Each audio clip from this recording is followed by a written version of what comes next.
listen to this. Bad boy. Funky time.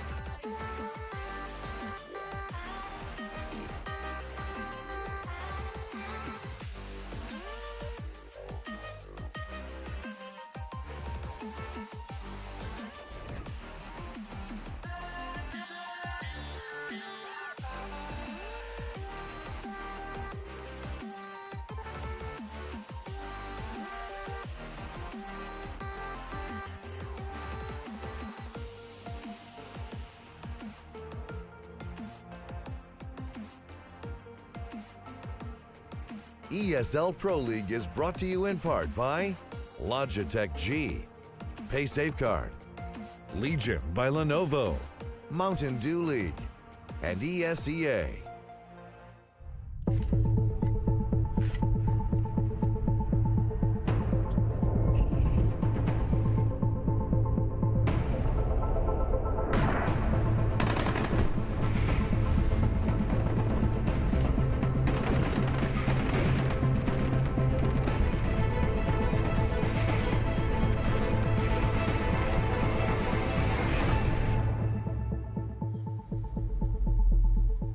Welcome, everybody, and welcome to another night of ESL Pro League. We are here in Cologne, and we are wearing denim. We are wearing a lot of denim for one special reason. It is National Henry G Day. International Henry G Day. Sorry. Intergalactic. Intergalactic. Is biannual twice a year or once every 2 years? I think it's once every... This is a seasonal. Doesn't even matter. So we do it 4 times a year? No, not let's that do this. seasonal. Let's the ESL Pro League season. Let's start and let's hear from you guys. Legional. Let's start with Matt as this commentating partner. What does Henry G Day mean to you? Nothing. Okay. A day I get to dress down. Chad, what does Henry G Day mean to you? It means a lot to me. You know, I've known Henry since the CGS days. You know, he was dressing like a bit of a Muppet back then. He was. And you know, the fact that he's managed to keep that trend for coming on 10 years now. Maybe more. Well, I'm glad you actually mentioned that because we actually do have some pictures of Henry G's fashion over the years. This one's not bad. This is the Thorin. The Thorin, yes. The Thorin, yeah. He had the beard. He does that quite well. There's no denim here, so it's a little confusing. Normal. Yeah, that is quite normal. That's one of the rare points. Well, that was when he still actually wore a suit and tie together. This is Leipzig last year. Here we go. That's now like we're Indiana Jones cosplay. Attempted. Actually, it just looks like one of my professors in university. Some of these are very normal. Yeah, that one's very normal as well. Matt looks a little goofy. I always look goofy. This is something. Here we go. It is. Yeah, that's the classic. That's the iconic Henry G we've come to love. That's what I've tried to channel today. And that's even better. Look at those guns. No, the turtleneck. The turtleneck. Nah, this is the CGS. That's the classic rolling back That's a to you. throwback. I think you could make 3 pairs of his current jeans out of that 1 pair alone. Yeah, those are some saggy jeans. That is interesting. I don't know what's going on in that picture. Doesn't really make me that comfortable, but anyways. You know what this shirt is good for, though, I will say? Actually, I'd probably not say for broadcast. Matt, Carry on. Why is your shirt, speaking of your shirt, why is it so low? This one? Yeah, the red one. I think it's meant to be that low. It's fine, yeah. It's just the design, you know? The low-cut shirt. Showing off the 6 hairs. Six. You're right. Thank you for copying my sister's joke. But, Yeah. you know, anything else you copy from my sister, we might have to make this personal, Jason, so let's move on swiftly. Let's get off your sister for once. Yeah. We'll move on to the standings over in North America. We'll see where these teams are at.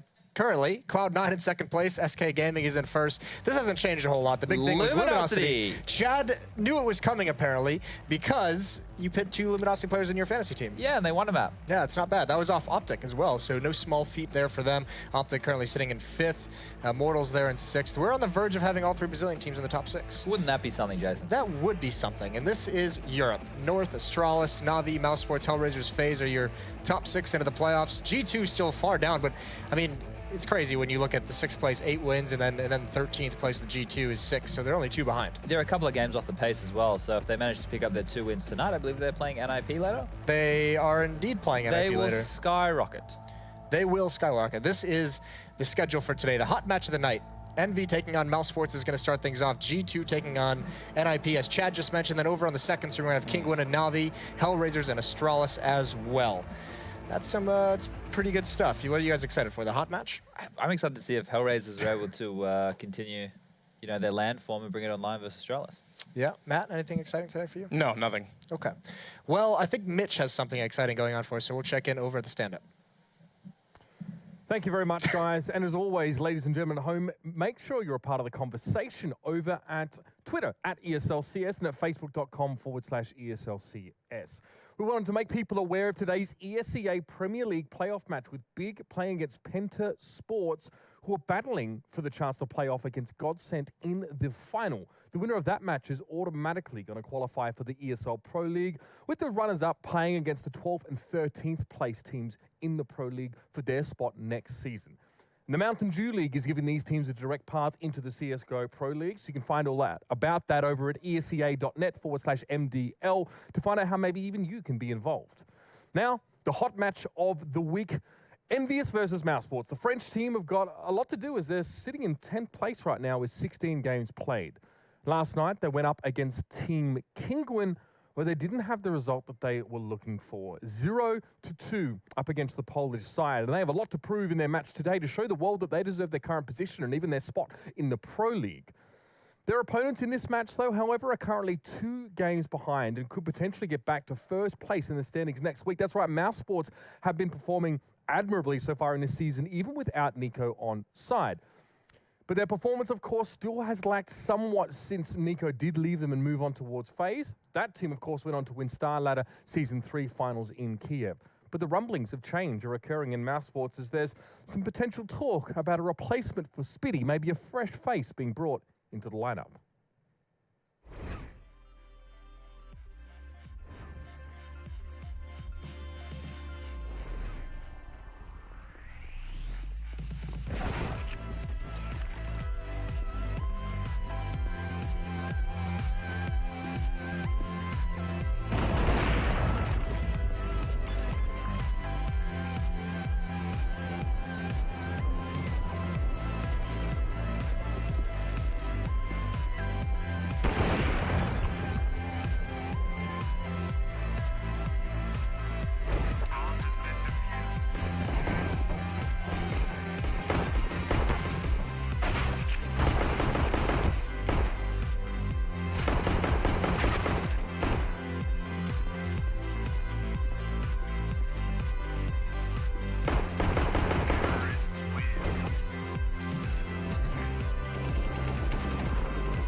Those were your top plays from Star Ladder. And thank you, Mitch, because you actually helped me out immensely. You mentioned that there could be a roster change coming in for Mouz Sports.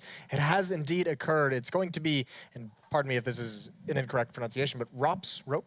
Let's go with one of each. One of each? Yeah, every time you say it, just change it. Just, okay, just in case? Until we learn. Someone will tweet at us and say you guys are idiots. Yeah, Estonian sensation coming out of the FPL, he's been basically dominating everyone for quite some time, from what I hear, and he even had to, or maybe not had to, but he actually even streamed from the Faceit offices as well because he was massive accusations of cheating. That's he was how good even he is. accused to the point of where he was streaming with his webcam behind him so people could see his monitor as he was playing. That's not bad. Yeah, because everybody thinks it's really weird that all on Reddit and stuff, it's like he constantly looking, I think it's up to the right. Yeah. He's saying that he's looking at his, no, it'd be the left. Radar would be left. Yeah, if you're looking at him, unless he has his camera mirrored. Or it was the kill feed, one of the two, because he was, the answer he gave basically was because he always knew if a player was playing a position and they died, he could take territory somewhere else, or if they were a different part of the map. I mean, that's not wrong. No, not at all. That's basic stuff for sure. You should do. And if people you're playing with people that are at least familiar to you, if you're not playing with a different person every day, if you're not solo queuing, you should be able to do that. People were very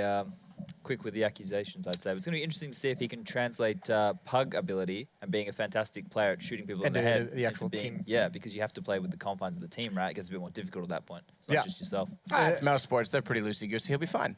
Yeah, we'll see. I mean, they did start out the season okay. They had Nico for I think 4 games, and they went. I think 6. Was it 6? They think went something like 6. 5-1 with Nico. Yeah. And they have actually. I mean, obviously he's over in phase now, and their season has kind of dropped off a little bit. They started out pretty hot, but I mean, so they've dipped Even a without bit. him, they did well. Yeah, but their schedule gets a little bit tougher Yeah, now. that's right. Yeah, they've Yeah. had a much more difficult schedule going into this. So now bringing him in, getting a little bit extra firepower, and hopefully someone who can, maybe even mimic what Nico's done.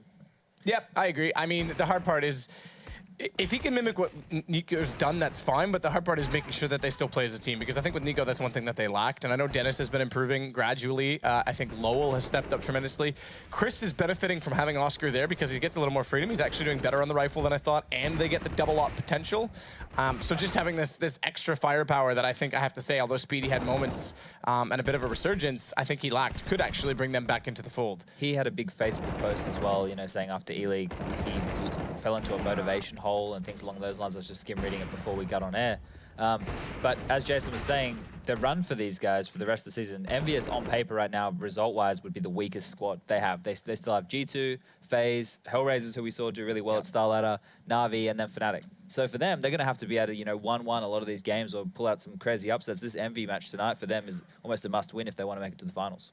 Yeah, this is going to be very difficult for them, and then we can transition and talk about EnVy now. I mean, the other kind of French team, but they still started out a little bit better, it looked like, than G2 originally, but I mean, it's kind of swapped now. But this is the team that has all the kind of like, I guess leftovers is the only real way to put it. It was like the G2 team was like the priority of everyone in that scene, it seemed like, and these guys all just kind of came together from what's left of those 2 squads that there were. And they faltered pretty hard last night with 2 losses to Kinguin. I don't know if you guys were on Reddit today and saw I did not see what Scream did, but I hear he did something bad. I think it was like a 1v3 situation.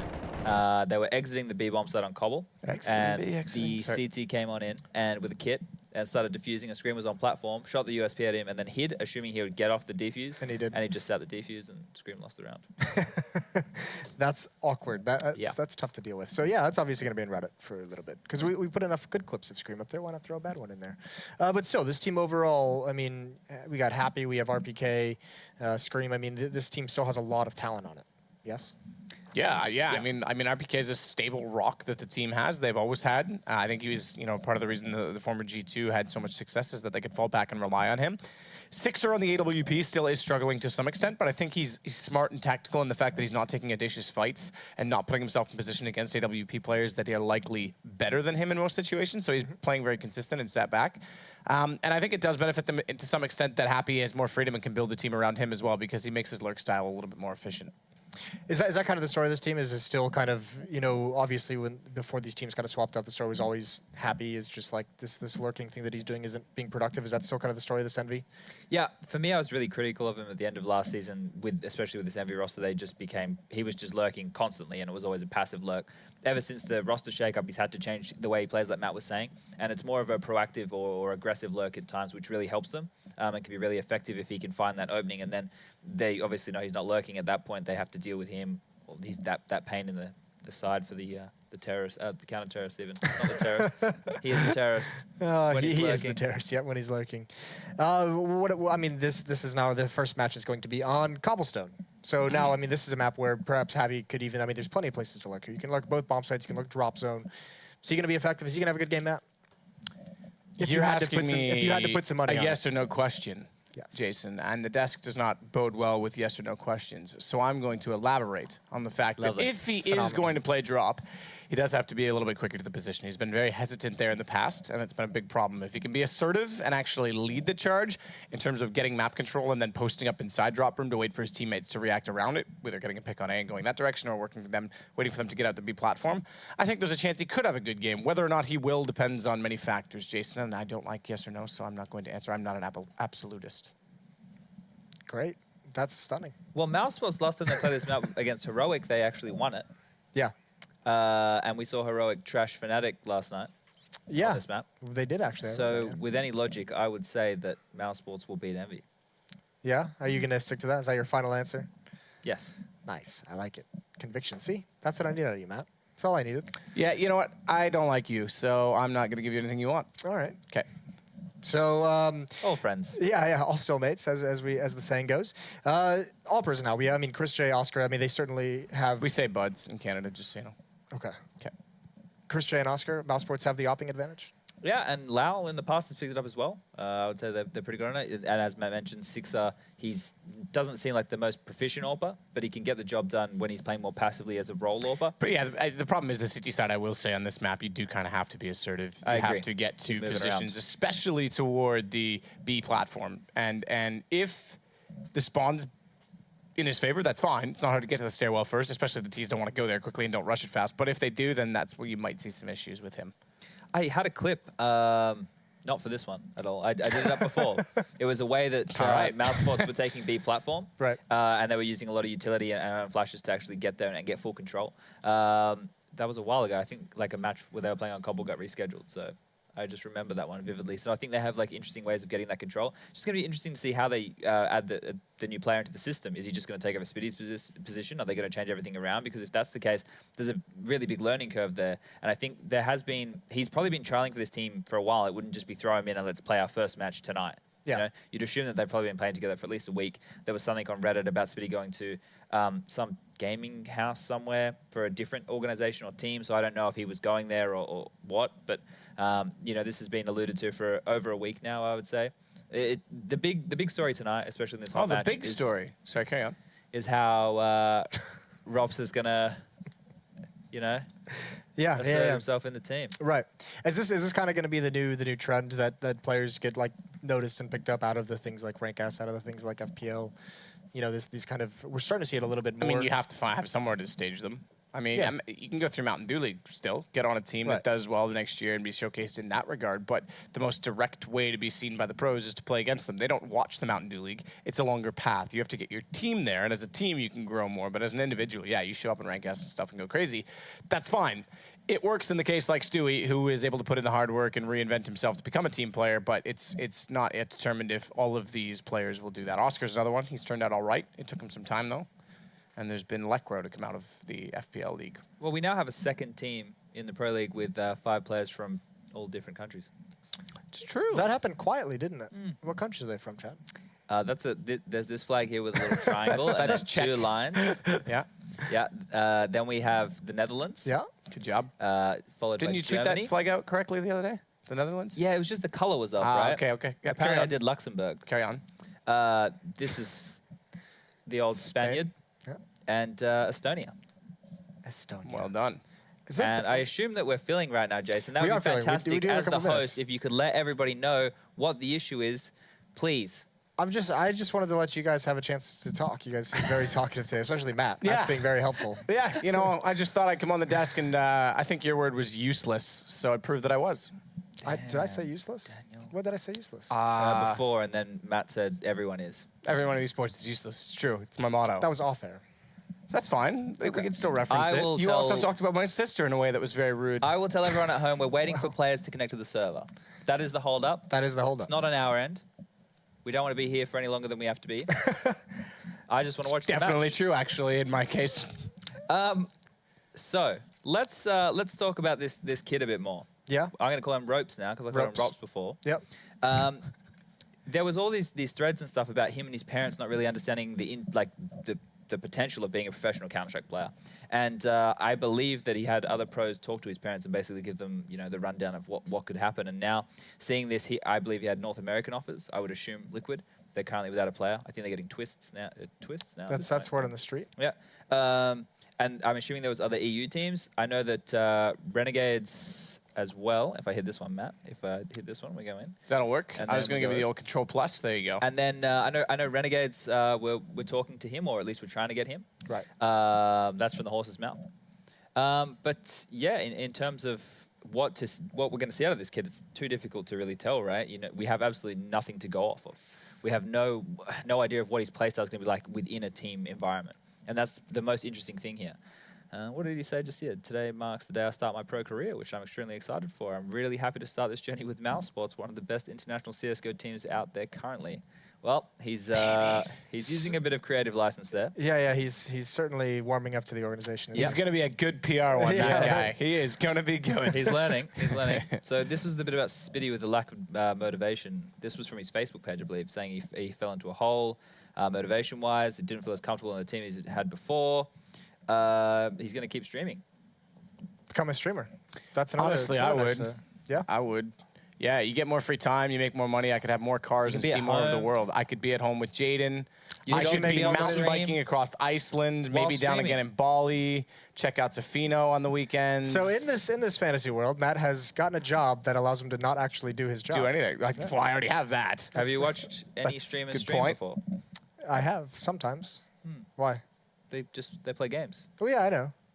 But I mean, they have to actually be somewhere to stream. Matt's talking about going on like well, a world. I'll get no. So what happens is I transcend the need for stationary games, as you call them. They are just games after all. And then I become a professional periscoper, or that you can do real live streaming on Twitch. YouTube Live. Just put a GoPro on your head.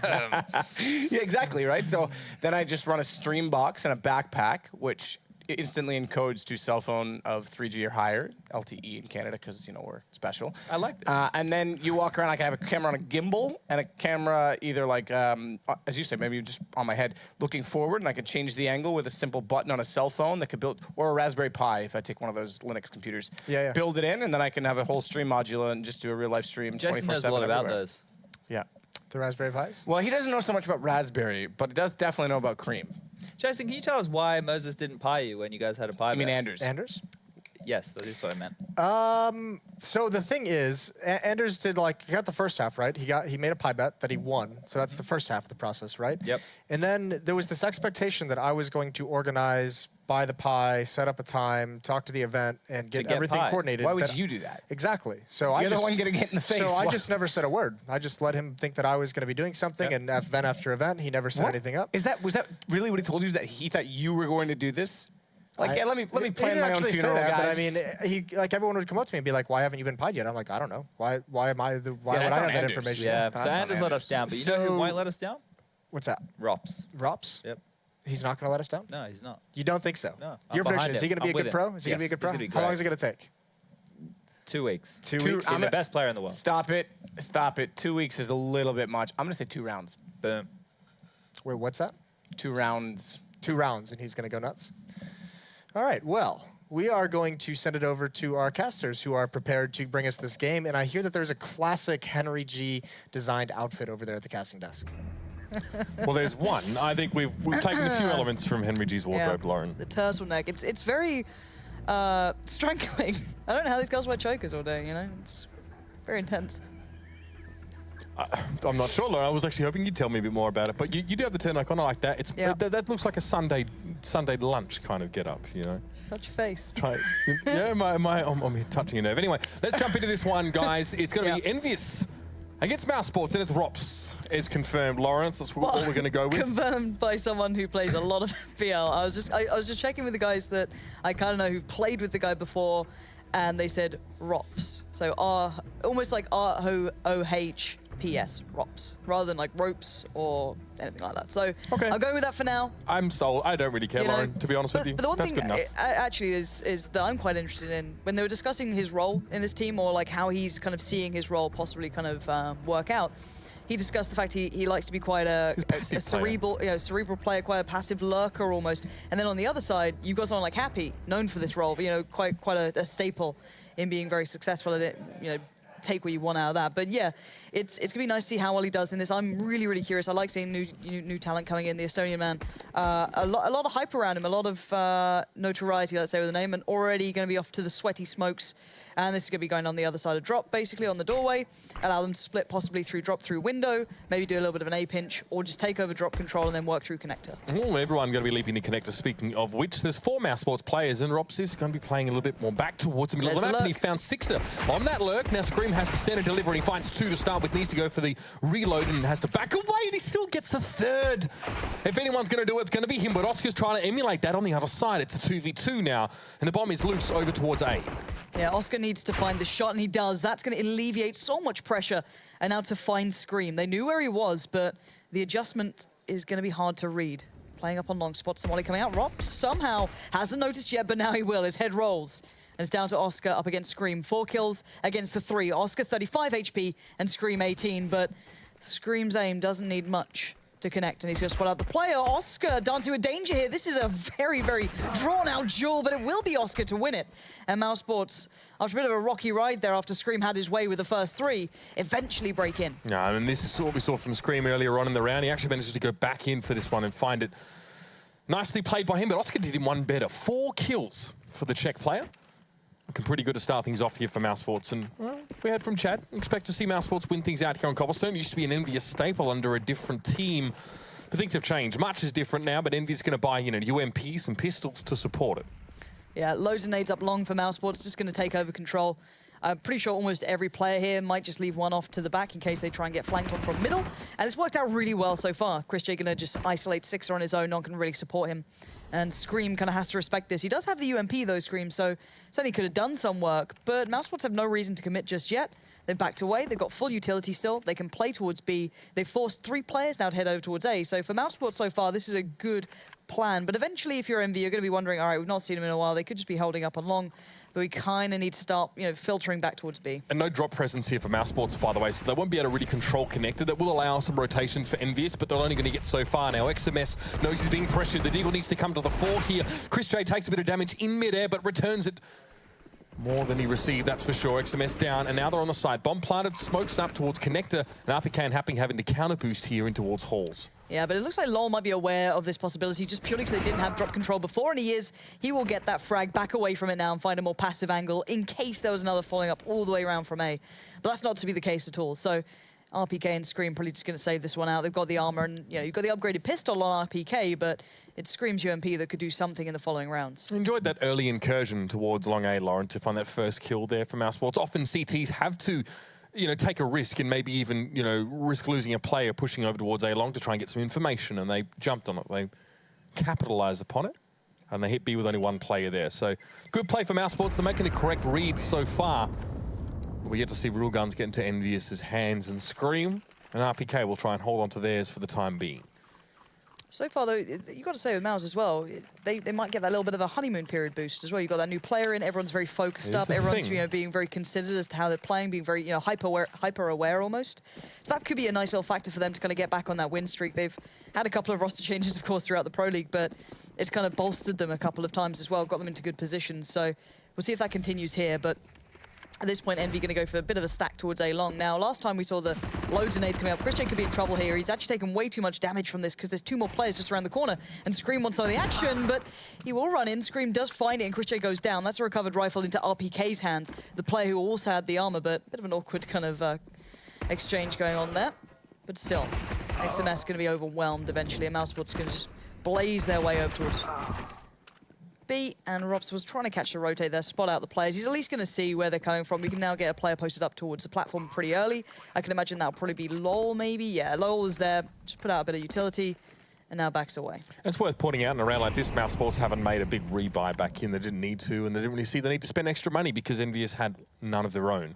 So losing a few players here doesn't really hurt this very mixed European squad. And Oscar finds RPK there over towards the flower beds and leaves Screen again to clutch onto his UMP. Doesn't want to let that one go here. Knows that this round is done. Yep, this is not too bad so far for Mouz Sports. Plenty of plants. Couple of players alive, still got the rifle up on Oscar. And as you highlighted, they didn't particularly upgrade many of their weapons coming into this round, so they're actually sat in a really nice position. Money's going to be pretty robust. Yeah, up onto the 7Ks around that marker, and on the other side, a decent buy will come in for EnVyUs. They have been getting a couple of kills here or there, so you will see the ult coming out for Sixer.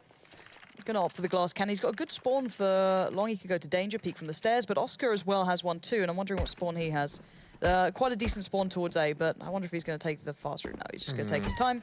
Probably just face down on towards long, and actually that's where Sixer's going too. So this could be a nice little exchange to begin things off if maybe Sixer pushes too far. Doubt he will, but maybe. We'll see how this one plays out. Unlikely, I think, at this stage. It means the Happy would have to rotate in the connector for RPK to come towards A. So passive angle for Sixer early in the round gets nothing. And look at this aggression from EnVyUs. I really like this. They've gone for the 4-1, but they're not just happy with that. They've left Sixer short towards A. Nothing too uncommon about that. But then they pushed up towards B plateau. They took a lot of control, deep smoked it, and they've actually tried to regain a lot of the map control, because of course you can't do that when you're soloing out on A. So making up for the losses elsewhere on the map. Scream kind of jump spotting over by that kind of Romeo and Juliet spot, if you want to call it that. Sixer sitting in towards the cubby. And they're starting to try and get some of that mid-control through Mousesports, working up through long, taking their time. They're down to about a minute, but they still have those mollies, plenty of smokes to put into play. So it's not like they're going to be running out of time anytime soon. They can happily do that at any single point. So once they make their minds up, they can start actually hitting one of these sites. But it looks like they might be peeling back towards B. Slowly at that. But EnVyUs already have a fairly well embedded defense up on this B site. Can see where they push quite early on for information. And XMS now, preemptive flash. Ooh, does slow up Mousesports to quite a great degree. Now going to follow out the Molotov here. Mutual Molotovs from both sides, or at least incendiary. Okay, you could have a Barbie on that one, but Rob's wanted to push through, smoke down, flash over the top. He's going to have to go with it now. Mousesports pushing out towards the side. Molly is there. Lowell's going to go down, or Ropes, should I say, is the one to fall, but Lowell and Dennis get one each. Yeah, XMS was still up in that little cubby on the platform, which was a big problem, and now Mousesports have run out of utility, so they just need to land the shots, try and take the fights, which isn't too easy when you're up against Scream, but somehow Dennis makes it work. Now Happy wants to get in there, try and get up close and personal, and it's working out so well until then. Dennis, again, stopping it before it starts, but it's down to 6. A glass cannon here, not much to play with, doesn't have a kit either, but he does find the angle. Oscar gets deleted, and now 1v1. Yeah. Dennis needs to play this one pretty slowly. One side of Chicken Coop is smoked down, and that's Sixer. He finds the shot. A perfect retake coming in for EnVyUs there. Happy got in under the skin of Mousesports, and Sixer was there to deal the final blow. He bought no armor in this round. He took 0 damage, and he found 3 kills. That's a worthwhile investment. Brilliant retake there from Sixer. Not too easy, especially with AWPs, you know, coming in, especially with an AWP, should I say, but really made it count, just completely outplaying Dennis as well. He's smoking out one side, forcing him to peek out, but maybe Dennis could have played it differently, but it is what it is. The first shot, of course, kind of hard to deal with as well. Sixer looks like he's on point here. Maybe bringing the A game out, something that, you know, a lot of people rate Sixer. I know a lot of the players within the scene think him to be one of the more consistent, you know, maybe not, you know, your headliner, not the superstar, but a guy you can depend on to do his job, and maybe seeing a bit of that here today. So hopefully we get a bit more of that flair that could come with it. I'd love to see an addition of that, but take this round for what it is so far. Nothing too much going on just yet. Dennis slowly working towards long, but Sixer is there waiting on the other side. Slower round for Mousesports to start with Lauren. They've left the bomb back in towards mid-halls, and they're going to look for a bit of information early at this stage. Steep setup here towards long. It's to try and bait Sixer in and catch him out, but this is the second round in a row that he hasn't really gone for too much. He's more than happy to play a more passive role, despite the fact that Scream is playing the A side alongside of him. Now they're going to rotate. Scream's going to come a little bit closer to A long. Sixer back towards the armored car to watch lower. And this is how they will receive. They're not selling much on B either. Ops is pretty close to these guys, so no one can really fall for much. Happy's kind of sitting on that floating position. He might pull himself over soon towards door. And you have 3 players sat on towards the A side, which is actually quite hard to break through on. Mousesports going to have to depend on hitting some pretty spicy shots at this point, mollying out a couple of corners, but it looks like we're going to see the smokes coming in right about now. A couple of flashes as well to boot. Sixer's going to be holding towards long. Flash comes in, smoking out on the truck. This is a nice little piece actually from Mousesports. You can see the line of smoke right across the site, so he's going to leave Sixer to be the man to try and deny this before it really gets going, and there's a shot connecting. Dennis going to be suffering at his hands, and now the bomb plant as well. Right at the front of the site, but Oscar watching the plant, keeping cover, and now it's a 3v2. Excuse me, 4v2. Yeah, it's only Happy and XMS now, and they're both in pretty compromising positions. Even so, they're going to have to back away and hold these guns, Lauren. There's no chance of them challenging that one out. And that lovely line of smoke straight down the side. There was 3 or 4 of them. Really made it hard for the rotation players from B to actually even get eyes on what was happening. That's what allowed Chris J to go for that early planting. He was being backed up by Oscar at range. And it wasn't really much that Six could do. He was very much isolated from the rest of his team with nothing but an AWP. Yeah, no, I really like that sort of smoke wall there. Not something that you see, you know, all that often. Obviously, a lot of set pieces towards B. That smoke wall is certainly not uncommon there, but a nice little execute towards A. I thought they were just going to be the default smokes, you know, one towards door maybe, something around that marker, but now they got this nice little piece. You could see how it denied Six's initial angle from the APC truck there. He wasn't able to do it, so he had to fall back, kind of play on towards the site, and then they were aware of what the possibilities were. So it's a nice little piece actually coming out from them. And as we speak, I think, yeah, Bigger playing up against Penta right now for the ESL Premier season. So again, curious to see who qualifies through, who gets into those good spots. So keep your eyes on that as well throughout today. That'll be going on. I think it's going to the 3rd map now. So back into this one though, it's a bit of a shambolic buy considering Happy and XMS able to keep hold of what they had before. And Scream, clearly not happy with how this one's going so far. No, ACAB as he shoots in towards the armored car. Bonus points if you know the acronym, if you're a football fan or otherwise. Robs though challenges first, finds XMS, that's the headshot. Nice adjustment from him, and that gives a staging ground for Mousesports to make the way on towards this B site, but Happy there to receive. And so is RPK playing a little bit closer with that P250. He found 1 kill, and that ought to be enough because Happy's sitting back behind the fountain. Finds 2 kills. It's a flash up. This will allow Scream to get in position behind him. Another can play 2v1s here. And the trades just weren't coming in. Happy got away with murder there. I don't know how he was allowed to do that for so long, but now it's down to Lowell and Oscar. Oscar going to hold as many angles as he can, leave room for Lowell to work. Now, Happy's the bigger threat here. Sixer and Scream only on pistols, but still, certainly danger afoot with these two, but Happy got to play this one right. Lowell's already down. Playing on towards Speedway, going to be working his way up. Going to find a spot towards Sixer. Scream going to fall as well. It's just down to Happy now. He's going to have to get the 4K if he actually wants this round.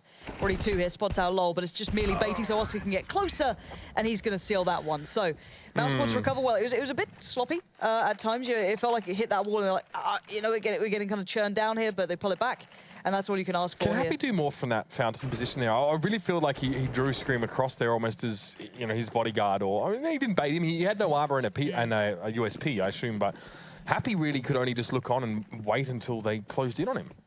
Yeah, no, I guess he could have played it differently, maybe tried a bit more active in that situation, but again, you kind of pinned where he was anyway. Exactly. So, on this one, fast play from Mouse. Let's look towards drop, already just banging it through towards window. Why hold back? We're already seeing how proficient they look at this one, and it's going to cause Envy to have to just kind of trail behind. 3 players now trying to catch them in the back, but ChrisJ's having none of it, keeping eyes towards it, and now Sixer very isolated, very alone, but he's going to make some trouble occur, but hits the brakes eventually with ChrisJ's AK, just going to say a big fat no. So, Mousesports, nice switch up of pace here. It looks like they're kind of enjoying that new player feel right now. You've got a couple of different looks coming out for them. Maybe it gives them a bit more capacity to, you know, try a few different things around the map. But honestly, and look, we always put the spotlight on newer players here, but Robs is playing his role. He's doing his job. Yep. And that's fine. I'm happy with that. I'm looking forward to see some maps, this one included, but other maps as well, where he can actually really start to, you know, play that lurk role, or we can see some of the calculated, more passive play that he says has kind of been his calling card come to the fore. But for now, Mousesports don't need it. They're 5 rounds ahead. These T-side push have been working really nicely for him, so I have to give him credit there, taking advantage of the lack of information that EnVyUs have had, but EnVyUs themselves will deny some real estate. XMS coming forward here. He knows with the smoke up ahead and the Molotov on the ground, he can go and get some extra information and catch out a player who's caught. I actually really like the way Envy play this. It causes Mousesports to have to then, when they actually do hit the site, even though they've got good utility like mollies and such to clear the corners, it costs you time, it costs you map presence, and it's hard to get CT aggression going on this map, or any sort of control beyond what you're expected to have. So I like the fact they're trying it. I like what they're going for. Now they've got to be aware of what the response is from Mousesports. All right, maybe a little look towards drop. Smokes and flashes and mollies all being put in. And Envy sit back passive. It's very tentative from Oscar there.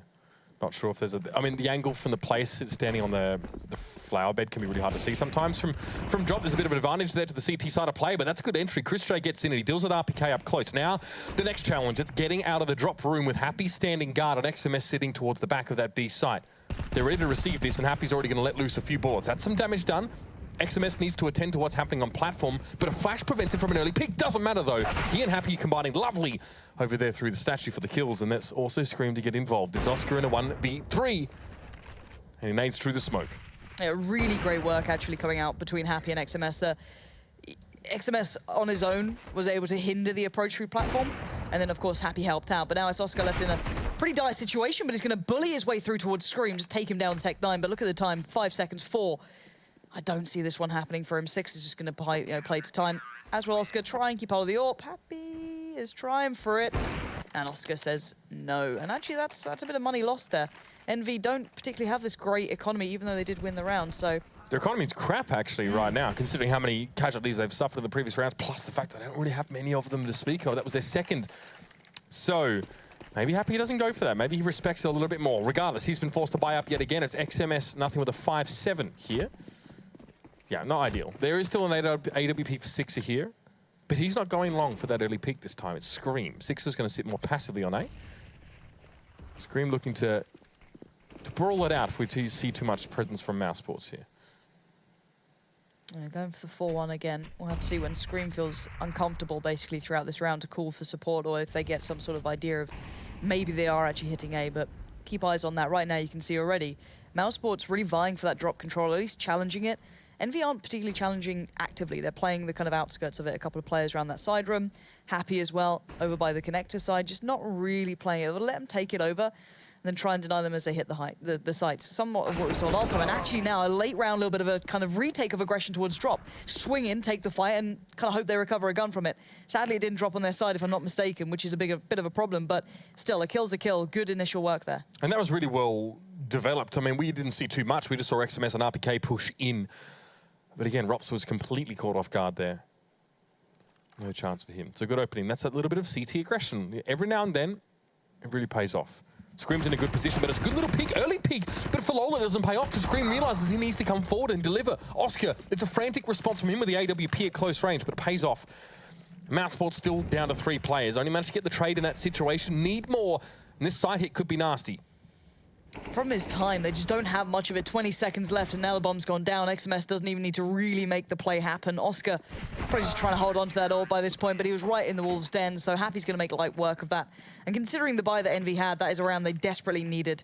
A bit of a timeout coming in. Might be just a discussion point for Mousesports. Maybe hitting a bit of a brick wall here, so they want to just maybe go over what they can do option-wise. Yeah, they've got a weird economy right now, Mousesports. I mean, Oscar and Lowell, there's like 7K and 11K respectively, whereas Chris J, Rops, and Dennis don't have a lot of money. So they're probably going to think about how they want to distribute the resources in this particular round. Do they want to go for another sort of full buy? Do they want to just sort of force players like Chris J to work with very little and hope to build up around it there? But EnVyUs seem to be getting a little bit of a better read here. That burst of CT-sided aggression in that previous round put Mousesports on the back foot to start with, and then Scream put himself in a situation. We have a player advantage. I'm going to sit in this one-and-done position, get the trade, or even more if I'm lucky. I am Scream after all. And that's what he did. He went 1 for 1. He found Lowell in the lower levels. Oscar was forced to trade frantically, and that put Mouse down to 3. 4 players for EnVyUs were up. 3 were ready at the A site. They had the advantage. Smokes were there, and RPK got that quick double to close it out. I'm really excited to see what Mouse will come back in with on this round. Hoping we see a little bit of a switch up, maybe. Something a little different, because it looks like Envy have their number at the moment, as you highlighted in those last couple of rounds. And finally, Envy's money is pretty stable too, so bit of a difference. Last time they were just scraping by. XMS, I think, only had a 5-7, so when he got played in towards drop, that was quite surprising. He made it work so well, but let's bear in mind, this is still quite interesting for Mousesports. You know, we discussed a lot of the positives of obviously picking up Rops here, but there's also a negative. You know, it's quite tricky to come into a new lineup, even with 1 new player. It's a big adjustment, it's a big change. He's still a young player, still, I guess, somewhat inexperienced in a team environment to the highest degree. But he is very talented, there's no disputing that. So we've got to see how he kind of fits into the roster, and if Mousesports then do have the depth to actually change up and adapt and be able to find new ways to approach the game when they do hit that initial brick wall. But the unpause has come in, so we get to see what they have in store for us this round. Oscar's still able to get an AWP to hand, and the rest on a decent buy, maybe excluding Chris J, who's got to suffer on the UMP. But again, these guns aren't exactly awful. But this has been the pause. This is what they've come up with. Let's see how this pays out for them. Thought that might be the case for Chris J in this round, just given how money was going to be distributed. And that's most of the nest egg that Mousesports had accrued over the last few rounds being expended here. This is much quicker. This is a much faster mid-take, maybe wanting to try and exploit that 4-1 play. Now, if they fall off this as well, because they've shown very early presence, they didn't make it subtle they were doing this, it could be quite interesting, but Oscar finding RPK is huge. That's the rotate now hindered. 3 players from Envy, though, trying to get over here. You've still got Sixer on long, Scream in the back of sight, and Happy playing up on the balcony. So, again, Mousesports might find this difficult, but again, Sixer just gets isolated all alone. Scream taps away, finds Lol, but still, this is not over yet. Yep, and XMS and Happy having to quickly rotate across, but it's Scream! And XMS was 2 for Scream already, and make it another one. 4 kills for him in that round, and it just looked so easy, Lauren. All he had to do was sit back behind the hut and receive Mousesports as they came through. And the Mousesports squad were in such a dominant position approaching that site.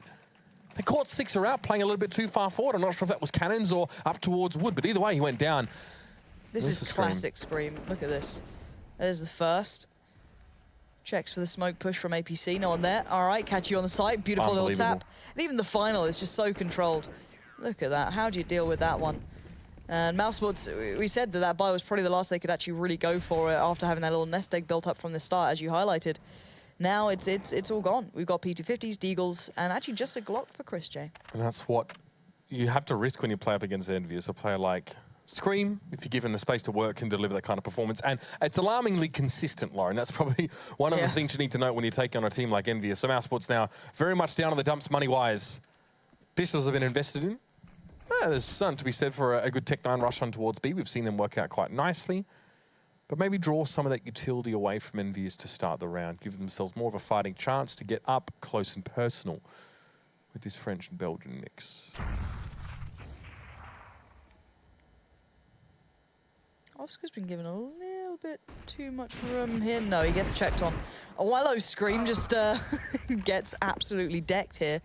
Sixer now needs to be a little bit careful. He can be overwhelmed by pistols. It is annoying as hell when you're an AWP and you've just got several people running at you and you can only shoot so many of them. So he finds Chris J, tries to find a bit of a passive angle, wait for some sort of support, but actually Mousesports is getting this one done. They've recovered an AWP too, but it's LOL doing the damage with the Tech 9. And now XMS has to try and play back into it. Didn't expect the quick play coming out, does LOL.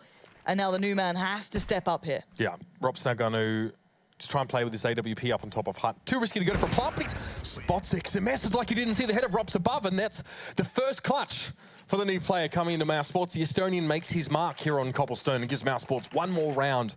It's 7-4.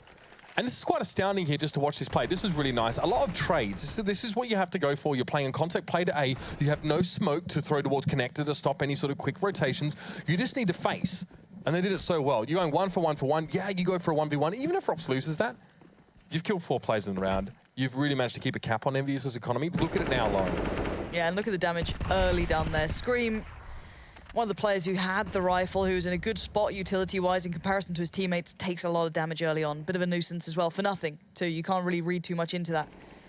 Dennis could be slowly creeping up long. Sixer, a little bit of an underhand flash. Could work off the back of it if he feels it, but no, just going to put it out there. Slowly hold the corner. You can see the shadow, of course, if Dennis walks a little bit left. You know, you can just see it. There it is. Sixer now knows there's a player there. Tries to bait out the shot. Underhand flash, but you can see the flash coming in from his teammate too. Dennis now completely blind, gets pounced on by Sixer. And that's a beautiful bit of opening play. Oh my God, that's filthy. How does he leaps out and almost does the work himself. Tries to get a gun. Can't get it initially, but he does find it on the way back out. So good job there, but it's going to encourage Mousesports now to try and hit that B side. A couple of really nice things from Sixer there, when we'll talk about later after the round, because EnVyUs now are turning things back around. They force into it, and they're looking pretty darn good. Rops, though, he's going to pin XMS to the wall, and Oscar now is going to stand his ground. Mousesports don't necessarily have control of this side. You can see where Happy's playing from. Rops finds him before he can even find a chance to respond. That's just frightening. And now Molotov going to go in towards drop room. Oscar going to challenge Sixer up close. Sixer frantically trying to stamp out the flames. He gets it done, but he is looking very vulnerable. Rops, though, goes down. Now we do see Scream. And Oscar doesn't know where the shot came from. I don't even think Rops did either. Bomb down. Oh, no. He didn't know where he was. Otherwise, he wouldn't have made that challenge at all. EnVyUs take the round, though. They bring it back. Another little forced situation. But Sixer, lovely moments early in the round. I love that he waits for the counter flash as well. Yep. He pop flashes the corner, but instead of following it straight away, he waits an extra second. And I think it was Oscar or Chris J, whichever one it was, he was flashed, but then he goes and he tries to, counter flash. It doesn't do anything because Sixer was waiting, and then he gets mashed. Lovely. Yeah, and they get a nice little double AWP here for EnVyUs. Not something you often. I wouldn't say they're one of the most prolific double AWPing teams out there. We know that Happy likes picking up every now and then, but still, I don't think they're quite to the fanatic level of loving going towards it, but it's something they can just cut a new figure out of. So always interesting. And Rob's actually almost pulled that one back. Let's remember, he almost got that to a winnable situation after that complete travesty on A went down. But now, Chris J suffering again. Money-wise, he's not had a brilliant game here. And XMS, always a nuisance towards platform.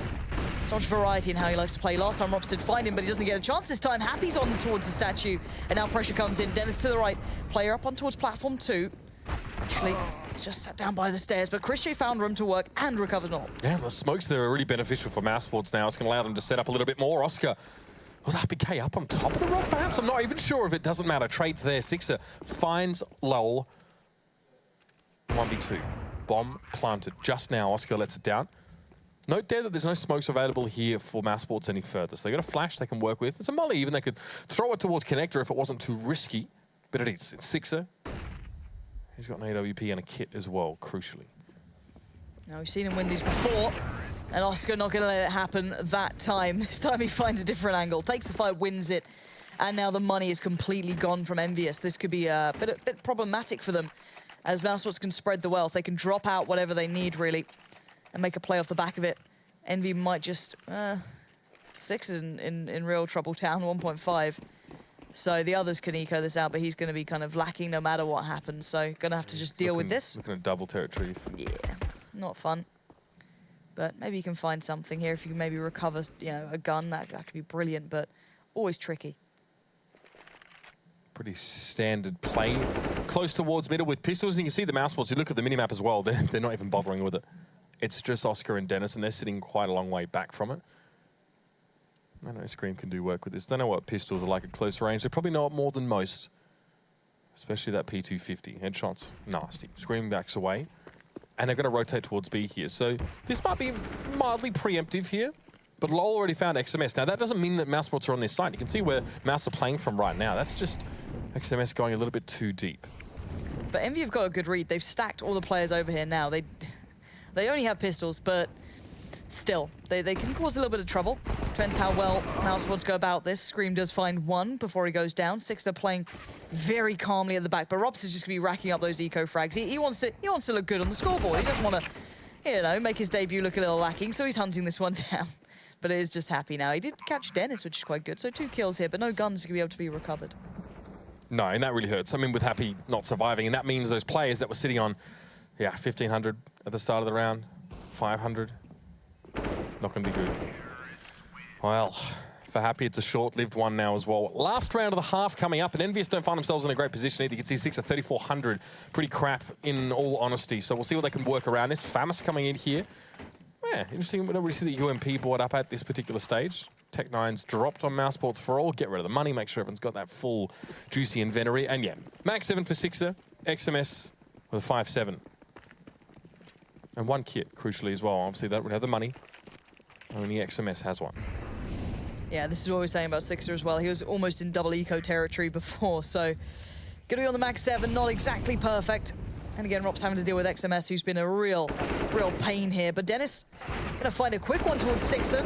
Follow-up might not be too easy, but he does get it done. Scream falls, and Scream only claiming 1 there. A bit surprising. Normally he comes alive in those situations, but it does mean there's an AWP now in hand. Dennis not exactly known for his AWPing capability. There's 2 others on this team who'd you probably put forward in that role, but now being brought back to a 3v3. You've got RPK being a real pain here, playing over by APC, but Chris J doesn't want to commit. Look at that bomb. He was up with Dennis not too long ago, and he's going to be backing away from this just because look at the position Robs has. Almost whiffing the first shot, but that was crisp. And there we go. Finally gets caught out by RPK, but position is noted. 56 seconds in the round. RPK now, well, he's made his way on towards B, but of course he has to realise by this point that's not where he needs to be.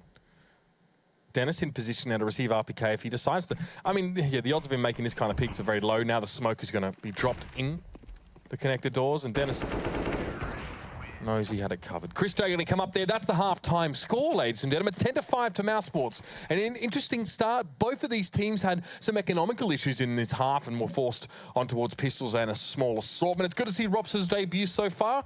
We'll be back with the second half in a few moments.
Well, it's Cobblestone, ladies and gentlemen. The first map of the night, first map for ROPS, and the first time we see these two teams face off this season.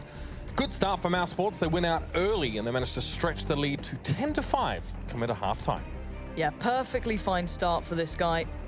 ROPS, of course, everyone's eyes towards him. You know, nothing too much to write home about, but holding his own here.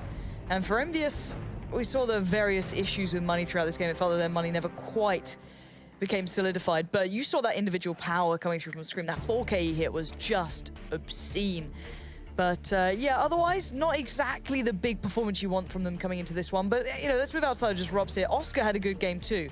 It wasn't necessarily all with the AWP as well. We saw that pistol round earlier on being quite solid. So, again, let's just keep eyes on this game. It's all up in the air for me still. I don't think this one's quite set in stone yet. We've got Happy, the raid boss. Tech9 coming in, bit of armor as well. It's been dropped out for him.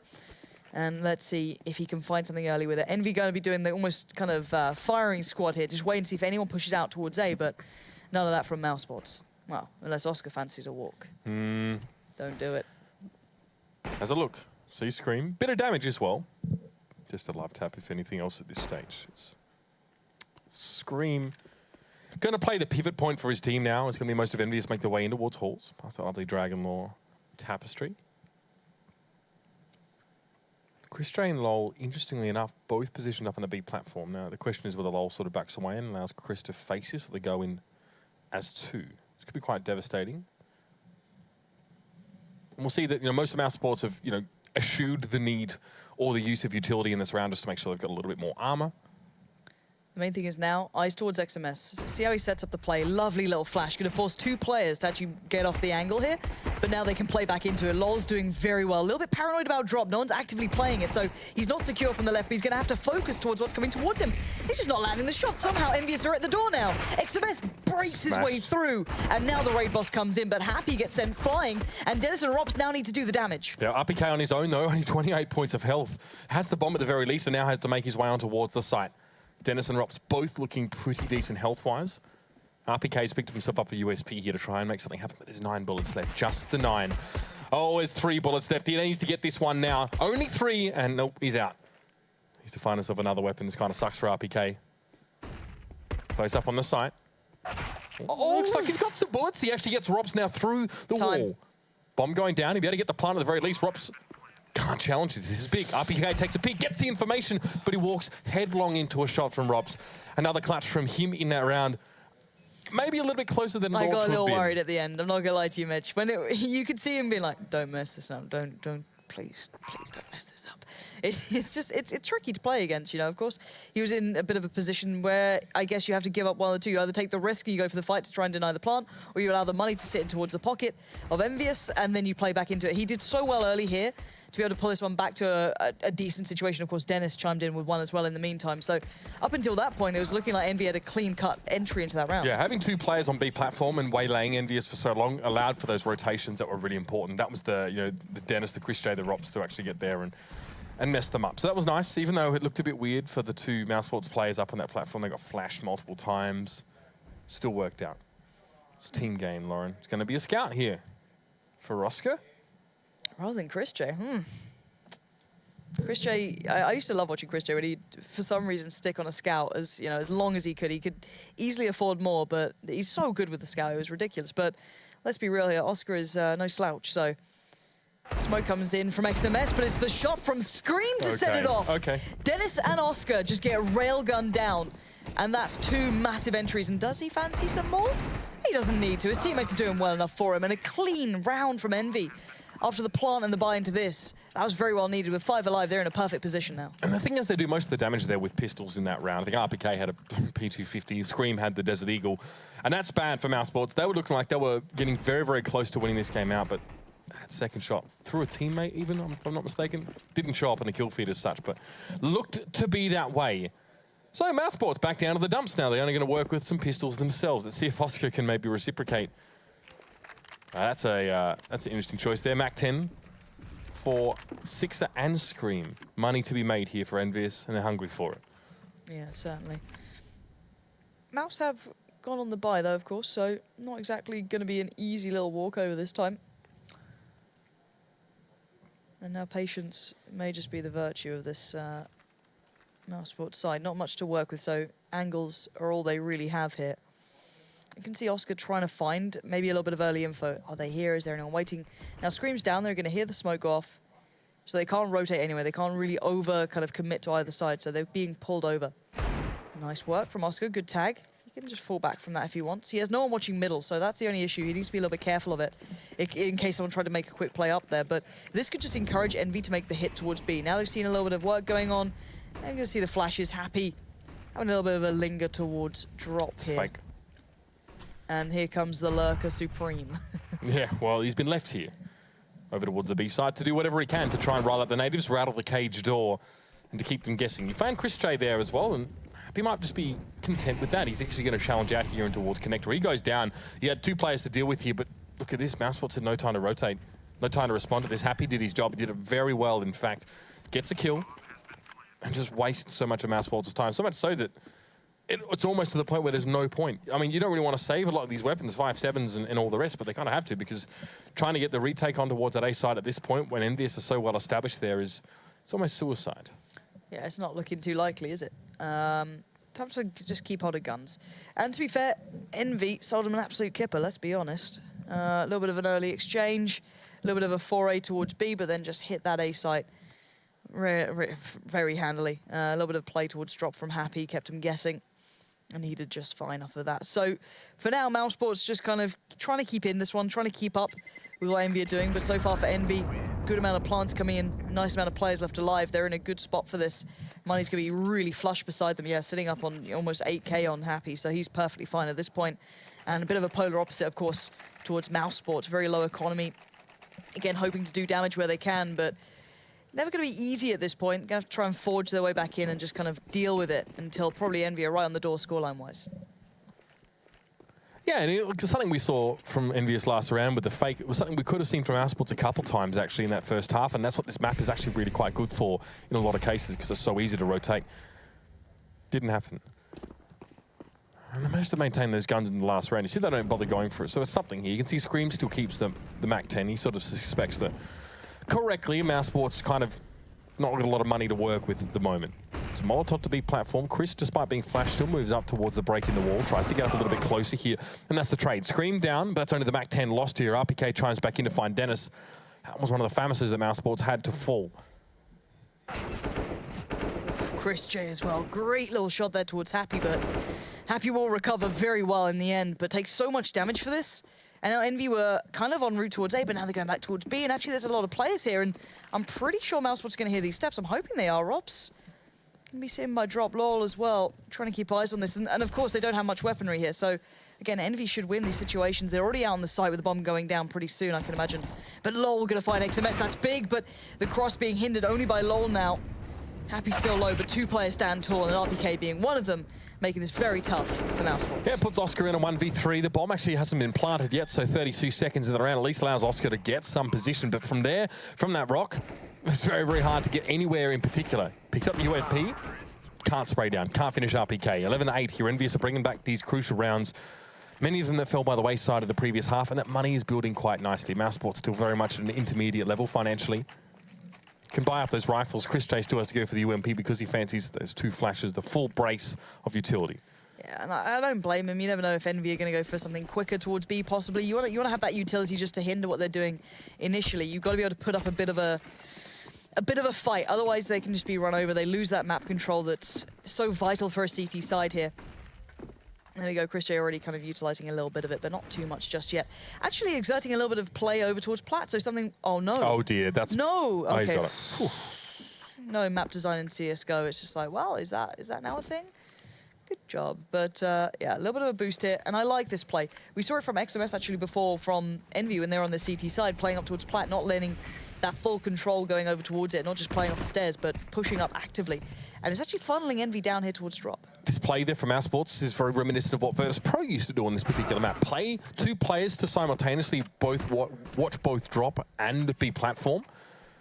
And you can see that Chris J normally would sit up further towards the right in that arch. He's actually backed away. That's more of a drop-focused setup now. But yeah, and Neo and Pasha used to play this one really nicely together, but they've got their first kill. Mousesports have slowed things down a bit now, under a minute. EnVyUs don't have the opportunity for rotations, which is what they employed quite effectively in the last round. They've lost Too many seconds. They're going to have to commit to this now. But Mousesports are low on utility. They've pretty much got none. So now, clean, pure contact play, pressing forward on that big platform here. Christian has to keep his head down. He doesn't have another player to play in tandem now. As it was Lowell moves across towards the side, but he gets involved. He finds that first kill. Christian again, making himself scarce. He's hard to find. Yeah, Lowell taking first contact was the play there. Christian was only ever going to play off the back of that, but it's kind of falling apart here. Sixer staying in this one. Happy took Christian down with him towards the end, and now 13 seconds left, and it's not looking too lucky for Sixer here. Yeah, Oscar playing it well with that flash over the top. Just going to deny the cross cleanly and the vision that were to follow, but the money's still very weak for Mousesports, as they only had one man left alive standing at the end of that round. They could have done with maybe one more being left in this, because Envy can go right back on that buy. So certainly not out of the murky waters just yet for Mousesports. Yeah, all that really gets done here is Mousesports stem the bleed for a moment, but you can see they go pretty much back down to the same amount of money as they're bought into. It's just one of those rounds. I hate to get reset here as well. EnVyUs were hoping to do that here. Should be enough to set them on an even keel after the 24th round. Dennis is just peeking over now towards drop the smokes there. Gets that counter boost. Happy will be waiting. Now, if Happy has a flash in hand or something similar, ooh. There's a smoke towards lower. Dennis still not seeing. That's beautiful. Oh, he gets himself on a big platform. So much damn information given away. He wasn't able to see a lot of the setup in towards halls, but you can see this promoted an immediate rotation. Lowell and Dennis going to go straight over towards A. Oscar knows now he needs to just try and buy some time. And the thing is, even if Happy does some work, you know it's Happy doing it, so you don't read too much into it. But he's been able to find a way around the back, but Lowell did spot him before he died, so aware of the position, aware of what he's up to, but you've got to be careful now. As I'm pretty sure Envy are aware that they read that rotate that came in earlier. Now Christian needs to buy time. Drop is looking dangerous, but they're going straight towards platform. He needs that AK. He's right in no man's land. This could be so dangerous here. Scream already on platform. Great adjustment from Christian. He did the best he could in a bad situation. And now the problem is that EnVyUs are right to the door, and they've got way better weapons than what Mousesports have. Yeah, Robson Dennis. Oh, it's not ideal. MP9 for Dennis. He can't even get close enough to use it at this stage. Probably wants to play around the left-hand side here, but EnVyUs also have to play slow. Molotov put down, affects the booster and the boosted, but XMS gets up on top. This is just such a powerful position for the T side, and it's really hard to do anything about it, but Dennis responds. 2 quick kills. Now a Sixer with the AWP. Dennis can get in his face here. Only 9 bullets in the chamber. Doesn't have enough to complete the kill. Just a quick reload. Time, though, is of the essence. Sixer has to go for a plan or get the kill, and he just doesn't know where Dennis is going to be. Oh, it's cat and mouse. Sixer not ready though, around the corner. Dennis, what a clutch, 3 kills. That's beautiful. And MP9, we said it was going to be a hard job. He was so far away from the rest of EnVyUs. They even got the boost up on the flower box, but he was there. Beautiful turnaround from him. And when Dennis has those games, you know, do you remember back to, it was the ESL 1 Cologne qualifier academy to 2015. In Poland, I remember that was like C9 in Mousesports, and it was like 16-0, 16-1 or something ridiculous, and Dennis got a 30 bomb. This player has the potential, but this is just so well thought out. And it's with an MP9. It's obscene. My only issue is his first pick there. He doesn't reload. He knows it makes sounds, right? So you can't take a risk. You never know if you're going to get peeked, but he gets the information, reloads and backs away.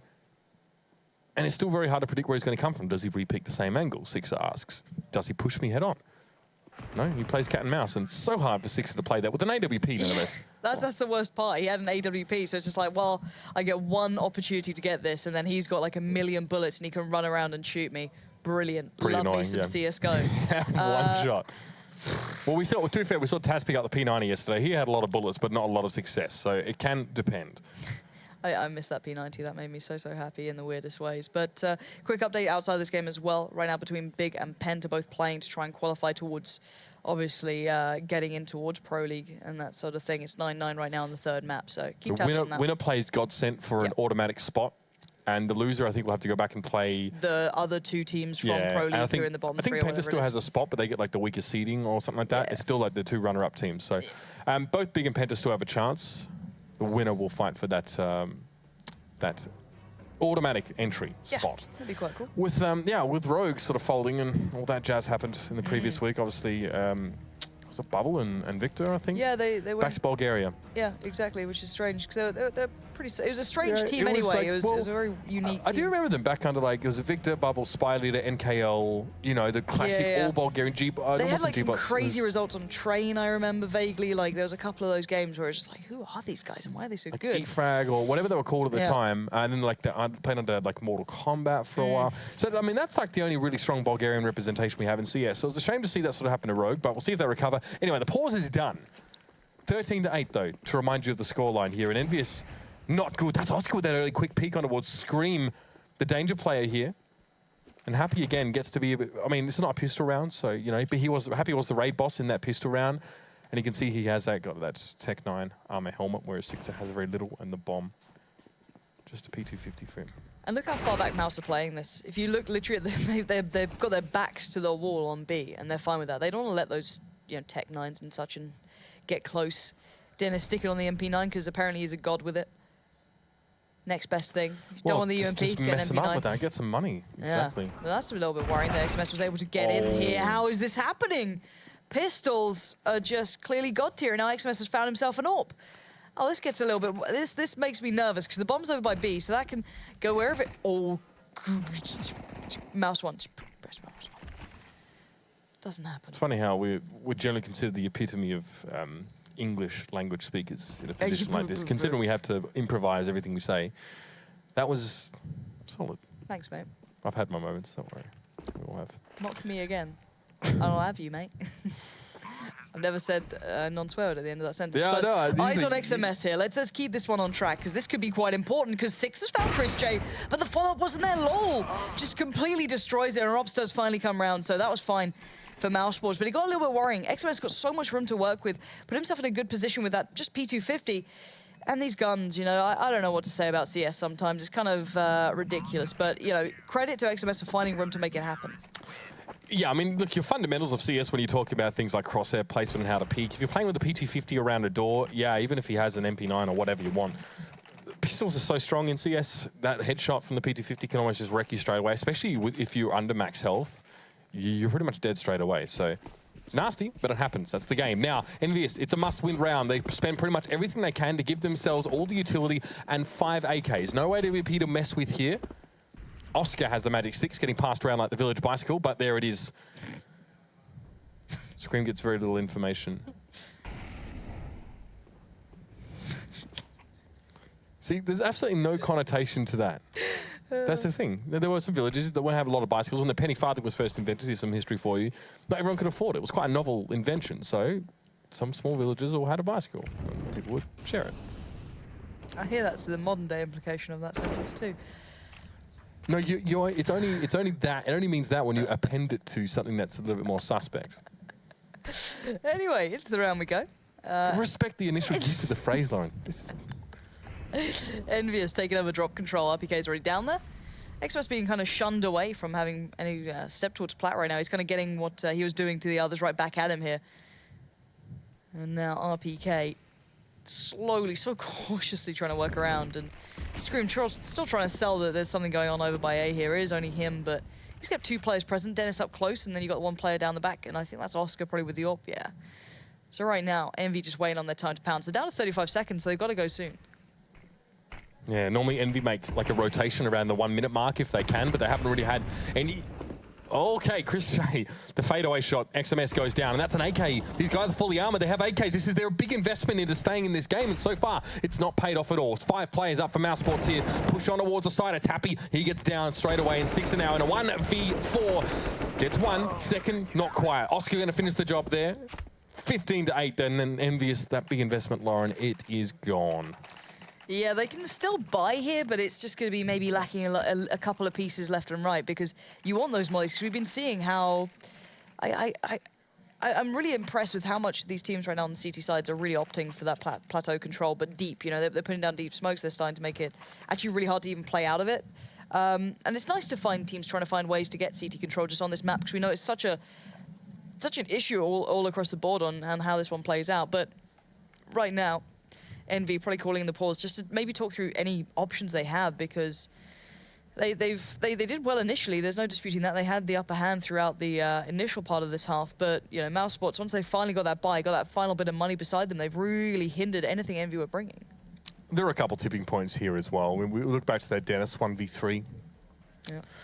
Well, Rops was there as well, I suppose, but he managed to get those kills with the MP9 to close things out there. And EnVyUs, in rounds like that, in rounds like we just saw there, you know, we know they like to make a mid-round rotation. They do try to sort of manipulate players. They look to teams like Virtus Pro who make it impossible to tell where they're going to come from and go, okay, well, have we done enough? They often leave Happy in drop room, literally just drop him there, and then they head off, and Happy sort of infiltrates B side. He interrupts rotations towards A.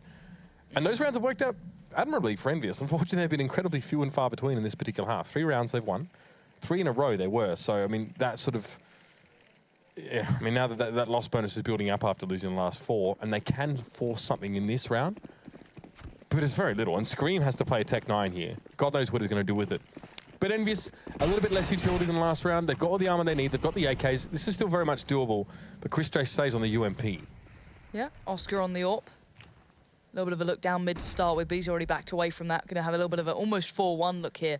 If you look at where Dennis has already pulled himself over towards Oscar, can just sit over towards A, that's fine. And EnVy aren't really pulling players anywhere else. XMS is actually going to take some damage from that molly, so it might have been heard possibly from maybe Rops or possibly Dennis as well, both by the kind of deeper side of connector, but no one's facing this. Rops finally comes out of the flash and gets the job done, but you're down to 3 players now for EnVy, and they're being ripped apart. This is a 1-by-1 piece, and it's not good from EnVy. It's getting shot down left and right. Scream so low, 1 HP now. Anything's a bonus he can do, but Happy left alive. You've got 4 players to get through. Backs up on towards B platform here. EnVyUs didn't really have the utility here to sort of spread over multiple waves, and Mouse Sports hold them at bay. And they take the day as well. It's going to be 16-8 in the first map here, Cobblestone. And this is important for Mouse Sports. They found themselves at the top of the ladder early in the season. They have a chance to actually get themselves back up towards that pinnacle spot tonight. That's the buffer they need going into the later stage of the season, where they've got some really tough matchups, Lauren. And what a big moment as well for Ops here, just to get that official under your belt, get the win first of all. It's only the first map of 2, there is another map coming up later, but just individually for that little bit of a confidence boost, I go, all right, I can compete here. This is big for him too, so good for Mouse Sports to be able to pick this one up. Of course, there is another map on the horizon though. That's it, but for now, let's go to the desk with Moses and the boys to break this one down. Yes, thank you, Mitch and Lauren. 16-8 for Mouse Sports on Cobble. It was Chad, I believe, who said that Mouse Sports is a very nice Cobble, and they proved it here over EnVyUs. But that's a good name for a band, Jason. What's that? Hey, Moses and the Boys. Moses and the Boys, yeah. Playing with, yeah, that's we like got it. We already got it. That is the theme song. It's nice. Yeah, it's good. But we did say there were going to be one massive storyline that is always going to be the story tonight for Mouse Sports, and probably for the short-term future, is Rops. I told you it was going to be 2 rounds, and then he would be fully arriving on the scene. Started a bit slow, man. I think it was like 6 rounds. Listen, yeah, okay, it wasn't 2 weeks, was it, Chad? Well, they're only playing EnVy, all right? give him some a better opponent. Yeah, well, let's talk. I mean, I was trying to lead into Rops, boys, so let's take that one away. I mean, okay. I know we had an observer PC specifically on Rops. I just watched him the whole game. He has very good aim. Yeah, he does. And at the same time, I was reading his interview with HTV.org where he was saying that he thinks he's going to be more of a passive player and potentially a lurker, but I saw him being utilized as like the second man in because he was always covering his teammates or always clearing that corner that tends to get overlooked. And every shot that he had that was like a head-on duel, he was winning. Like, and he was getting 1 and 2, and then maybe that he'd lose that 3rd guy, but he was doing his job across the board, had a couple of eco kills there to, you know, pad his stats a little bit. But he played well. Oscar did a good job.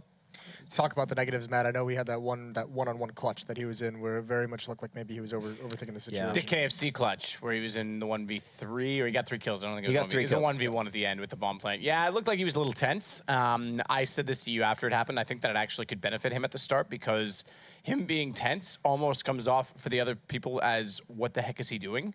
And he's very almost random in his movement, not so much his aim, but his movement in that sense. So I think he gets away with it a little bit there. He ended up winning the clutch, but yeah, he was super, super tense. The guy was 1 bullet away from death, and he nearly got himself killed by getting shot at twice through the KFC position just because he was very readable in the fact that he wasn't peeking. Yeah, well, I didn't let him plant, which... To be fair, okay, he's inexperienced. I don't mind someone giving up a plant if it means winning it, but yeah, okay, sure. He probably didn't have to. Yeah, something he can improve on for economy reasons later. And EnVy, I mean, this was a little bit underwhelming for them. This is kind of what we expect out of their Cobble. I mean, Happy had a couple successful lurks I saw. Yeah, you were noting how you thought it was a bit more aggressive. Yeah, there was one round where he came on drop, and it was like an entry lurk. You know, he was like the first point of contact across his entire team from that drop lurk position. So that was kind of cool. Yeah, I think that's kind of what I was saying with assertiveness. Yeah, get 100%. down there early. And even if you're in there, you can still lurk from there just by having the map control and not really moving, just staying and drop and holding it from the CTs. Something else to note about EnVy, I like their B long control. They use a lot of utility. They're able to get that B long control down. But because it's so early on in the round, if you don't find a pick from it, you have to expend all of your utility to hold that area. I would like to see them just take it, clear it out, maybe get a frag early, and then just drop back to a normal hold and just play contact spotting and then use utility at that point, because you have nothing left come, I don't know, the last 30 seconds of the round. And we saw that a few times where Mouz were able to just kind of walk in. They didn't have any utility to stop anything, and they were able to enter onto the bomb site from there. Some things which I did like, though, was the way that EnVy play they did a force buy and screen push up to get those 2 sick deagle kills. But the double-edged sword for me is you like to play 4 people towards over that B bomb site on the CT side. You want to stop the drop rush and the platform rush, which are difficult. You need a lot of people, especially if you don't have the best weapons or the utility. So your other player either has to play mid-ramp or in A-long or all the way in the site. You don't really want to play all in the site. You don't have any information. So you want to pick mid-ramp or A-long. Personally, I like the mid-ramp one because it's better for the rush, but in this instance, it didn't pay off. You know, Scream was able to push up, get them rotating through with the deagle, and just that time it wasn't so good.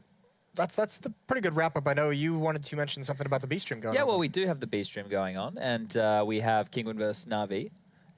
They were playing on Mirage on the first map, and Na'Vi won 16-6. So if you want to check out the next map. Golf clap from Matthew. Yeah, well, I have all 3 members who top fragged in that game, Guardian, Simple, and Flamey in my fantasy. Oh, so. do you? You went heavy on the Na'Vi lads, did you? Yeah.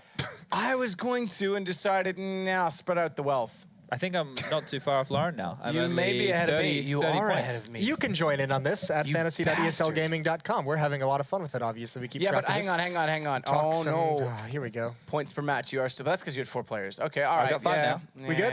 No, because I'm in 3rd. Well, we will return after the break. We have one more map between Mouse Sports and EnVy.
Get your team apparel now at shop.eslgaming.com.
You ready? Huh? Hey, easy boy, huh? You ready? Huh?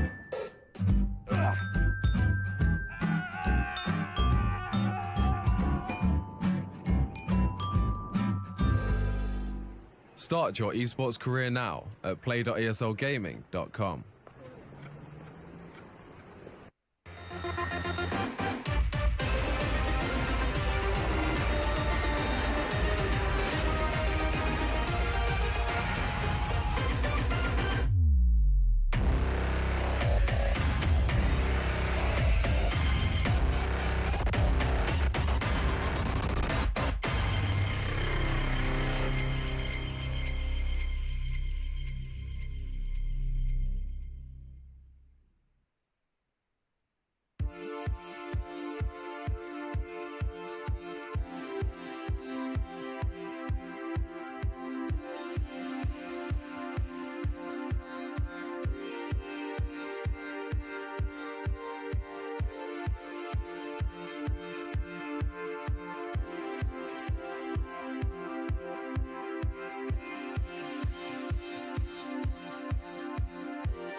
ESL Pro League is brought to you in part by Logitech G, Pay Safeguard, Legion by Lenovo, Mountain Dew League, and ESEA.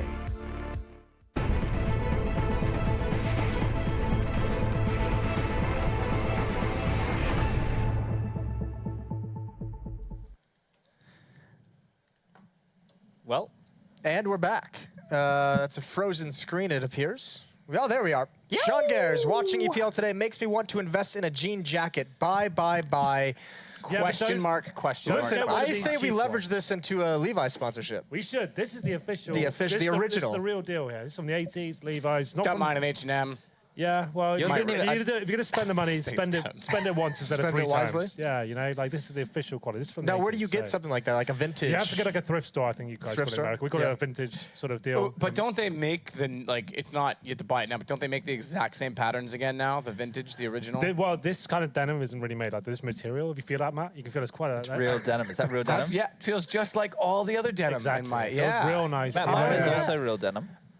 Oh, that's... Lower. I think mine's cotton sprayed to look like denim by the lovely people in Sweden. Just really doing everything half-assed. That's kind of your thing, isn't it? That is my thing. Well, why not?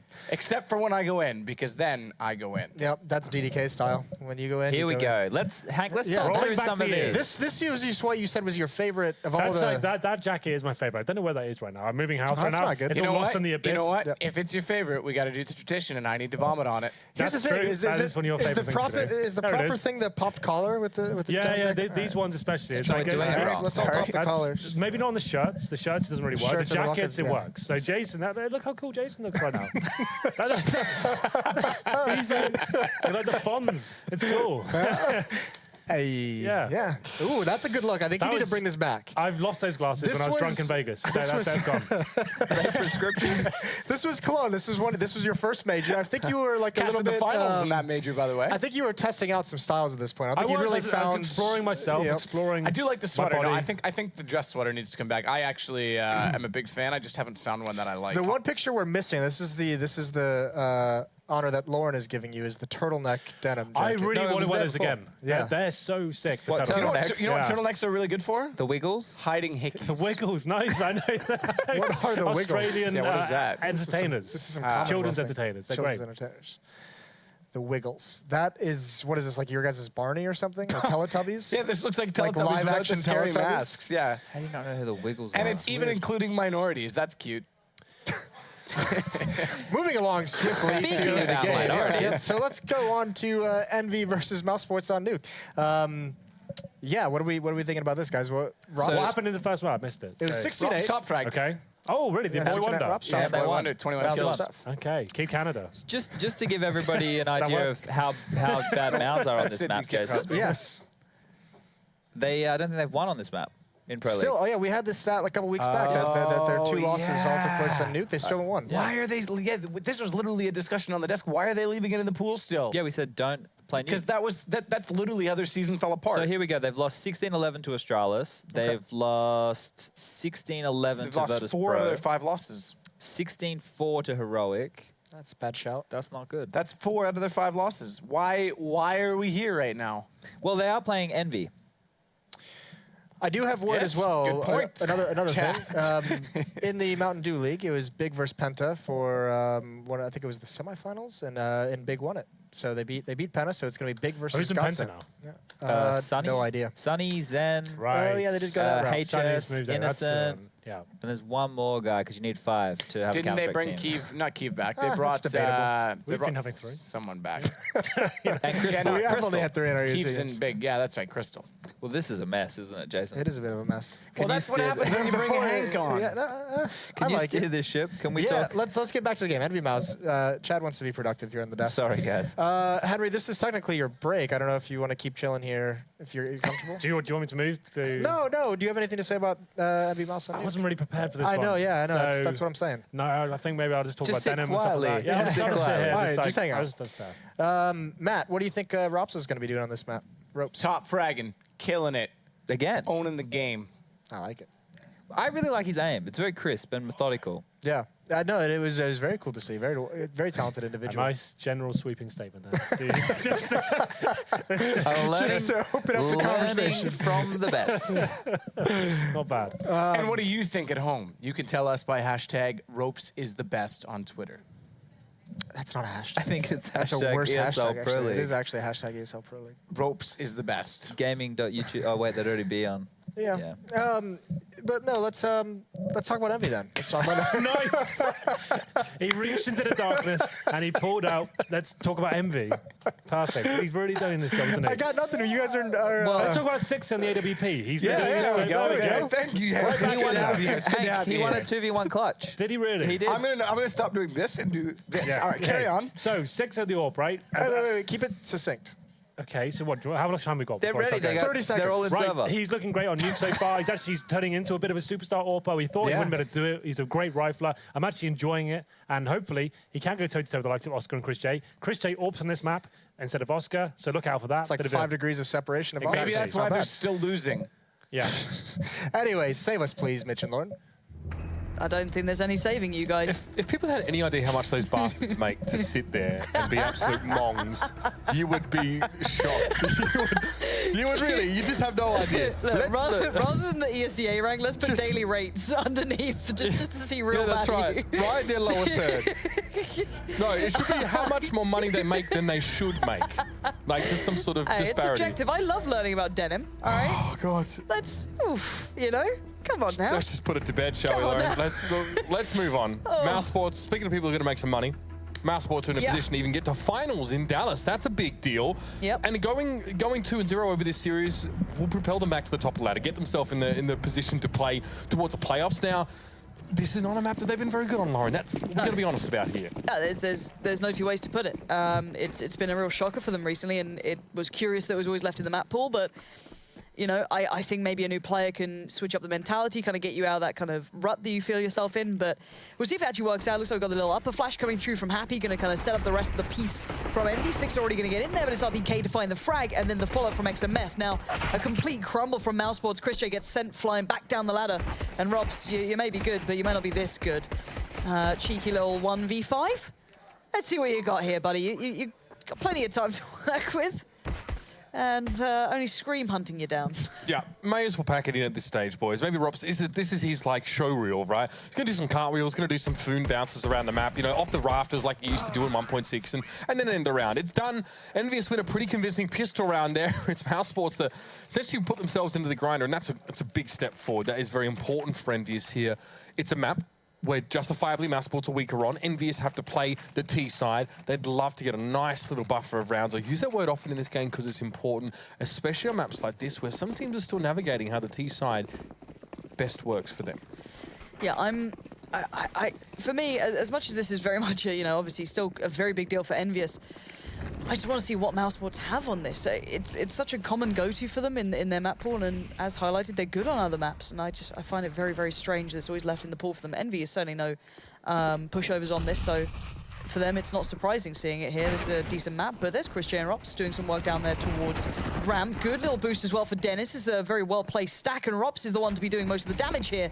2 kills for him to follow up that little first bit of damage he did, but Dennis on a nice angle with the CZ. Can't quite close down the deal, but he did a great deal of work towards RPK now on 21 HP. Gonna have to just deal with Mouse Sports on the crunch, and a good round from Mouse Sports. So just a well-placed stack, it feels. All right, so if you just started watching this game and thinking, oh, it's Nuke, this could go either way, I'll be paying a bit more attention now, because this is always a super interesting situation where you win that second round force, especially as a CT side, where your economy is a little bit harder to develop and actually grow. You can make life really hard for the Ts here now when they're going down to Tech 9. So we need to see something from EnVyUs with limited utility in this round. Yeah, it's going to be really hard for them to make it work, because you can see how heavily Mouse Sports have invested towards all that utility to deny Mollies, these rushes. that's what you want. But they didn't molly vents. No, they do it from main. It's late. It's a They late. didn't, okay, that was weird. Rather than doing the hut, well, they mollied hut and then not the door. So they've been able to get a plant. Sure, it might not go beyond this, but still, to allow a plant to come through is more than I expected, and a weird use of the utility there. Maybe a bit of a miscall, maybe a little bit of a, I don't know. Normally the guy who goes up rafters first bangs out the molly straight towards Squeaky. Normally he drops it down. As soon as he gets into heaven, I don't know why they're expecting, maybe they expect like an upper rush. It could be an upper rush. It could be just a thought in the back of their minds as how they approach this or how EnVy likes to play. Throw back your mind back to the first round even. Happy set up that piece with the flash. So but look what happens though. When you molly it late, you allow a vent dive and bomb plant. On this map, as a T side, with like any sort of normal spawn, you can get from spawn to having planted the bomb after 25 seconds in the round. Yeah, and also ChrisJ here with the AWP. That's quite interesting, rather than Oscar. So maybe just, it could be completely map dependent. I need to kind of catch up on how they like to split it, whether it's T, CT, whether it's map, spawn, you know, there's so many variations or, you know, small pieces that can change up from this. And we're seeing the kind of deeper mollies as well kind of spreading there. You saw Happy kind of being hindered by it, just because of the additional kind of, I guess it's like maybe an inch or so that's been added to the hut, you know, the little tin hut approach that got changed. It can make a big difference, Mitch. XMS here. Looking for a little bit of play towards ramp. Oh, there it is. That's the deagle shot. Rops is down. And XMS is going to have a bit of passage now towards the lower levels. The thing is, the bomb's been left towards outer behind the big silo. So EnVy is now a little bit slowed up here in their execution, but it doesn't matter. They've got themselves the man advantage. Some weapons have been salvaged as well.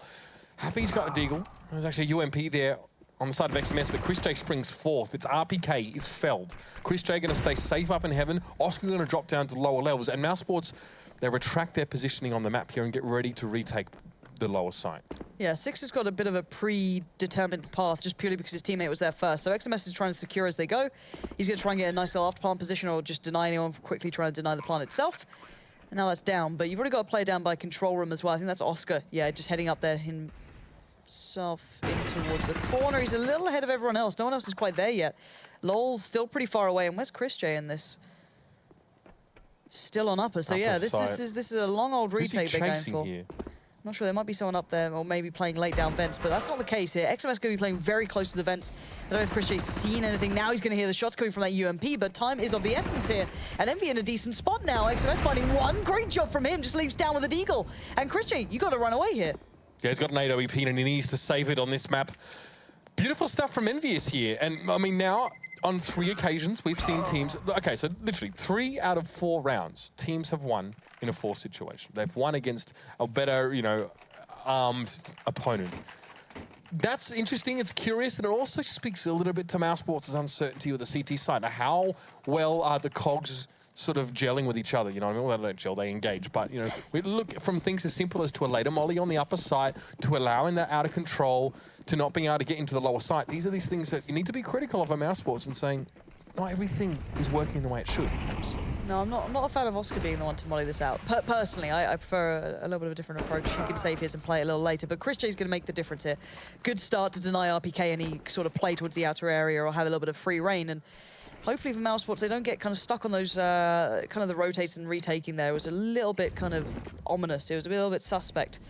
And Rops seems like he's a little worried about the lower bomb side. I'm not sure why. I'm not sure if they've kind of lost vision somewhere or lost control and he's trying to re-find a place on it. But right now, EnVy is still focusing on taking over ramp. ChrisJ is going to see this, but he doesn't want to overextend or get caught here.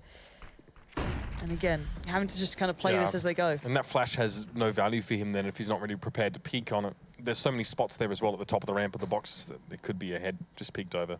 Any challenging screen there, so it's always a risk to lose that AWP. He wants to hold it.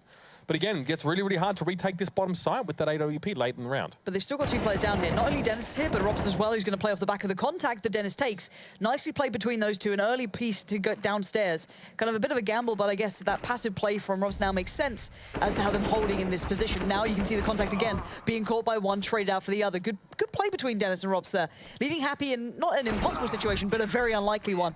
And the passive positioning and the well-played crossfire coming in between those two secures the round for Mousesports, and they keep a lot of players up here. Dennis, of course, got caught up in the end, but it did the job they needed, which is very, very important. And it's kept EnVy at bay. Their money was looking okay. Now it's back down to kind of a little bit more shoddy buys, so they might just have to go for the pistols here, try and keep their money for the next round. Kind of what we're talking about with Rops, how he likes to sort of play those roles and play a bit more passively there. He finds 3 kills just from sitting right back in the vents at the lower bomb site there, trading out with all the players that made their way into the site and doing it well. So that's it's the later Molotov here, but to be fair, EnVyUs aren't going for any fast play. They're not nading the door out and rushing through. Yeah, so you look at certain teams, they really like that. Ooh, that's a lot of damage. Robs needs to back away from this. He needs to call for backup because he knows that EnVy will want to pounce on that because you can tell when you dink someone up that much. You know. And now RPK is hunting it down so quickly. An easy connect, well, not easy, but easy for RPK, let's put it that way. And he's going to be sat down by Oscar in the end. And now a 4v3 will occur, but already Mousesports starting to respond to this lower control coming out from EnVy, but ChrisJ playing a very passive position here over by CT Spawn, going to be rushed down. Happy trying to just be a real nuisance, but it's sloppy and right through the window. ChrisJ, nice little shot there towards Happy, eventually trying to quell what was beginning, but that got a little bit worrying. Yeah, I mean, you can see the ChrisJ having to correct his aim every time. Had no idea where Happy was going to be. That was beautiful stuff from Happy to keep him guessing, but it was only Robs to fall on that round, and it was that one Deagle shot. I mean, it kind of feels like a waste, isn't it? Getting a 1 HP kill with the Deagle. Either way, that was RPK, was silenced immediately after there by Oscar. And this is Mousesports. They're allowing a fair bit of real estate to be taken here. Clearly they like the ragdolls over in production. I can imagine a couple of giggles. Are you kidding? That was your observing style as well. You remember that? Yeah, I'm an outstanding observer. The ragdolls. Look, when my casting career is over, which who knows, could be soon, I can get into observing. I wonder that every time we get here and cast, but you know, we still keep going back for some reason. RPK with the AWP? Did he just pick that up off Sixer? I hope he did. That'd have been a bit curious otherwise. I'll have that AK. Yeah, is that, nah, not... He might have put it somewhere for Happy. Yeah, he's done that. Yeah, that's the case. That makes far more, much more sense. But still, losing out on a player early is going to be pretty tricky for EnVyUs now to make the hits count. You've got Dennis in a really good spot over by Secret, and something I didn't mention in this game is Dennis playing towards T-Red. Something he's very, very good at, the aggression he likes to kind of play with. He hasn't done it in this round particularly, but he'll push up towards T-Red and make a real nuisance of himself. Cost EnVy time, cost teams, positioning. Make sure he gets favorable trades and information gathered. So something to keep your eyes on later into this one if he feels it's required. But for now, they're certainly fine. 4-2 at this point. ChrisJ keeping eyes towards that upper balcony. Brilliant work towards Scream. Good positioning. Smokes out. And now he can hop up back if he wants to, but he's a little cautious. There'll be someone looking for the trade out, and there is. That's Happy there. Nice adjustment from Chris, though. Going to adjust the angle, go back down towards lower. Be a little cautious of ramp, while Happy looks to see if ChrisJ would dare peek again. Yep, consistent frags from Chris in that position the last 2 rounds has made it hard for EnVyUs. I mean, if you want to throw a line of smokes and go to Secret, fine. But they can't get much closer. They can't pressure the player at mini. They can't really play in towards Annex. And they can't get up, in the VP style, I guess, over towards Heaven by playing around the rafters around the outside of the building. So that limits them greatly here. Yeah, and there's the crossfire from lower. This seems to be better for Mousesports so far. And it's hard to kind of quantify whether it's EnVy being lackluster or Mousesports being better so far. Now, this is CT side. Mousesports are able to kind of turn the rounds they needed, keep the economy going. So, I'm not going to read too much into it early just yet. But still, this is better than the previous performances from Mousesports on this map. It seems a little bit more solid. I really like the play between, so far, Dennis and Rops there down towards lower. Nice crossfire pieces. It seems very, very on point, and the money's becoming more and more robust. You look at ChrisJ's money sitting on 9K here, 8 down by Oscar, really well spread across the board. And on the other side, it's EnVy having to deal with, the receiving end of losing out on a couple of these rounds quite severely. Upgraded pistols, but that's about it. You of course, have that rifle that's left over with XMS he saved from that previous round. Happy with a decent spawn here. You might be able to make a little something happen. Trying to get that hole to appear through the door. Not going to happen too easily with the Deagle. And Robs just waits to see if anyone would dare come through that smoke. I'd like to see EnVyUs sort of test Mousesports' timings on utility using the upper site and see if they can exploit it, because they can't play outer. Their only play has been into ramp room so far, and it gets shut down by passive positioning on the lower side there. 1, 2, only 2 for Robs so far, but ChrisJ's going to be there to try and support. Deagle comes in. It's ballsy, I must say. He realizes he needs to back out there, and now Mousesports need to respond. Dennis might swap places with him, go in and challenge ramp room. Happy's going to push forward with the Deagle. EnVyUs are chasing the kills here. Dennis, though, receives, takes them both down. And EnVyUs now, the full degree of their folly is revealed. Yeah, and Sixer, there's no armor on him. So even though he's got a gun, it's kind of neutered as to what he can achieve. And saving for 50 seconds is a long old time. Mousesports might want to try and get that out of his hand, keep that money as low as possible for the EnVy side. They've got a couple of dollars to spare here. They could certainly hunt it down. It's not like they're suffering at this point. And Sixer, if you can get a plant, it'd be impressive, but it's unlikely. There's still players downstairs. You've still got Oscar down here, if I'm not mistaken. I can imagine Dennis will probably be there pretty quickly. Nice try from Sixer. A good little attempt, but not going to break through at all. In the end, it's Mousesports keeping 4 alive, denying the plant, making their money even better. But we finally see a bit of a buy coming back in. XMS won't be able to because he, had the gun from before, blah, blah, blah, blah. So he's going to be suffering on towards that Tech 9. Sixer, I'm wondering what he goes for here. just the rifle. Just rifle, yeah. No AWP to come out. No outside play as well. No, this could be different. I'm hoping there's a switch up of pace here from EnVy, maybe a little bit of a different stance, a little bit of a different approach. It's got these smokes, actually. Yeah, we could see the line of smoke possibly outside. This seems a little bit more standard, this kind of slower play outside with 3 of the players. Last time around, it was actually ChrisJ who kind of dismantled this with the AWP. He was very, very good at that. Got the opener towards Sixer and then kind of kept going on it. So I'd be wondering if that maybe happens again. Yeah, you need to have your smoke set up, though, actually, to allow your players to get into the warehouse, into the garage, because most teams just throw them to get into a secret, and that's fine. But the reason why ChrisJ is there is not really to kill anyone going secret, it's to kill anyone that's trying to get any further north on the mini-map of that little corridor up against the chain link fence. And he's been shutting him down pretty hard so far. And there's no AWP brought up for EnVyUs here as well, so there's no, like, 1-2, punch or trade scenario that you can really get together with Happy or Sixer. Okay, see how these smokes are done. It's not just for secret. It's going to let them get closer, but they won't get into Annex because Dennis is watching the gap in the smoke. He's flashed. And they do go. I'm wondering who's holding lower now. For me, I'm just keeping eyes on the Mouzebots rotates. Who's the first to kind of go down? Normally it is Dennis, but he was the one who was in kind of the mat cut. So, I don't know. They might get a little bit of freedom here, EnVy. No one's in control room yet. Robs is going to be playing late off of ramp. He could be in a good spot here. No one's pushed up that far. They're over towards control room and the stairs down below, but you can see this is going to be using that utility that EnVy have. Not much of, but it's going to be allowing them to get the bomb towards the site. Maybe consider a plant here. There we go. RPK's going to get it down. It's a 5v5 retake. This is actually very tough now for Mouzebots, giving over a lot of room here for EnVy. Well, Mouzebots didn't have anyone playing Secret, didn't have anyone playing Double Door, didn't have anyone playing Observatory or lower in Vents. So they give all this ground to EnVyUs now. They get the retake. This is pretty nasty for EnVyUs because they should win this round out. They got a big advantage. The bomb's down. 9 times out of 10 should be winning those rounds, especially with the utility they've got.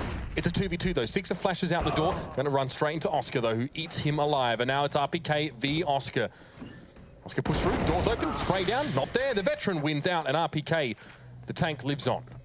Bit of a whiff there in the end from Oscar. A bit of a shame. That could have been more than that. But a strange round from Mouzebots. I was kind of surprised that no one rotated or put themselves in a better position earlier for that lower kind of push. We saw Robs being down there before, Dennis creating the crossfire between each two, but playing that 5-man retake on the site was pretty tough. You could see that utility slowed it down. They weren't able to make any sort of entry in towards the site or, reply to the site being taken just because that smoke and molly were cutting off Robs from being able to peek out from ramp. But pause comes in. Let's see this one all over again. This is from, whose perspective is this? Is it RPK's? I can imagine. And he is just watching this one unfold. Yeah, he's the one with that particular skin. He loves it. Not a big fan of it, to be honest, but... No, it looks a little tacky. It looks like a very poor rip-off of Akira. Katakana up there. It's just a bunch of logos. Yeah. Have you seen Akira? Yeah, the anime. That's super OG, Lauren. I love it. I've got an Akira jacket at home because I'm a massive weeb. You got an Akira jacket? Or did you have one already? No, I got one pretty recently because I rewatched it. It was one of my favourite films of all time. Rewatched it, I was like, do you know what? Getting on that. I hate myself a little bit for it. I mean, you can dress up the body pillow with it, I guess. Yeah, makes it a bit more human. Yeah, it does. Interesting. Akira. Yeah. Why do you think I've been having trouble sleeping recently? Well, I didn't really question it any further than you telling me. I don't really question women about, sleeping problems or that kind of stuff. It's pretty good. Just leave it. Good idea. But, Lauren, you just made me think. Now you made me question everything. Oh, dear. But, yeah, timeout time. Actually wondering who's called this in. EnVy have brought themselves back into it, so you'd feel it wouldn't be them. But then again, this is very early for Mouzebots to call the timeout. Maybe just a discussion as to what happened in that round, how they're coming back in. They've still got the money to play with here. And that's no surprises. I'm not going to ruin it if EnVy were watching this. I think it is a tech pause. It says tactical, but I think it's technical because there's only 4 players here for EnVyUs. And that's why I was kind of curious why they call the pause in now, because, as said, it's still a good... And the scoreline's backwards as well, just so you know, guys. It's Mouzebots leading 6-3. Guys, what's going on in production? Jeez. Do you get distracted by the discussing the body pillow I've got at home? It seems like... it back. I can't help myself. You brought it back. No, 6 is rejoined, just so you know. It was a tac pause. So there was a tac pause. It turned into a technical pause because someone's computer crashed. Yeah, we had a technical pause. We did. In there mentally. I did. Definitely, yeah. But yeah, we can see Sixers back with us, so it shouldn't be too long to it back underway. Okay, so I think EnVyUs called this pause just purely because money's not really great yet. They haven't established it. Like XMS and Happy, after 3 of their teammates buy AKs, they've only got like 3.2, 3.5K. So they've got to decide now, I mean, they're going to buy, that's obvious, but it's like, what are we going to do with this round? RPK's out now. RPK's crashed now, that's cool. Go back to that nice discussion we had before. But no. Do you want? Is that what you want? No, we can go there, but no, that's not what I want. Oh, look at the poor little Molly left on the floor, all alone. that's an incendiary. Oh, there's a Molly. How dare you? Yeah, no, How dare you it's question me? Pretty questionable behavior from yours truly. Oh, I got was, some I was observing. looking at the Here we smoke go. grenade. There you go. Oh, have you seen the chicken thing? Is it rush observing? Can you get to radio? Off we go. Oh, was that in the boardroom? Yeah. So you go to radio. There's a little office in the back. On your, Wait, no, where no, is keep it? going. Where is it? I need to It's find not it. in here. Where? It's in the lower levels. Is it lower levels? Am I being dumb? I found it yesterday. There's like a little, like a board up somewhere. Yeah, Is it in control room maybe? It's Yeah, control adjacent room. to control room. No. Oh, hello. Oh. No, we've crashed. Oh, We've gone too far. We pushed it too far. They can't control it. We're all DC. Okay, the problem is I have my feet up on the table because I'm lazy, and we had DC. So Hello. right, we'll sort ourselves out here. So we have a service switch. That's pretty bad. That's generally not good news at all. Server's down. However, we'll be working on that one, getting it sorted Gives you pretty more soon. time to check out the turtleneck. Yeah, that's right. It's pretty Which is the legit. important thing. I've also same as Tato. I've gone with the You've gone for the low cut shirt. Yep. Yeah. It's another Henry G look. It's another classic. It is. I think he does it. He goes for that one. Yeah, and you've got a way better pop collar than I do. Mine's a little, it's got a little bit of I something just going figured on. out that was a thing today, but You do that look is a like you thing. could be in Greece, maybe, Just selecting it over. All right, well, Beautiful. let's go to a break, ladies and gentlemen, We've because got great topics to discuss, such Guys, as Mitch's hair. get me the F out of here. All right, we'll be back hopefully quite soon. We're just waiting on a new server, ladies and gentlemen, so don't stress too much. But in the meantime, we'll be back and wait for the players to get in. See you in a sec. Kill me, Laura.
ESL Pro League is brought to you in part by Logitech G, Pay Safeguard, Legion by Lenovo, Mountain Dew League, and ESEA.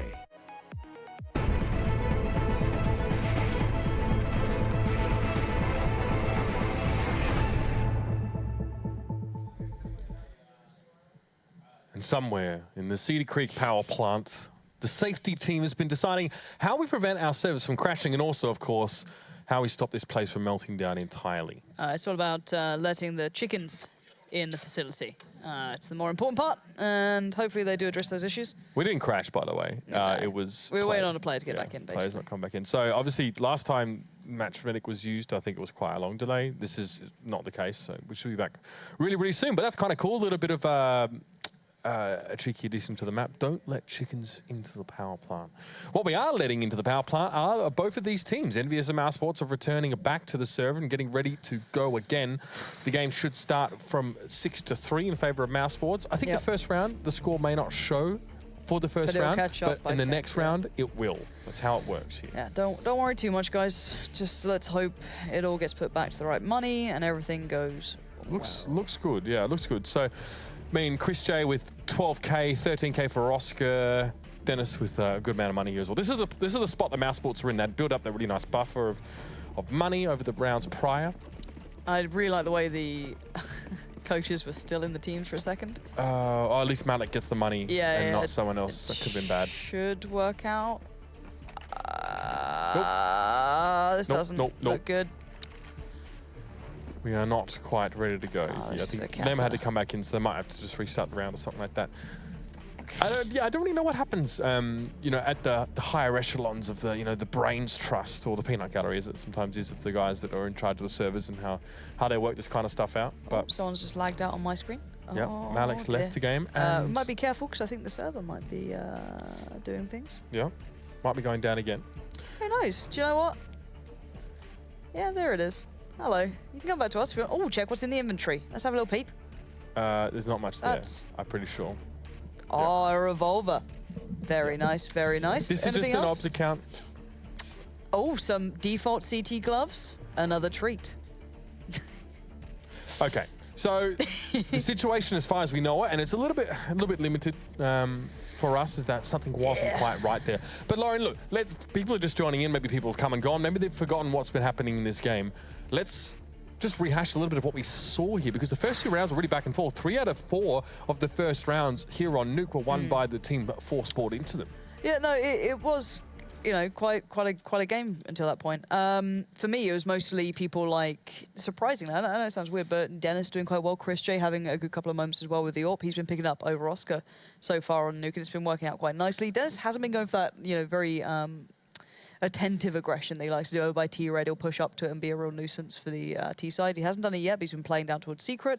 Rob's been doing well, kind of playing towards Ramp, being a quick rotate down towards lower as well. The crossfire they had, actually, when Envy went for that hit down there, was actually really nice to watch. So again, something to watch back. Like Rops and Oscar down there, I think it was, sitting right back on the side. Yeah, definitely had a couple of moments with him. So yeah, have a little look towards it. I'm just keeping my eye on the new player. I want to see how he kind of fits into this role, because he was saying he was, you know, going to be a lurker, but, you know, it could change depending on, you know, the strats that are called. So there's a lot to be seen with these guys. And yeah, we know the history here, let's put it nicely, with Mousesports on Nuke. It's not exactly been wonderful. So this is a good start for them. And an issue for us, I think, in the last few rounds, or at least the last round specifically, was that Mousesports gave Envy so much room to move, right? Yeah. They actually had no one on the lower side of the map in any position. Everyone was in, I think the closest was Rops in radio room or something like that, or in ramp room, should I say. Yeah. And EnVyUs got a plant off the 5 players. They had 5 players in there, all managed to get that plant down there. And then there was when the retake effort had to come in. But Mousesports are actually giving a fair bit of ground. They're using Chris J in fairly passive positions back over towards Heaven, sort of, you know, peeking towards the outside of the map with the AWP, just in case anyone's trying to go through Annex or get up close and maybe flank on ramp room. So that's what we're seeing right now. It's working quite well, especially Chris J's position. He's able to have a good impact. Ropes there, well, I think it was 7 kills, 4 deaths at one point there. He was equal first on the server. So, I mean, we top fragged last game. So, you know, okay, well, look, I'm seeing Reddit threads. All right, it's pretty standard. People are like, oh, it looks like this guy is pretty good. Okay, first game done. He did a good job. There's no doubt about it. There were a few eco rounds where we saw Ropes actually, you know, sort of stack the frags up. So we still want to watch him play. Yeah, and, the caveat is that he's a passive player. He likes to sit back and be more calculated. There's been a lot of discussion about how he, his positioning, how he played in FPL, how he seemed to know where he had to be and all that, but he seems to just have a different way of looking at the game. So. Yeah, and I'm seeing if this works out now. The teams are just doing the restarts. And we're waiting to see if the coach gets put into the coach role. They are buying as we speak. I just want to make sure this works out before. But neither of the coaches are in at the moment. I think they're going to have to rejoin and then just go to the spectator slots. Yep. Ooh, he's gone to... Yeah, so both in. Yeah, both okay now. Here we go. Everything's back in the way. I just wanted to make sure the coaches got in as well, because last time I think that was one of the problems they were having. And we can turn down the suspenseful music because CSGO will be suspenseful enough at this point. So just so everyone knows, it's 6-3 right now. The score will update at the end of this particular round. So just keep that in the back of your head. Mouz Sports are ahead by 3. They've got a lot of money to work with here. 3 players with over 12K at the start of the round. That's the position we're in. That's the situation Mouz Sports have found them in a lot of rounds 1 in a row. Let's see if they can keep that going. Chrisjay playing a very different position here. He's mixing it up, Lauren. Instead of playing from that passive angle, he's actually going to come in through secret. And I like it. Why not do it? He hasn't played it yet. We can still hear the music going on. That'd be nice if it could stop. Thank you. Mitch does it on talkback. I just say it on air. But I actually like this. Because one, he can see if it's a complete fake or not. So they've used a lot of their utility out there, but not gone for the hit. So you can kind of tell everyone else, no one's pushed. There's literally no one here. And then you've got Dennis as well playing towards the outside, so just in case they've kind of peeked, gone a little bit closer towards main. And now Robs gets to play into this, but Scream with a blinder. That's, a quick wake-up call for Robs. You got to be ready for this one. This is, these are the big leagues really here. And you're going to get just decked down by someone like Scream on occasion. Not much to be said about that beyond a nice shot. I wish I could say that phrase, Lauren, but my accent prevents it. It doesn't make it sound great for you. Now, it does. We do see the trades coming through, and I need to get myself back into the game, because so far, Oscar's just about keeping this one together for Mouz Sports. Him finding that frag towards Happy, on towards, I guess, that squeaky area, made all the difference. Brings it back to this far greater situation towards Mouz. This is, again, another round where EnVyUs have a position where they win out very comfortably in ramp room. Now, that can be a real bottleneck for T-sided players, right? One CT, he can get a kill, get a favorable damage trade. He can just back away Molotov or smoke like we saw Maniac do for LDLC last night a lot. They win that battle, they take minimal damage, but they don't go to the lower site. Now, what they should know by now is that Mouz Sports are very passive on the way that they set up on lower. In fact, they don't set up on lower. They play up and they play rafters, they play ramp room, they play secret. Maybe towards double door. This is what I want to see from Dennis. Just get, lovely, lovely, lovely. It's only against an ecoed up team, but I like seeing Dennis doing this now. If he starts to feel confident in it, he'll play by T-Red. He'll just be a little bit supportive throughout the map. Kind of bolster the numbers wherever required. And now it's about just minimizing loss, minimizing damage, not allowing bomb plants. Simple as that. That's on the kind of to-do list. LOL, why are you getting caught out like this? XMS just easily going to take that opportunity to rush him down. And now Dennis goes down too, and it does get saved in the end, but a needless kill possibly coming in there. Just a bit of a, I don't know, that was a bit of a shame. Interesting for Lol to play so close there with the USP as well. I think he had it in 4A1S. Yeah, he did. And you can see this now as well. Like, he spent 5.5K in this round. So that death, this is what allows EnVyUs to maybe start to get closer to keeping a cap on this Mouz Sports economy. They actually probably spent more money almost and made in that prior round. But still a couple of players with plenty to work with here, and Mouz Sports with a good buffer of rounds. Envy come in, is rifles for all and sundry. Gonna be 2 Galils. AK's in the mix here. Now, Dennis, that lovely shot to open up. This time it's going to be smoked on the outer by Mouz Sports to give them some control. Now, he's not going for the aggression, because you can see players like Happy looking for this as well.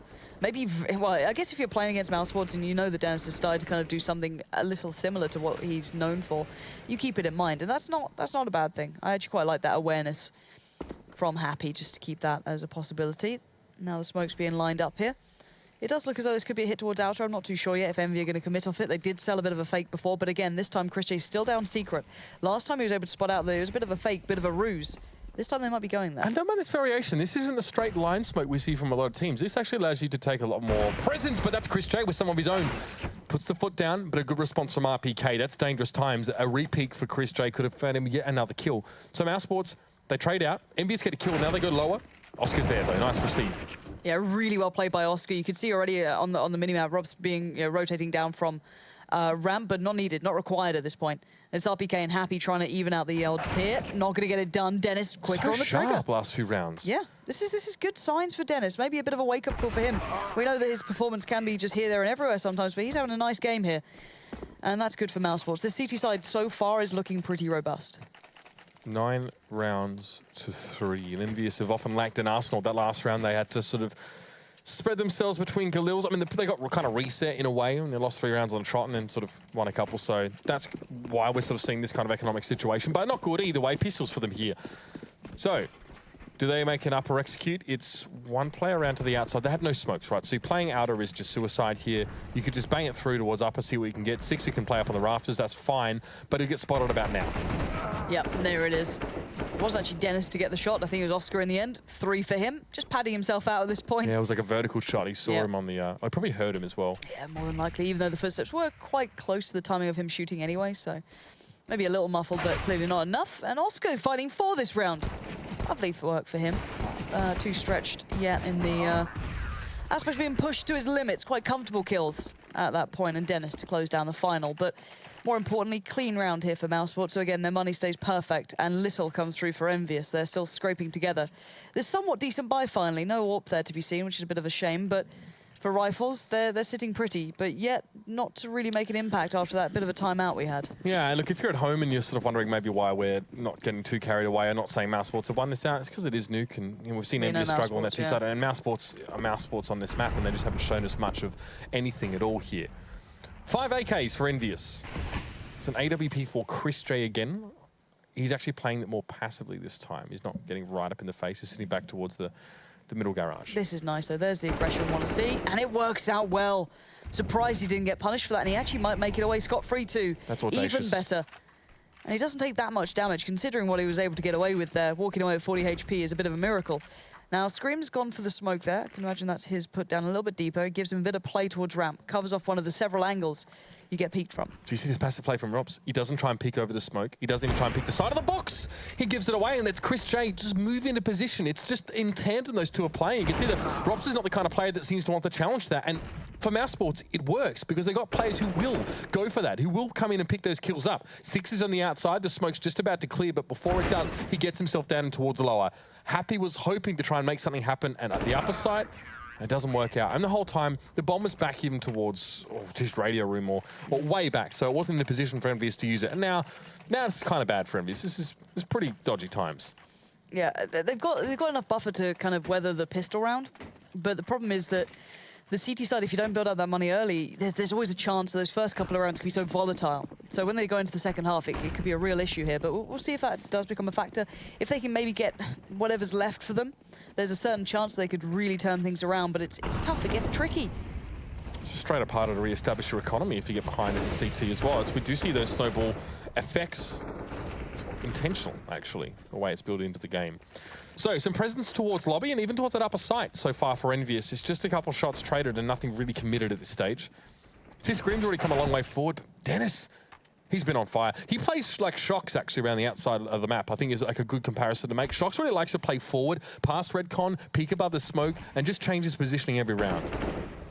Yeah, and you can see Envy just reeling off the back of that loss already, just suffering.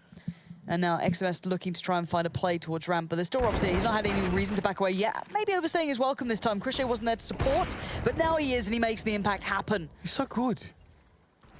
This feels like a Chris J I haven't seen in a while here. Dennis as well, finding happy. This is scary to see a very diligent Mousesports. You saw it with a little bit of resurgence after Nico left, but he didn't think he was going to stick around. But nice work so far on a map that's not really sitting well in their pockets thus far, but this might be the turn of what we could expect. But RPK's got his own mind. Maybe could be made up in this round. We'll see. He's already tagged up Des pretty low, down to 18. Oscar could be his downfall. He doesn't have the bomb, though. That's the issue. 30 seconds left of the round. So RPK there gets himself out a bit of breathing room, has to sacrifice some health for it, but it's about the same as Dennis. He's got time to plant.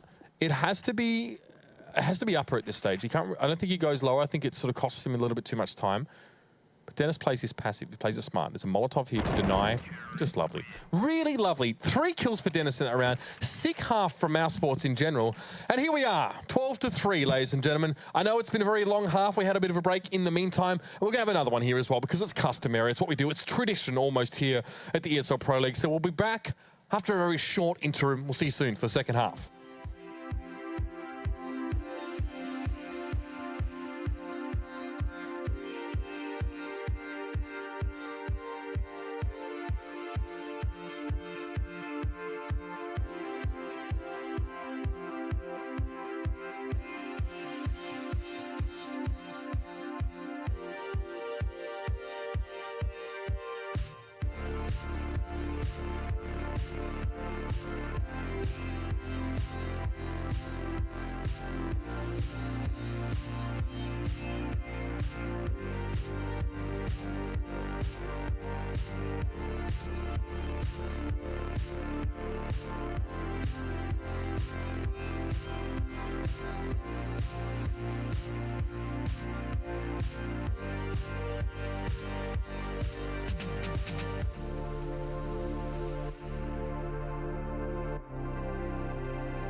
All right, family, we're back here. If you love some good CS, then you're probably interested to see what Mousesport's been putting up in the first half here on Nuke, a solid CT side. Really very, very tight. 12-3 is the scoreline, which is not tight at all. EnVyUs are struggling, Lauren, to get into this game. And like you said, there's a buffer. There's that 3 rounds. They can weather the pistol if that goes bad. But after that, they need to find some advantages. It's weird times out here, Mitch, is all I can say. It's not what I expected to see scoreline-wise. We've been getting weird all day, Lauren. It's cool. That is true. It all started with the denim, and it's all just kind of spiraled. Scream? Did you forget to buy? Scream? Did we go to Scream? Why does he not have armor or any investment? That's a good question, huh? I'm not sure. He's going to keep... What? He just gets... Oh, my God. Okay, Scream doesn't buy. He gets shot through smoke by Oscar there. It's just spam, and Oscar's just like, how is it so easy? But still, if EnVyUs wins a round, I mean, I'm done. I mean, you just never know. This game has been pretty funky so far. EnVyUs are down to 2 players here. Happy and Sixer. Happy's actually dropped down into the vent. He's daring someone to chase him because, you know, you're always at a massive disadvantage if you go down there. Happy's hoping to bait some sort of attention, but Mousesports say, stuff you, mate. We're just going to bloody plant on the side. Robs finds Sixer, and Happy's like, well, that all didn't really go to plan, did it? And then he's met head first with a shot from Dennis, who has been mercurial in his performance today so far. Scream! Buy stuff. That's what the shop's for. Hit the B key. Hit some numbers. Buy something. You have $800 to start with. There's no reason not to. Or is there? He buys armor and a deagle now, Laura? No, he's not happy. He's not a happy boy. Just the good old mouse wiggle around. It's like, oh, dear.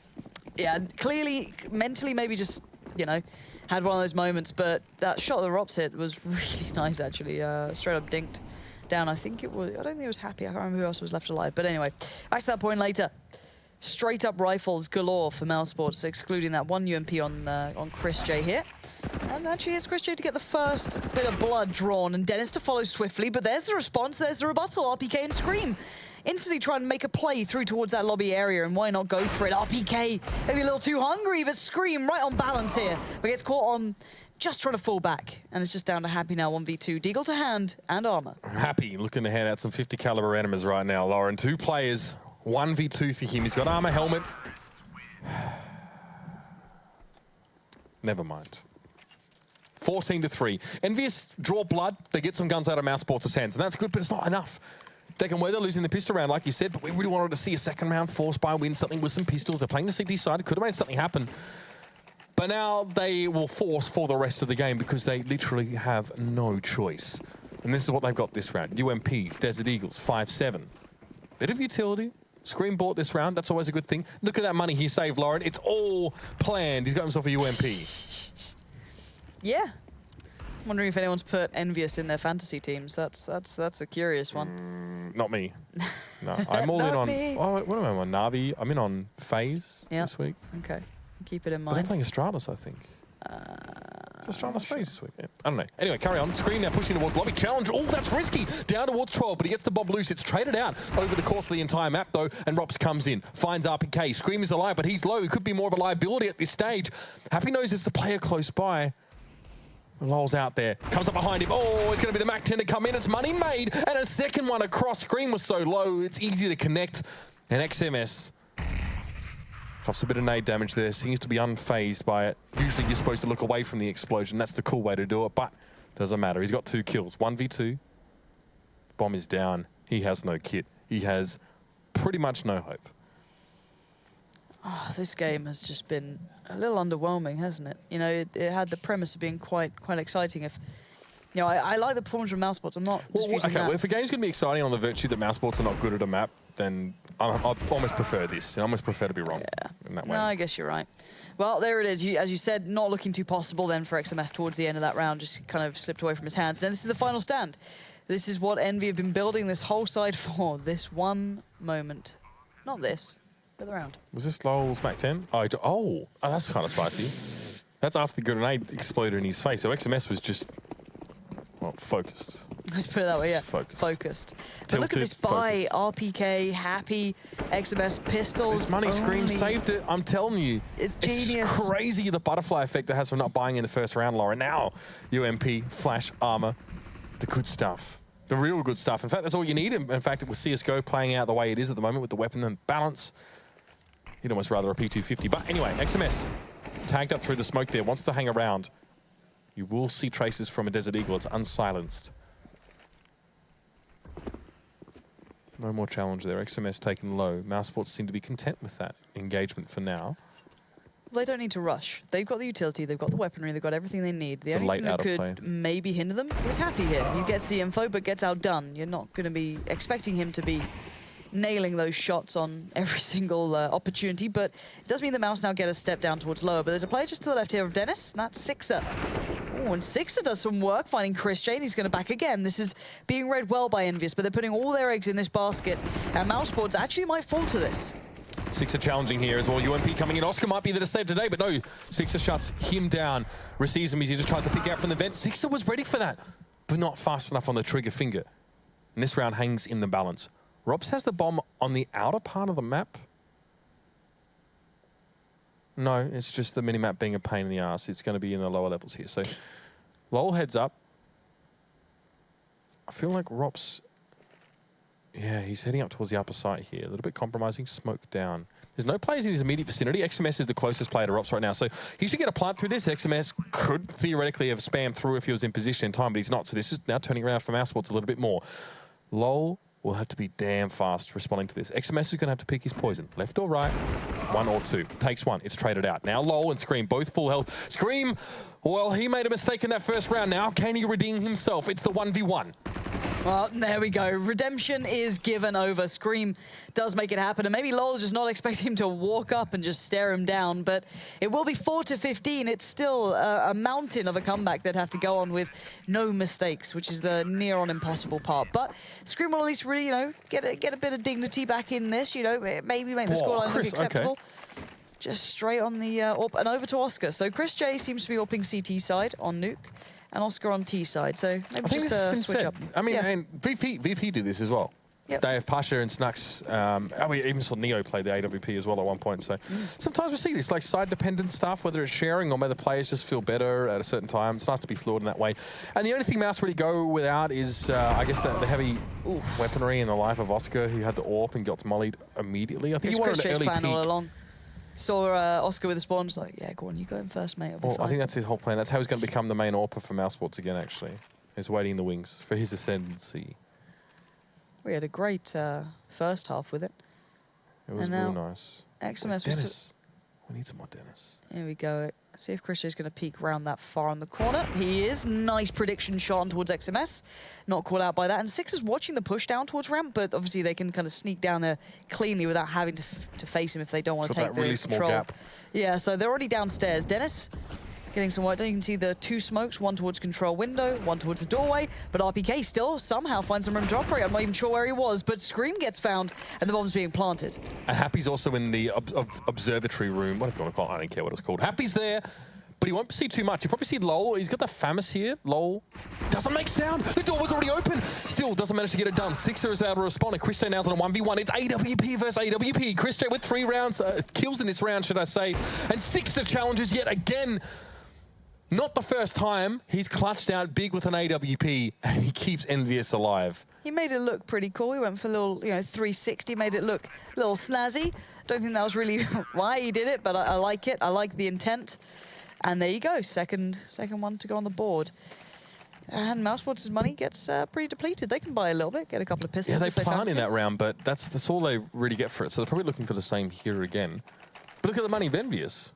They keep going down to 1v1, so they're winning rounds. But we talked about the CT economy being really hard to develop and build up, and you're seeing it right here. They're desperately getting these rounds, and that's the thing at this stage in CSGO. You might be keeping yourself alive, but you're not actually investing in and building up your bank for to be able to take position and win it out. Six, and you can see the caution. He's already going to back away. He doesn't want to take those fights in case he gets overwhelmed by those pistols so quickly. Now Dennis straight away downstairs, not worrying about Vent. Now he is, because Scream's already found one of his teammates, but he does avenge him well. Now, how do you do this one from this point onwards? You've got a bomb, pistols, and not much to play with. Six is already going to make light work of Oscar. A plant would be nice for Mousesports. A few players have already dropped into the lower side. This is a bit risky. Go towards outer, hope to play into Elliot's annex. They know there's an AWPer at large here. And Six has already got up into Crow's Nest. PK, he's going to wreck them here. Not much you can do about this one at all. EnVyUs were ready. Their Mousesports were looking for an easy plant. A way that they can sort of just not get completely slapped, but good coverage over both of the sides for EnVyUs here, and Mousesports Yeah, can buy pistols again, or try and work in with some sort of, was it higgledy-piggledy? I've used that before, actually. I like that one, Sponge, from last night. They can try for that, and they will. Yeah, it's Tech9s come in, force pistols until you run out of cash money.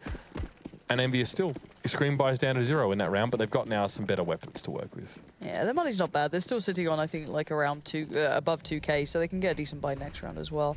Ideally, though, you can get some damage done here. This is a prime opportunity to do it. Chris J straight in towards Upper, gets a little tagged up, a little caught by Scream, but I don't think Scream expects him to be in this sort of spot, and now he's kind of behind enemy lines. You're going to have to kind of give him room to work, maybe. Allow him a second or two. Just got a cheeky trade that no one's expecting. Oh, this is nice. Six is not ready. He's got the AWP. Is he looking? He's not. Oh, it's nasty. Okay, Chris J, and he likes himself an AWP every now and then, doesn't he, Lauren? He's taken down though, so ultimately it results to no more than a trade. The AWP's not dropped in a safe position for Mousesports to reattain because Happy's going to be coming back up. Screens watching via Annex here. Tech9, balanced weapon, or is it? 78 points somehow.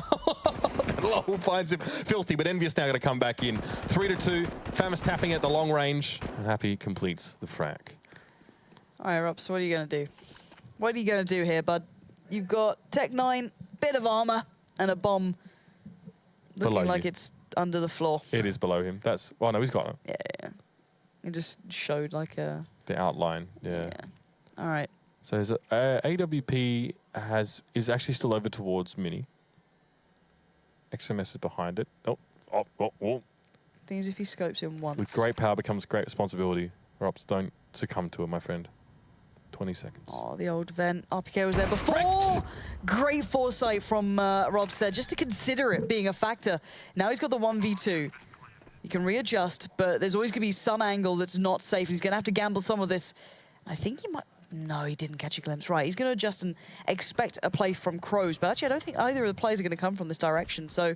You heard that. That's big. Oh, that's so big. What's he going to do about this one? If he peeks into Hut, the player inside vent can kill him. He needs to check that. No, he can't. Happy.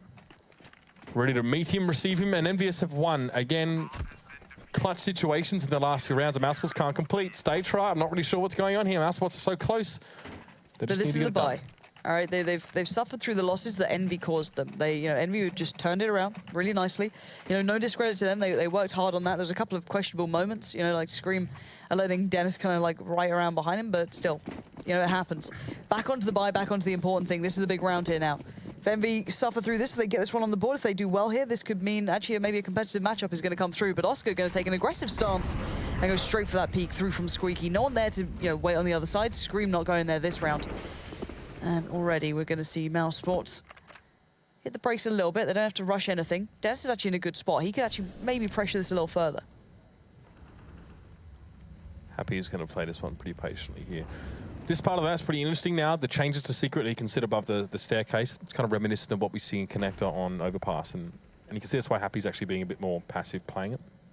Especially if it's later in the round. He was kind of close up to it. XMS gets spotted out by Rops there. Chris J takes a little bit of damage, and that was like Squeaky Door. I think Scream pressured him from above. And they're giving time in for Oscar as well. He's got the AWP. He's going out towards the outside of things. Try and get a pick or two maybe, see if anyone's willing to challenge. And the timing might work out favorably. It does! Just got there in time to spot out the shoulder peek and does eventually close down on the shot. So, man advantage to Mouz, but not much ground gain. They do have outer control. I just want to see where they convert it toward. Scream now getting a little bit nervous. Knows he's got not a heck of a lot of protection up on that ace. I think he's the only player playing upper right now and having lost the Crow's Nest player. So that's good for Mouse. They can start to come in, but Rops falls to XMS. Was the lower levels? Okay, Lowell keeps it even out. 3v3. What can he do? RPK response from on the upper side. Scream's also going to be there. It's going to have to be Oscar delivering here, but he's got the AWP. He's low on health. He's taken some tags, and now he's had to head to the lower side. No choice to go for a plant here. The backup from Dennis, he's not really close by, and Oscar has to hold this with... Dennis is... Okay, he wants to catch rotators here, but EnVyUs have so many other ways to access the lower side. His bomb's going to be bloody defused before he gets a chance to get there at this rate. Yeah, he's given up on that. Bloody that's a donezo. This is getting a little worrying for Mouse. It looks like they just full on run out of steam. I'm wondering if there's going to be maybe a tactical timeout or something of the such coming in, because they might need it soon. Dennis isn't going for this, but you can see how worried Envy are about it. Dennis is just saving that one. He's all right. And the defuse. will be coming in. At least they don't forget to do that one. No worries. Yeah, 3 alive for Envy there as well. So their money's going to stay pretty nice and well kept. Mouz can go on a buy again, though. That's not the end of the world. Orb's going to be dropped out for him. I think Dennis is going to get dropped over by Oscar, so they switch it around. But yeah, I'm not sure. Mouz seem to be hitting a bit of a wall. This would be their last real go at it with this decent money until maybe a timeout might need to be called here, because Envy, they're looking strong, to be fair. Yeah, don't be fooled by the scoreline, I think, is probably the real story here. EnVyUs have started to build up a lot of momentum, and the only reason Mousesports buy here is because they lost the last 5 rounds, so they have a bit of a, you know, a bonus to work with, and they're going to have a bonus to work with for the entire game. If that's reset, Mousesports have won. You know what I mean? They're going to win one more round. Seems obvious, just want to point that out. So that's actually, it makes a big deal here. It does mean that they're sort of going to be always getting some sort of crappy buy in every round, and, you know, buying UMPs and some sort of not so great stuff. It means the saves, they can actually sometimes buy a little bit in these pistol forces and saves as well, like utility-wise, because they make extra money. And of course, they're on that T side, so bomb plants, even if they lose a round, there's a little bit of extra money for everyone. Very important. We're seeing a bit of a, I guess, a classic Nuke, right? You know, CT side's just able to grind back the rounds. I guess when we've been watching a lot of specialists play this, you can see the difference when you can play a T side well. We've been spoiled a bit with this map, I think. We have. We've seen some very good teams on this. And XMS and Scream have a nice little crossfire here. This should play very well into their hands. I doubt there's going to be much of a rebuttal at this point. Lol's going to find one, and the slowness of that kill coming in from XMS means that there's room to work. But it's only ChrisJ left in a 1v2. 12 HP doesn't give him much room to play with here, and merely 38 seconds. Sixers still on this angle. And RPK isn't far either. EnVyUs still have bad money. Well, it's not very good. You can see, obviously, Mousesports are not in a great spot, but they keep their lid on this. They don't allow EnVyUs to build up this buffer, because then just one round, you know, Mousesports can exploit that. Even if they lose every round, they can still get the money lower and lower. RPK should really, 9 times out of 10, should take this one easy enough. Takes a bit of damage there, but ChrisJ not in a position to actually have a prolonged engagement to trade out damage, just the way it is. And 15-9 is the scoreline, and EnVyUs have bought it back from a very, very poor-looking margin. I think it was 15-3 or something absurd. It was 15-3, yeah. So that's the way it is. Tech9's here. This is what you can do when you have a full loss bonus ticking along. You can actually buy down to these sort of suboptimal levels and still know that, well, I can sort of force next round if we want to. But eventually, Mousesports are going to have to be a little bit more honest. Eventually, but for now, they've still got rounds to play with. It's just, the comeback is on. I hate to harp on about it, but it looks like Envy have a good step into this game so far, at least this half, should I say. Their T-side wasn't much to write home about either, so let's see if Mouse might just quicken the pace, do something a little different, but happy positions well, and Dennis could actually not look down that far into the vent. He was at such a weird angle of it. RPK handling the players so well on the side. That's beautiful from RPK. Oscar's found himself an AWP and does retain HP, so there's still a chance for him here to do some work, but by this point, they've already met so much of a match on RPK. I don't know if he can do much here. Oh, you're probably not going to save for 70 seconds here, not on AWP. So Oscar, again, for him, it's less about keeping the weapon, it's more about keeping a lid on the economy of EnVyUs. Just prevent that from sort of blowing out of proportion and making it even harder for them to win back. Because it looks like Mousesports need the help. They need that kind of assistance right now. The last few rounds have been just crap. I mean, that previous round, they push into ramp room, they lose 3 players, they commit all their resources there. Now, in this round, we see similar things. Trades not going well for them at all. RPK gets 3 kills, 1 through smoke. You know, they try this rush hit on towards upper. It's pretty textbook for this kind of map to go the upper rush with Tech9s, the same as it is to rush B with Tech9s on a map like Cobblestone when things aren't going well. But there's got to be something else for Mousesports. Now the money's here, they can buy again. Yeah, it's just, it feels like that kind of never-ending circle for Mousesports. They just don't seem to be getting the impact done in the best ways at this point. I'm kind of confused that they've struggled this much after such a dominant first half. They've just, you know, they haven't taken the time out yet. They're still going on it, maybe just feeling, we're fine, we're fine, we're fine. This is still like one of their, I guess, last full buys at this point, but we'll see. We'll see if they come into any issues after this one. If they don't, it's a GG, so smoke's outside. Six are going to have to back away and respect this. Fall back off the angle. Still got a nice little bit of a cross peek. Not too much of a bother. Robset going to be smoking out again. So, well aware of the positioning now. These smokes are not good. They're not good at all. Oh, Mousesports just give one up there. Robs is taken down by Sixer. Oh, God. We are going to be in for a longer game here. Oscar and Dennis both go down. ChrisJ, the only one to get the frag. What was that from Mousesports? They weren't able to put up the screen of smokes there. I don't know. It was also the positioning there from Sixer was pretty good, but that's the whole reason you smoke properly on the outer part of the map. I don't really know what their plan was. Yeah, no, what it was not good, putting it quite simply. That was just pretty darn poor, if I'm honest. I really hope we get a timeout from Mousesports. I don't know if they've used theirs. I don't think they have.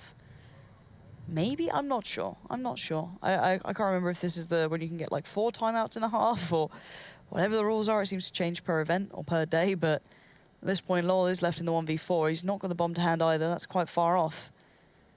And even EnVy players still have so much utility left. They have everything they need, and they don't need it at all. Sixer will connect the shot and a big round from him. Yeah, beautiful play. I mean, he really pulled Mousesports apart at the seams now. It's going to be the pause here for Mousesports. Something is not working out for them. We'll have to see what that is. Now, Sixer opens up the round really well, and RPK has been playing that spot quite a lot. He's had a fantastic few rounds. He's been really good. I mean, if you watch the, was it the Keys to Victory? It's the YouTube show we do where Matt and Henry basically argue over who's going to win and why. Yeah. Matt did bring up on the side of EnVyUs, the RPK. You know, we don't want to talk about rolling back the years too much, but he's been playing much better lately, and so far, his last few rounds have been good. Like, he's not quite, you know, source level RPK, because he was just a god, but he's definitely finding his footing here to be a way more of a fragging power than people, I think, put towards him initially on his comeback into this, and rightly so. He wasn't exactly a headliner when he was kind of at this point, but now he's starting to turn a couple of heads. He's been very, rock solid almost at this point, providing a lot of that kind of bolstering towards the upper bomb site. You know, it's been very hard for them to break through, whether it be from the old vent or whatever it may be. This has been incredibly impressive. And slow for Mousesports. I don't know. We really haven't seen much from them. I think we've seen like the conception of ideas, and maybe like, you know, these ideas in their infancy when they come into these rounds, but it really doesn't matter because their execution is completely stunted by stuff like, you know, what we saw playing from Sixer playing around the outside of the map, by RPK hiding in a corner, by, you know, Mousesports again being forced to do this. Now, Tech9s, okay, you don't really have, you have enough smokes to go towards outer. I think you can do a budget smoke screen that leaves a small gap outside of Secret. They might try and do something like that again, but they have to be quick here. A bomb plant will be great for them. They want to work with it as much as they can. Sixer forced back and actually won't see any of this here as well. So they get it done. They get the smoke wall. Yeah, this time they kind of remember to use that additional one, but Scream's still there instantly, so fast to find Oscar. And then the 2 players quickly rotating down for EnVy as well. Gonna have to ready themselves. Happy there very, very swiftly. Dennis is gonna give it a good go though. Going through the vents. Ooh, he's followed up towards Happy pretty nicely. Doesn't quite get the job done though, but it's gonna open up for Lol to be able to get the job starting to build here. Bomb plant, but there's 3 players left up for EnVy, so the retake might be more likely to work out for them. Smoke goes in. Lol's position is duly noted, as he was the one to find Happy. And Lol now trying to find a way in, but the defuse is coming in while we speak.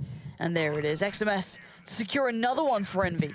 Overtime is, it's happening. I reckon it's happening, honestly. The money now for EnVyUs is looking really, really good, so it doesn't really matter how much money EnVyUs actually have, of course. But Mousesports are running out of opportunities here. They've got a couple rounds to work it in. This is a buy here. That's good. The round loss bonus is big. It's, I think, 8 rounds lost in a row now. I think that is 9 rounds. 9 rounds lost in a row from Mousesports, and they have shown that they also struggle with this T-side play. I mean, overtime's going to be so weird as well if we see that, because they're both going to be full board up, and, you know, both teams seem to struggle on that T-side, but we'll cross that bridge when we get to it. There's still enough to be played out here. There's, you know, this is the point. When you're on those 15 rounds, the last one is often the hardest. You kind of sit there like, oh, we'll get it eventually, don't worry. And then you get yourself to this point, and you're just like, oh, shit, we kind of need to focus back up here. So hopefully that timeout's helped them in pulling their mentality back into the right place. But Mousesports do have the outer control. It's converting it to something more than that that's been the issue. And the other players are playing out from Secret. You can see 2 of them down there, Scream being 1, 6 of the follow-up as well. This is problematic. Mouz are being given just enough rope to hang themselves with here. There's hope. Oscar has the AWP, Rops is alive, and so is Dennis. I mean, Chris J out, but we've got some big performing players here for Mousesports to make something happen. It's a 3v5 to do it, though. That's the big part. Now, Dennis up the ladder. Does he see Sixer? Oh, my God. Sixer, no. Oh, no. This round, this could be the unraveling of the round. Dennis fights 2 on the upper side. 3 for Dennis. Oh, he's making it happen, and it's all falling apart for EnVyUs, purely because Sixer so focused on the outside of the map, he wasn't there, and Dennis has torn them to pieces at the 3v2, and the bomb is down. EnVyUs, this could be it. Happy and XMS have just witnessed the unraveling of their team. It's just down to Happy now to play back into this. A kit, a molly, and a flash, but 3 men stand in his way. And that was all Dennis at the end then to secure that one. But it felt like it wasn't going to happen. It felt like OT was inevitable. But what a play from him to find his way back into this matchup. And Mouse Sports do clear up the series 2-0. Something I didn't expect to be saying. Unbelievable. Mouse Sports give a lot of ground up in that second half, Lauren. And I'll be honest with you, they didn't start that last round very well either. It was definitely just individual prowess there. So Mouse Sports shouldn't be puffing their chests out too much about that second map. There's work to be done, but things are looking good. There's improvements there. Mouse Sports getting back up towards the top of the standings, Lauren. But now, we're done for now. We're going to keep the denim on, though. It's definitely growing on me. It's comfortable. We're going to go back to the desk, though, with Mouz and the lads. We've changed the band name. The denim on the denim is growing on me as well. It's not bad. It's Is that because yours is super old and it's moldy? Yeah, bought it this way. Of course. It's that vintage look that Henry was talking about. I'm wearing the vintage now. It's not bad. It's a little heavy. Oh, you are wearing you found Hanks. another way to get yourself in Henry's clothes. That's not... You know what? The truth is, I don't need another way. I've got plenty. I'm wearing his underwear right now. Jason. What a play by Dennis. Yeah, what a play by Dennis. It was looking like overtime, wasn't it? 12-3 first half, looked super dominant. I was like, they've just made up for this massive delay we've had due 14-3. to a few issues. Yeah. And I was like, we're back on schedule. And then a comeback they were grinding. They were grinding hard. You know, they were basically stopping any movement. Are we still talking about me and Henry's clothes? No, the game. Oh, the game that we just watched. Here's the play. Watch this. Does Sixer get 4x3'd here, or is it just, you know, he'd be scoped in, wouldn't he? Yeah, he's scoped. Look at this. This is smart by Dennis. He's got the information, turns around, bang, bang. That three-piece feed from KFC right there, and that's the round in the game. Listen, guys, if we're going to keep saying KFC at every segment, we should really work on a sponsorship. We can't be saying that without getting paid. Aren't they zingers? You know, Henry has a good relationship with the head office of KFC in Bucharest, so he will happily hook us up. I'm sure. Got a good relationship with the Movember office. The hot match of the week. Yeah. It's true. What's your point on that one? We're going to do Movember again this year. Yeah, I know. Okay. But what was your point to the connection on that? Moving along, you got a point, Chad. Do we need, like... I don't know. He's a mess, isn't he? Do we need a secretary or something for Matthew? All right, well, it's been real. Yeah, it's been good. Matt's going to check out. He's done at the desk. That's not bad. He has to cast the next game. He's got to cast the next game. He can't quite leave. Two-man desk, it looks like. But yeah, what were your thoughts to finish that I game like up? the CT side from Mouse. It was quite dominant. The Chris J. Orping was nice to see. Yeah. Robs at ramps, he was very passive at times, maybe a little bit too passive, but he played his role correctly, which is good. Right. Envy, to come back from that's very difficult. You know, to come back from a 12-3 down. This is Nuke, though. It is known for these kind of things to happen, but I think they were up against too much, and it was just Dennis play. Eventually, a play like that is going to slip through. Like, someone's going to find that ground, going to be able to pull off some magic, and away they go. Yeah, that's the good thing about that kind of a lead. You know, at some point, they're going to make a mistake. Either way, it is Mouse Sports, kind of surprisingly, to be honest, taking that 2-0. Very good showing from Ropes, the new addition. When we return, it's going to be our second match of the evening, so stay tuned.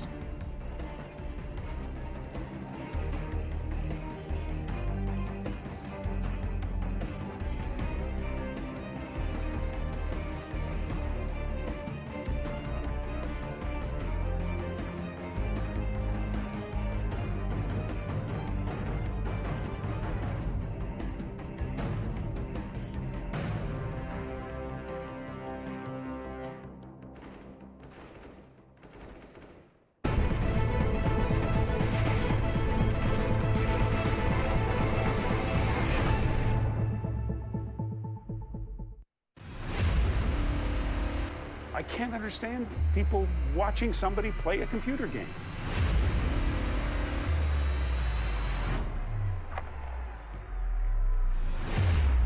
It's still not a sport. It shouldn't be on a sports network. But I don't know if athlete is the right word.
this is your chance to actually make it into the Pro League, be a professional Counter-Strike player. That's the thing that Mountain Dew League provides.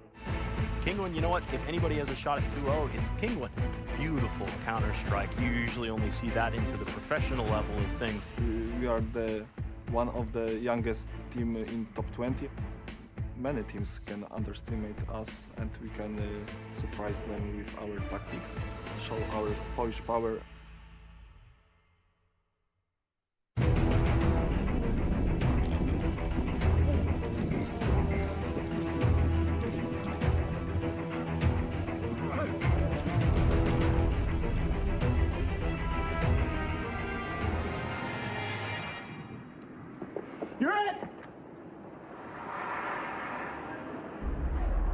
Start your esports career now at play.eslgaming.com. Counter-Strike is sharing incredible moments with us and will return to a memorable place.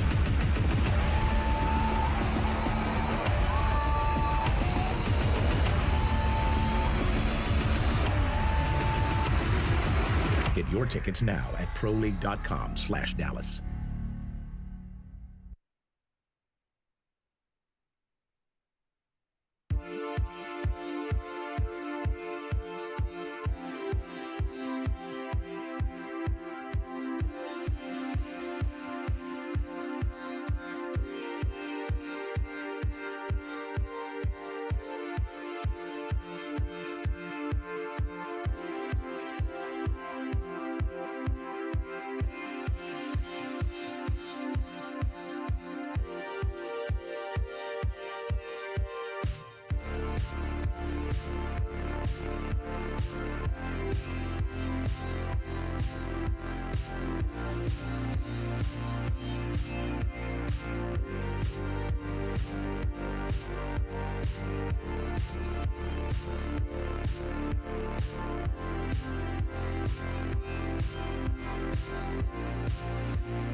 ESL Pro League is brought to you in part by Logitech G, Pay Safeguard, Legion by Lenovo, Mountain Dew League, and ESEA.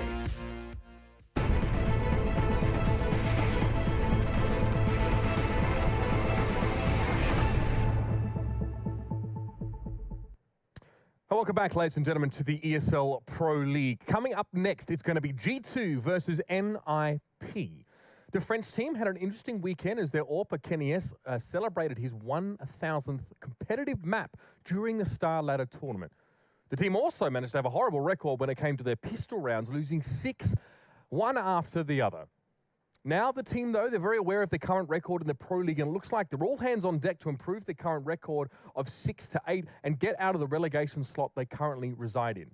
NiP, on the other hand, seems to be a lot healthier these days, coming out of a disastrous first half of the season where they were hovering towards the bottom of the table. They're currently 9th with the potential to move into 8th slot today. All they have to do is outperform G2 on Cobble and Train. Speaking of which, Rush has prepared another pro tip on that particular map.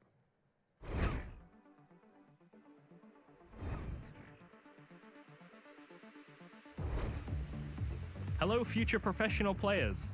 With this smoke, you'll be able to cover off the area next to Blue Train, eliminating a powerful angle for the AWPer playing towards Ivy. To do so, jam into this corner. Aim just above the V as seen, and then toss the smoke. This will make getting out of T-Con slightly easier. If you apply this with other A-site smokes, you will have a nice A-site execute.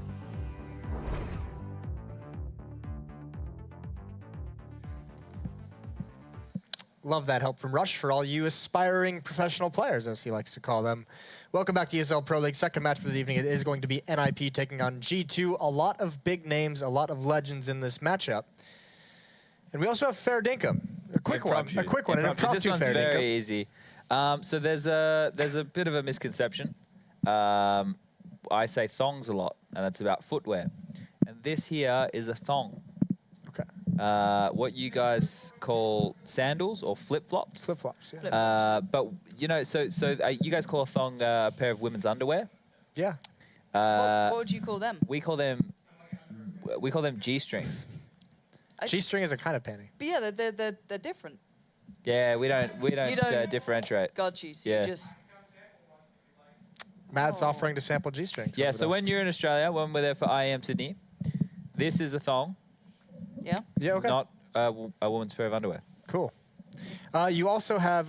Delightful. Yeah, that is very pleasant. You also have... this is not the hot match of the week. This is the KFC Zinger Burger match of the week. Okay.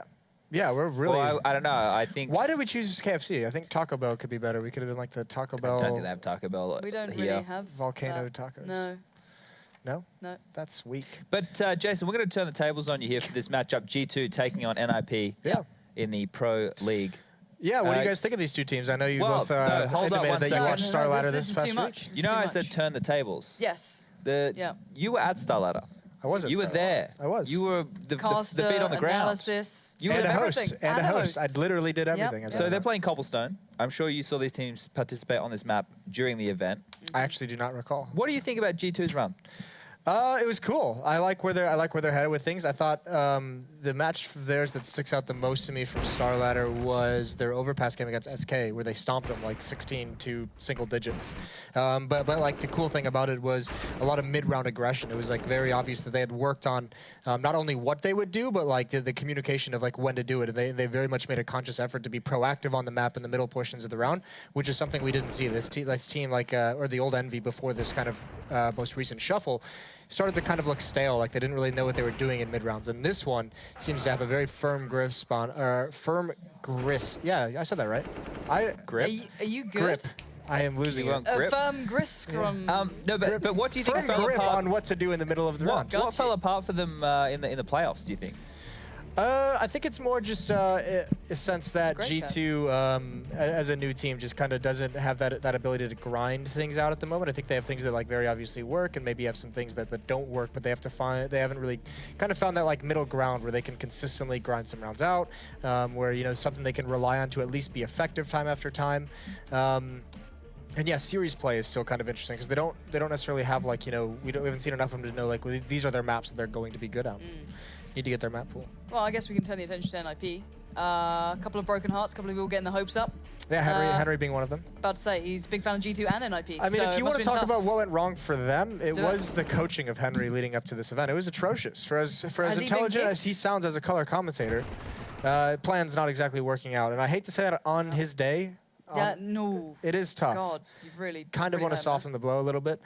No, NiP just, I mean, let's be honest. Let's just get it out there in the open right now. I mean, it's got to be GetRight needs to play better. I mean, that's going to be a big piece of the puzzle. He had another poor showing, which was unfortunate because he looked good online leading up to this event, but then another elimination match where I think he went something bad again. Something bad? Something bad, like one and something like. Yeah, I didn't see all the games, so I'll take your word that it was something bad. It was something bad. Yeah, but they've been looking good in the Pro League. You know, since Draken's joined the team, there was a bit of a resurgence. Someone who I noticed is in the matches I did tune in and see, Freiburg looked like he was putting up a better performance. Freiburg, always impactful player when he decides to try. And that was definitely some of the games he decided to try. Obviously, he's going to look good.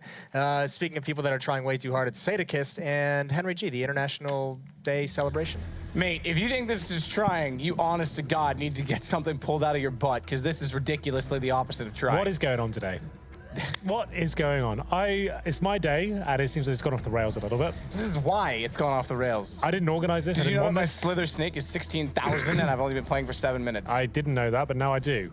But one thing I do know, we did see this matchup at Starlight, GT versus NiP. NiP didn't really arrive whatsoever. They got overwhelmed on Inferno. They couldn't get going whatsoever. Draken was left looking at 6s and 7s. He was actually looking quite lost, I have to say. But maybe they can find some redemption here on Cobblestone. NiP staying on the T side. And G2, CT, of course. I'll have a look at the buys. One Tech9 and Body Arm. That's for Draken. He's the Superman, if you're that way inclined. I can be your Superman. Yeah, that's Eminem's song. Yeah. I actually wrote it. As Body will start things off well. 2, in fact, with the USP. Goes down to GetRight, who has proved Body has gotten wrong. As they'll go back. That's a way too obvious plan, isn't it? I think even you could have come up with that one. Possibly. GetRight's going to continue to push through the tunnels. Scare a few chickens. No chicken nuggets for him. As he'll rotate back around. Bomb still down at bottom middle as well. Kenny's actually evaded the fact that GetRight's looking through the window. We may not know that he's this close. Could easily pop out right now and do some significant damage. Yeah, it's a bit of a standoff for now. 3-on-3 still, and Shox has spotted exist, and Forest has all the way in T-spawn. That's kind of interesting that Apex got all that way in, and it actually gives NiP a huge advantage. The fact they've got 1 minute remaining. And grenades to work with Resist. He pretty much seals the deal at this point. Kenny S will be detected by GetRight. Easy kill for him. He's got the Tech9 as well, picked up from Draken. So it was quite an explosive round there. Body, who was great in style, I'd have to say, like actually looked very promising. Finding 2 frags to kick off the round, 2 headshots. You're a big fan of this Body, lad. I am. I You're think a big he's great. proponent of his success. Yeah, I think so. That's what I'm thinking. But yeah, he looks like he pretty much sealed the deal at that point. But NiP held up. Forest came out the window, found a couple of kills and some rotation frags, and it fell apart. NiP take the pistol here. Forced by, of course, from G2. Kenny S won't be joining in as much, as we all know. He's the AWP player. And Apex, very proficient with the Deagle. Does face towards long. Doesn't get much for it, though. Pretty much a default round here. NiP don't need to give much away. It seems like to rush in these second rounds sometimes on Cobblestone. I'm not a big fan of that. I think just playing it like this, getting some out control, working the picks, is absolutely fine. Exist takes a bit of damage there, goes down to 68 HP. They've still got all their grenades. They've got a scout for Draken as well, just holding up. Looks like they'll be finishing up towards the A site. Going for the long A controls, only 1 player there, that's Apex. And Forest will be going in first with the flashbangs here. Going in first. First is the worst, second is the best. But Henry, third is the one with the treasure chest. Yeah. Don't ask me what it means. No, just what we no used to idea sing. what about. No, me neither. We used to sing it when we were playing as kids. I know you didn't have friends, so that might make sense.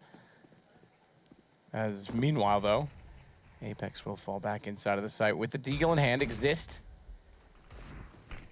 And toward the corner as he wants to wrap around with NiP to make their way in. Apex has gone back toward the site, perhaps smartly so, to stay safe in this situation. Kenny's going to watch his backside. Not quite aggressive enough, though, because sneaking up the lane beside the van, Freiburg able to find him, put him down, and GetRight will fall backwards. They haven't gotten near the site enough until now to plant the bomb. I think this does so. Don't be misled by the fact that he wasn't planting when we swapped over. Nice clean round. It will be MVK to find another frag there. It's about all they'll get out of this one. It was the force buy from the CTs. They've lost 2 players, but bomb down, smoked out. As we're trying to save the armor and I've mentioned UMP as well. The Freiburg drops pushing in, and Body's going to find another kill as well. That's Draken with the scout, I believe.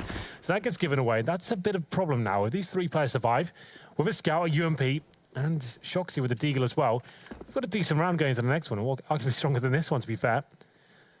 So 3 players surviving for NiP. We'll see if any more fragging action comes in. Body's making his way towards T-spawn. He'll be saving his weapon, and Shoxy holding towards top of mid. Could get something rolling here. I don't think NiP even want to challenge at this point. They know a lot's being given away. Don't sacrifice any more. So 2-0 comes in, but still an interesting round. KennyS will be on the scout this time. Like we said, MBK. SMG in hand. Shoxy still with body armor, so definitely a chance this could fall out of the grasp of NiP. They're just with 2 more UMPs to their collection, and there should be another default, more of the same. And we'll see whether KennyS goes aggressive at the start of this round. He's heading towards B for now. Back of the site, presumably. Maybe on the statue itself. Perhaps so, as Apex gets down inside of danger. Watch the position, though. Because, meanwhile, inside of Long B, there's some action from Shox.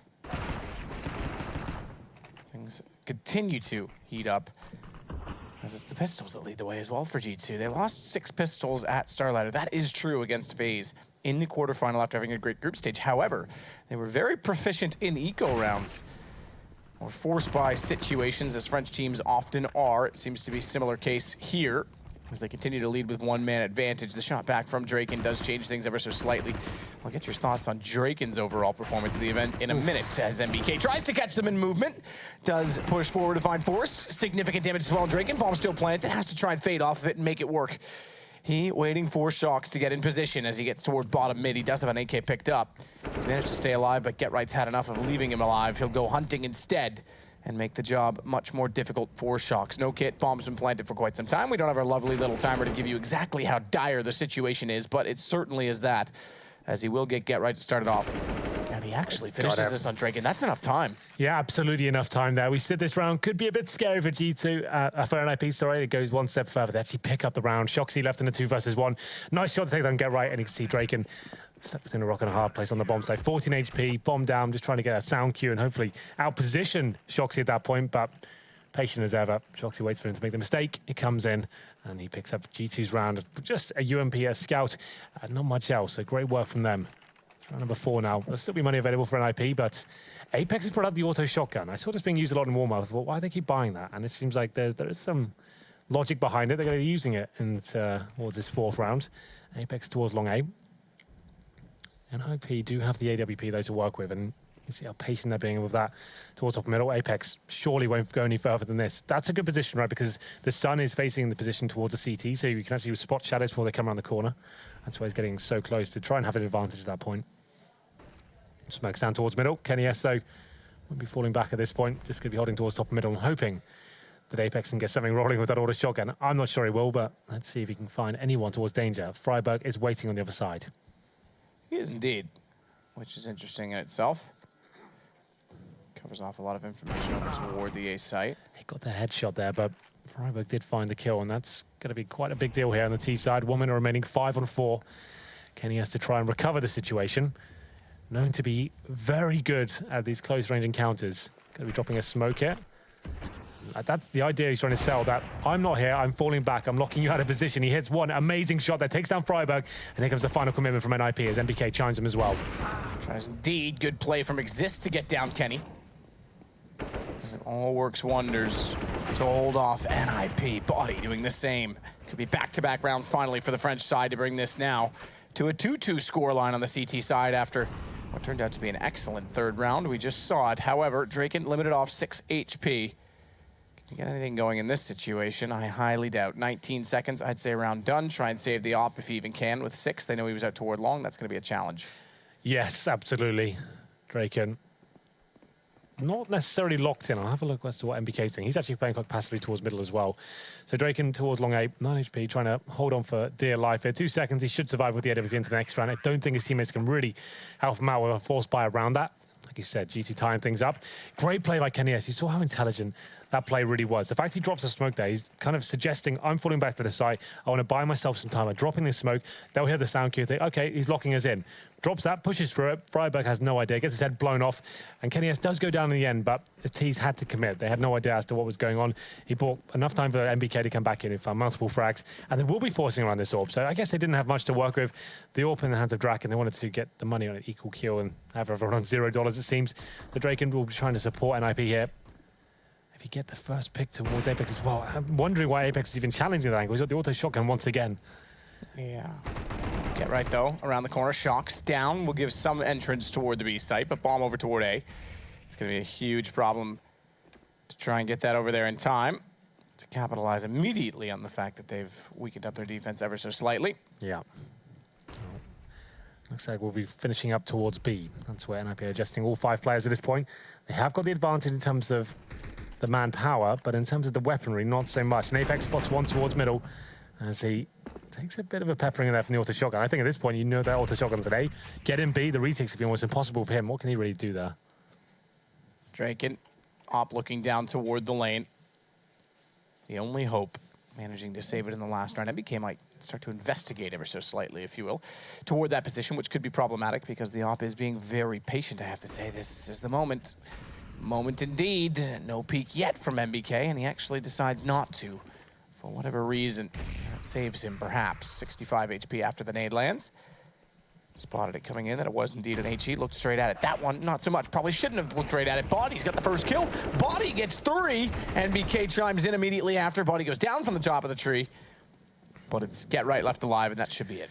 That should be it indeed. A decent attempt from NiP, I have to say, but Body on that tree position, they didn't really have enough flashbangs to really challenge him and push him off it. He gets 3 kills with the AK-47 and secures the round. Kenny has to finish things off there as well.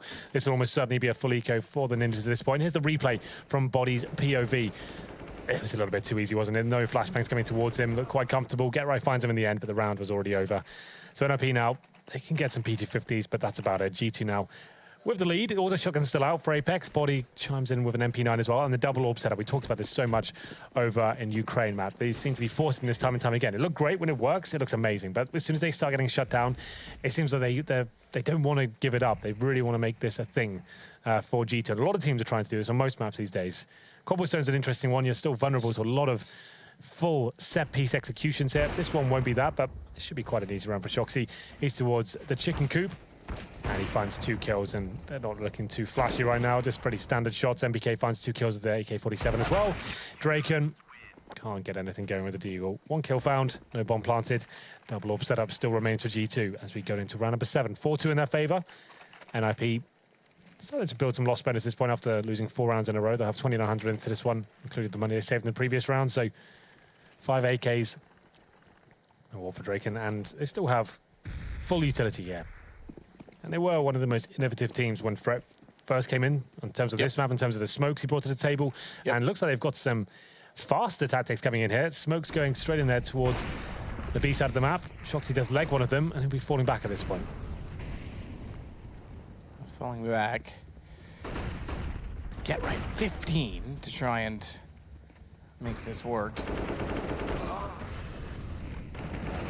Freiberg that goes in, but down after getting the opening kill. The entry not quite sufficient enough on its own. Shocks to smoke himself off. Flash bounce back out. Flames down. He's got to be careful to move away with 21 HP, and NiP's going to ignore the flames, perhaps for the better, because Draken finds 2 kills, and they find their 3rd round finally as well. Bit of a brawler around that one. That was very sloppy looking. Yeah, the smokes didn't look like they landed perfectly. I could see the idea behind it. They're trying to cut the bomb site in half very quickly and rush towards it, but they got legged in the process. They slowed it right down, but still, it works out for them. Draken sneaks past the tree and manages to fire 2 in the back there and wins in the round. Still got a lot of work to do. They're still up against the 4 buy here, but it's 4-3. They've closed the gap and a key round for the Swedish side. Draken back on the AWP. Get Right on SMG. To be fair, Get Right had a very interesting tournament. Probably, I would still say it's safe to say, in his slump still. He had some real rough games, especially towards the end of the tournament when he's on like 4 frags and like, what, 21 deaths or something? Yeah, no, he's having a shocker of a few months. This is the biggest slump he's ever been in his career. Yeah, it's rough to watch sometimes, but still a legend of the game, resilient. I'm sure he'll bounce back eventually as we get into this one, round 8. Get Right's going very quickly up towards middle. He's only got that SMG. Can he get anything done here? Apparently not. Kenny S finds him, and this could be a quick round as he's going to get a collateral shot there. Doesn't find the 2nd kill, but his teammates certainly do. And these rounds are interesting from NiP. Uninspired CS at the moment. A couple of smokes dropping. They're trying to get up very quickly there, but GG's is reading it like a book. They've got rotations ready. Kenny S hits every single shot. Now it's up to Draken, who gives his position away towards long 8. Can't really do much about this one. 4 players trying to find him. Fires off another shot, but he's going to get locked in at this point. You can see 1 player rotating in, and that's going to be Shoxy. Of course, 45 seconds is almost guaranteed that they'll kill Draken eventually. Shoxy will just hold the flanks. They've got control of the bomb. Nothing Draken can do here. Jenkins gonna try as he might. As you say, not much he really can do. Spot it up, down he goes. Very straightforward, given the positions. Yeah. And now... So NiP only gets 3 kills, right? I say only because he got a collateral shot when he only finds 1 kill. Pretty much sets his teammate up for an alley-oop. But alley-oop? Yeah. I like it. Yeah, that's good, right? Yeah. And unfortunately for NiP, it's a full reset here. After winning the previous round, you lose the subsequent one, you're going to have a rough time in terms of the money. So that's why they're taking a pause at this point, I assume, just to work out where they're going to go with this going forward. So they've got around just over 2K per player. And in terms of the next round, they'll get 1,900 on top of that. So that's enough for AK's armor, maybe 1 smoke each as well. So that's still enough. I think it's definitely justified to go for the full eco here and then buy up the AKs next round. But still a T-sided map overall, I would say. And it's 5-3 in favor of G2 after losing the pistol as well. So NiP probably want to take a pause and work out what's going on. Have a look at threats on the coach role. Smith says, I don't see a threat. Well, I don't see a threat either because you're their coach. And True, yeah. You are no threat. I'm not in the best position to be the coach right now. What do you mean? Casting the game. Well, you have X-ray. That's perfect for How do I relay the information to them? See, that's the next level. That's where the trick is. That's all part of the meta. That's all we're still working out. Yeah. How I can give them this information. Well, we'll figure it out, I'm sure. Where there's a will, there's a way, Henry. Well, this might be a technical pause. Oh, no, we're back. Don't worry. It's all good. So PT50 purchased for Exist, and Freiburg with a smoke grenade, and that's it. Nothing really else purchased. So maybe the smoke towards Connector, rush drop down, try and catch a couple of CTs in an exchange situation. But Apex, he's loving the shotguns. He's got 0 kills so far.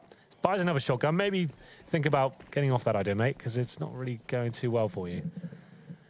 Mag 7 this time, though. No auto fun. Mag 7. Apex going toward long with it. He's got a P2000 as a sidearm because down again. Not going with the pistol. Yes, the silence pistol, that is. Yes, he is down again, indeed.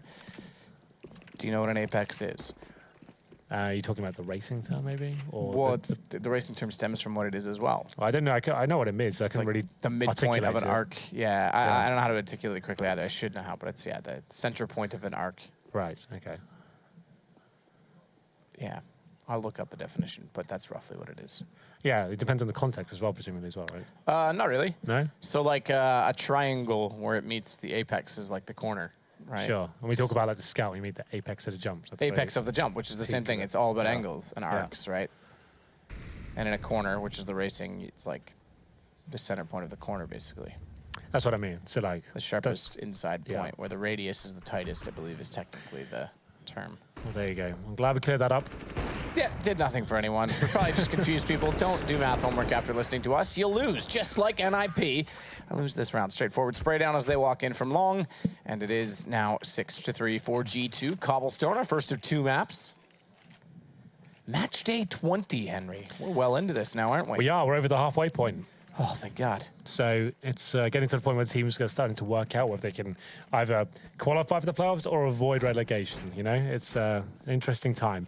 NiP had a real rough start into Pro League, and they're starting to gain some ground back, but still looking a bit rough for them overall. This is a game that certainly falls into that category. 6-3, and they have got a weaker buy than expected. You can see Forest and to Galil. They have got enough of the AKs and armor, but not even enough for 1 smoke each at the moment. So NiP spots a couple towards middle, knows there's some presence there, and MBK's going to strike first, and NiP can't find the shot, gets a dink in return, drops the smoke, and he'll just trying to be staying alive at this point. He's going to have another player coming from long A as well. Can't find the timing. Draken takes him down. Does indeed. Apex there to get 1 back at least. Smoke off toward danger, though. We can't push through to find anything further, and as such, she'll start rotating back over toward, well, the B side, at least for now. Thinks of it. And then gets back down to the bottom middle with body. Bomb's heading toward long still. So the fact that there's 2 players still here is reasonably good if they find get right first. If they get pincered off by both Forest and Freiburg, it could be problematic. Disastrous? I don't know if I'd go that far. Quite possibly. This will be another eco going forward for them if the bomb doesn't go down. We'll see. Flashbangs towards middle. 10 seconds remaining, and get right. That's another solo play of his where the bomb's going down. He's not really hitting the shots sort of like that at the moment. It's not really justified against a team like G2. I think they have to be going together and having trade potential. 4-on-1 now. Forest will hit that shot all day long, but unfortunately taken down straight after. This is looking rough for Ninjas. They did win round I think it was number 7, and then past that, they haven't really got much going at all. It has to be another eco here. They haven't got maximum loss bonus. They've got 3rd stage, so that's going to be $2,400. Not really enough to work with, especially if you're not getting the bomb down either. So another eco has to come in here with P250s. 1 flashbang. It looks like they're going towards A this time. Maybe just flash through the mid doors and try and run through. Doing a default and waiting up won't really do much for them. Flash towards long A, it seems. That's all they've got. And Apex, I don't think he's got a frag yet. Oh, he's got 2 now. He got a couple of eco kills. He's doing all right. Yeah. He's probably doing all right. Kenny gets Forest, though. Started off. And he falls off ever so slightly to look down bottom mid once more time. Get right.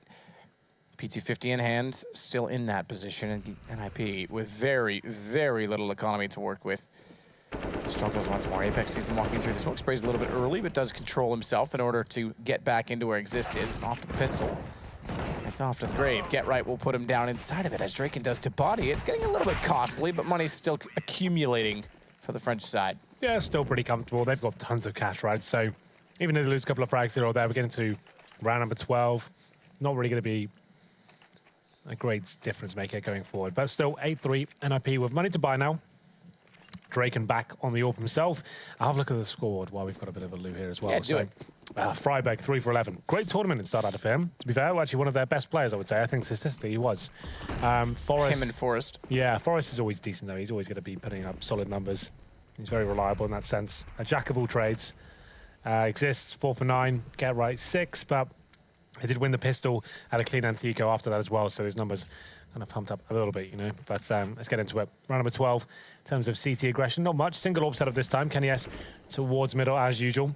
They've kind of, when he was in EnVyUs, he was rotated back towards B. He struggled at the A side, but it looks like they're more than comfortable to have him on the A side alone these days. And NiP, in terms of their grenades left over, 3 smokes, a couple of Molotovs, no real map control obtained as of yet. Got to the 1 minute mark, so still plenty of time to work with here. Freiberg towards long A, joined up by Forest as well. Forest. Yes. It's a place with trees. That's right. You've got it. You're getting it. I used to play in the forest. See, I used it in a sentence. Imagine using forest kills 5 people in a sentence to your teacher. Makes sense. Might end up in a psych ward. We've all been there. Some more than others. Yep. I did have a nice teddy bear when I was there, though. Made things much easier. Kenny trying to get the shot in the gap. Can't do. Back through the rabbit hole. Off Juliet. Down toward Romeo as he sits to wait. AWP finds the shot on Freiberg as well. Oh! Goes for the no-scope. Legs up. Can't kill. Goes for more. Still can't find it, but Get right tag to 15 should be a sitting duck, especially with nades raining in toward the site, none of which are HEs. And you're right, 5 seconds, plant that bomb, not going to happen. Couldn't cross, was scared to do so, called for Draken to help. He didn't get there in time. This is looking pretty rough for NiP, isn't it? This is similar to the game they played against G2. Over a star ladder, they couldn't seem to get rolling whatsoever. They were getting shut down across the board, especially when they're on the T side. This is more of the same. Just the aim and brute force of G2 overwhelming them, not seeming to get much in terms of map control. Maybe just focus on set pieces at this point. That worked for them. A few smokes, get in there, try and stick as a 4-man unit. Strategies aren't working for you. Let's just slow things right down. And I don't know, we'll see what happens to them going forward. 5 players towards B this time. Get right smoked off, flashed off, and God, look at MBK's this relentless aggression. Their Shocks chimes in first, but they're doing so much damage together. It's a 2-man, and they might be able to recover from this, though. Forest finds a kill towards the platform, but it looks like it's going to fall apart once again. NiP needs to go get a whiteboard out, maybe call up Too Good, see if he's got any of his markers left over, and start drawing some new plans, because things are looking rough. They're looking like a bag of nails, Henry. Or a sack of spanners. A sack of spanners. Just, yeah, okay. Take things and make them sound British, and then suddenly they're yours. Is that how it works? Well, no, my friend said that to me the other day, sack of spanners. I know you say bag of nails. I thought, oh, there you go. The truth is, we probably did the opposite. We probably took the sack of spanners and we're like, what is that? What is that? Typical British people making no sense. Yeah. Well, there you go. This is the same strategy that won in the only gun round so far. Do it again, boys. I agree. Get in there at the UMP, see what you can do. Get right, needs to step up here. He spots one towards Hobbit Hole, spraying wildly, and he does just about get at the last bullet. Jams it in. Exist gets all the way down past the lane. Do you not remember NBA Jam? Yeah, I do. That was a great game. Jams it in. Oh, he's heating up. It's body. He's heating up. He's on fire. That's what I'll say when they're in Molotovs from now on. Get right inside of the site. Oh, what? Speaking of heating up and being on fire, they line up for him. Get right sprays them, and that's a gift That's to certainly NiP. a gift. The fact they line up, he didn't even have to aim, really. They came in a line, crowd spray, get both at the same time. A lot of damage being inflicted. They couldn't find him, and it looked like a round G2 were going to run away with. But NiP, I can't say it was down to any sort of tactical prowess or anything like that. Bit of a brawl towards the B side once again, but like I said, that was the round they picked up before. They just do it again. That's the only round that's working out for them. Just keep doing it. 2 smokes over towards the B side, same ones as used before. Get in there, just try and take aim jewels, and we'll hope we win the clutch. Those are some deep smokes, as only NiP would throw. Get right. Now maybe he's motivated, something to work with. Gets a headshot on the entry. He's followed that up as well. He's taking down Body. Saw 2 kills go against them, but Get right has his motivation. Op shot missing him. Kenny does get in position immediately after, though, and gets the kill back in the way of G2. Excuse me, Henry. Bit gassy tonight. Bit gassy? What have you been up to? Bit gassy. Absolutely nothing. Okay. Slept last night and woke up this morning, had a burrito. Pretty standard day for most humans so far. Yeah, and sat here and did accounting work. Okay. And planned flights for various events that I can't speak about yet. Ooh.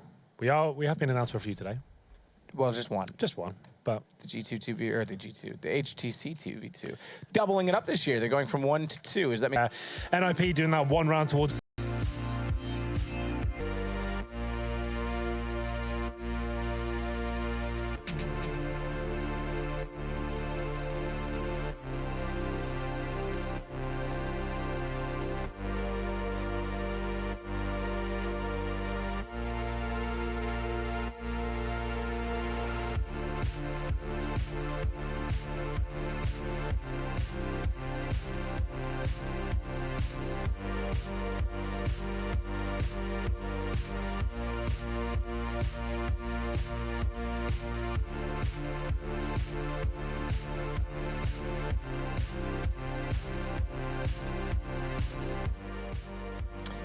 Nowadays, everybody want to talk like they've got something to say, but nothing comes out when I move my lips, Henry. Just a bunch of gibberish. Yeah, that's a very good point. And mother lovers act like they forgot about Shocks in the KFC position, but it's been all G2 after that as well. It has. They really have run away with this first half. It's still enough to work with, though, believe it or not, for NiP. Getting 4 rounds, those 2 towards the end, were certainly beneficial. It was looking pretty grim up until that point. But 4 rounds, win the pistol, win the first gun round, you're back into it. Excuse me, I'm a bit gassed today. Yeah, it's true, you know, I think there's something in the air. Yeah, possibly. And just take it round by round. These sort of matchups always lend themselves to big comebacks. So we'll see whether NiP can do that. At one point with the masters of the comeback, there's been plenty of lands, so they've come back from huge deficits. And we'll see whether that's actually Pro League London. They had the last massive one. They lost the first half against Liquid. I think it was 13-2 on Dust 2. And then managed to come back in overtime. That's true. We were still in Leicester in the group stages when that happened. And that was the last time that Liquid had their massive meltdown levels. Yeah, that was crazy, wasn't it? Yeah, it's pretty shocking. That's kind of relevant considering it Season 5 now. Anyway. Here we go. NiP desperately need this one. CT side for them, 4 sets of armor. Freiburg, the utility player's got the defuse kit, a couple of flashbangs to work with. We'll have a look at G2 as well. Another Superman purchase. This time it's Apex. They'll have 2 smokes, normally used towards connector, and a fast play from Shoxy potentially here, as he will flash himself in once again. Forest, not 100% sure as to where they'll be, but Exist will be joining out as well, and it's going to be this kill. That's very important, and they're just trying to delay them as much as possible as his teammates come towards. Drop down, nice shot from Freiburg. Decent indeed. Freiburg getting another NiP, getting everything, including a knife from Shocks. That doesn't make sense. How's he managed that? 2 kills, one of which is a knife. That'll give them some extra money. Knew his opponent had to go for the reload. Oh, no. Shocks, no way! No way! Is he gonna ace this with a knife mid-combat? Get right the last alive, has bomb near him, and therefore has control. Look at the HP for Shocks, 25. He's just sat still. He's not even moving. He's waiting for Get Right to feel the pressure at this point. Get in his head. Where's he gone? It's Shoxy. He's on a mad one, looking for an ace. And I'm just going to cower in the corner and hope he picks up the bomb and gives me another easy lineup. 49 seconds as well for Shocks to continue to work with. Bomb still waits. Get Right, as you say, is going to allow him to pick that up, try and utilize it to his advantage. And Shocks is doing the same. This is 2 very experienced players. Right now, Shocks much in the better form than Get Right has been. How does he turn this round back? Those 2 shots he got on the site were incredible. He finished this one off. He's a hero for G2. This could be, I mean, if this was land, this would be up there with snacks, if not higher. Considering the way this all went down, he has the bomb. Get Right still in the drop room. Shox has no idea where he is. Still time to tap, but he's going to hold. Get Right's going to get on his back as well. Does he? Doesn't elect to. Shox isn't sure. They're both going to face the same way, but Shox doesn't know which way Get Right has gone.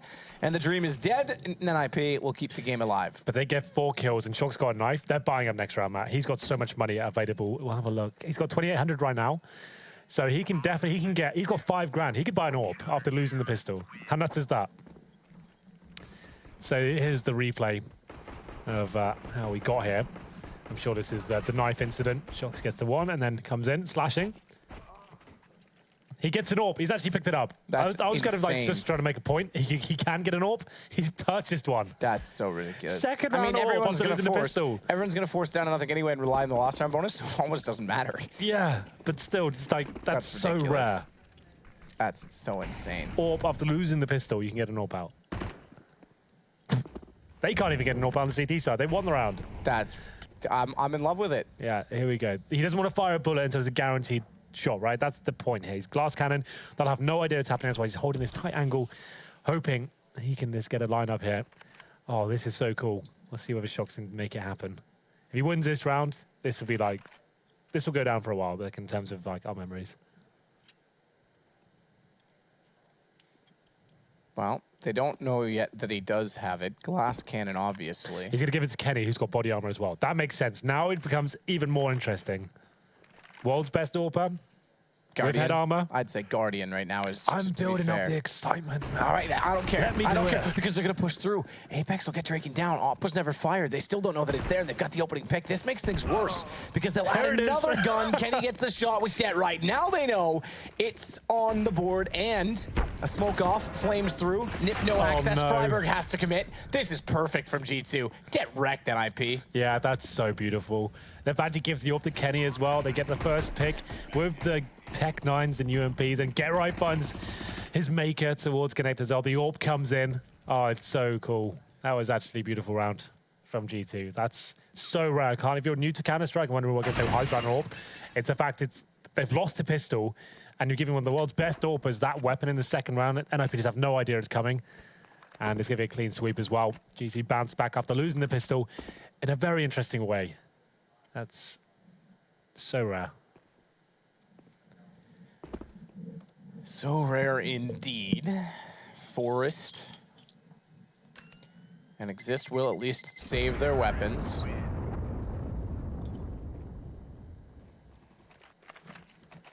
And immediately, NiP will force around that or not, because they won't have much money to work with at all. They'll grab pistols, yeah. Yeah, it's probably not worth it at this point. Here's the replay. Like, it's a standard kill, very fast to be fair. But Get Right, just thinking he's got the advantage, he's got the rifle there, he's going to be stepping up, but gets wrecked, like you said. And it won't be a force buy, so they're going to keep the Famous on Exist and Forest with the UMP. Buy up some upgraded pistols at this point, but this could be the beginning of the end. Lose this round and certainly be on eco. We'll see whether they can do anything about it in round number 3 here. MBK starting to get closer still, checks the corner, clears that, and confirms that danger is unoccupied. Very early map control. Look how far they've got before you even hit 120. It's true. Get Right's not spotted down here with his little motocross gloves that he's wearing. A little Ricky Carmichael style. Get obliterated by Apex as they just walk in. Yeah. NiP's giving it up. This is, yeah, look at Apex go. This is, just look at it. This is 13.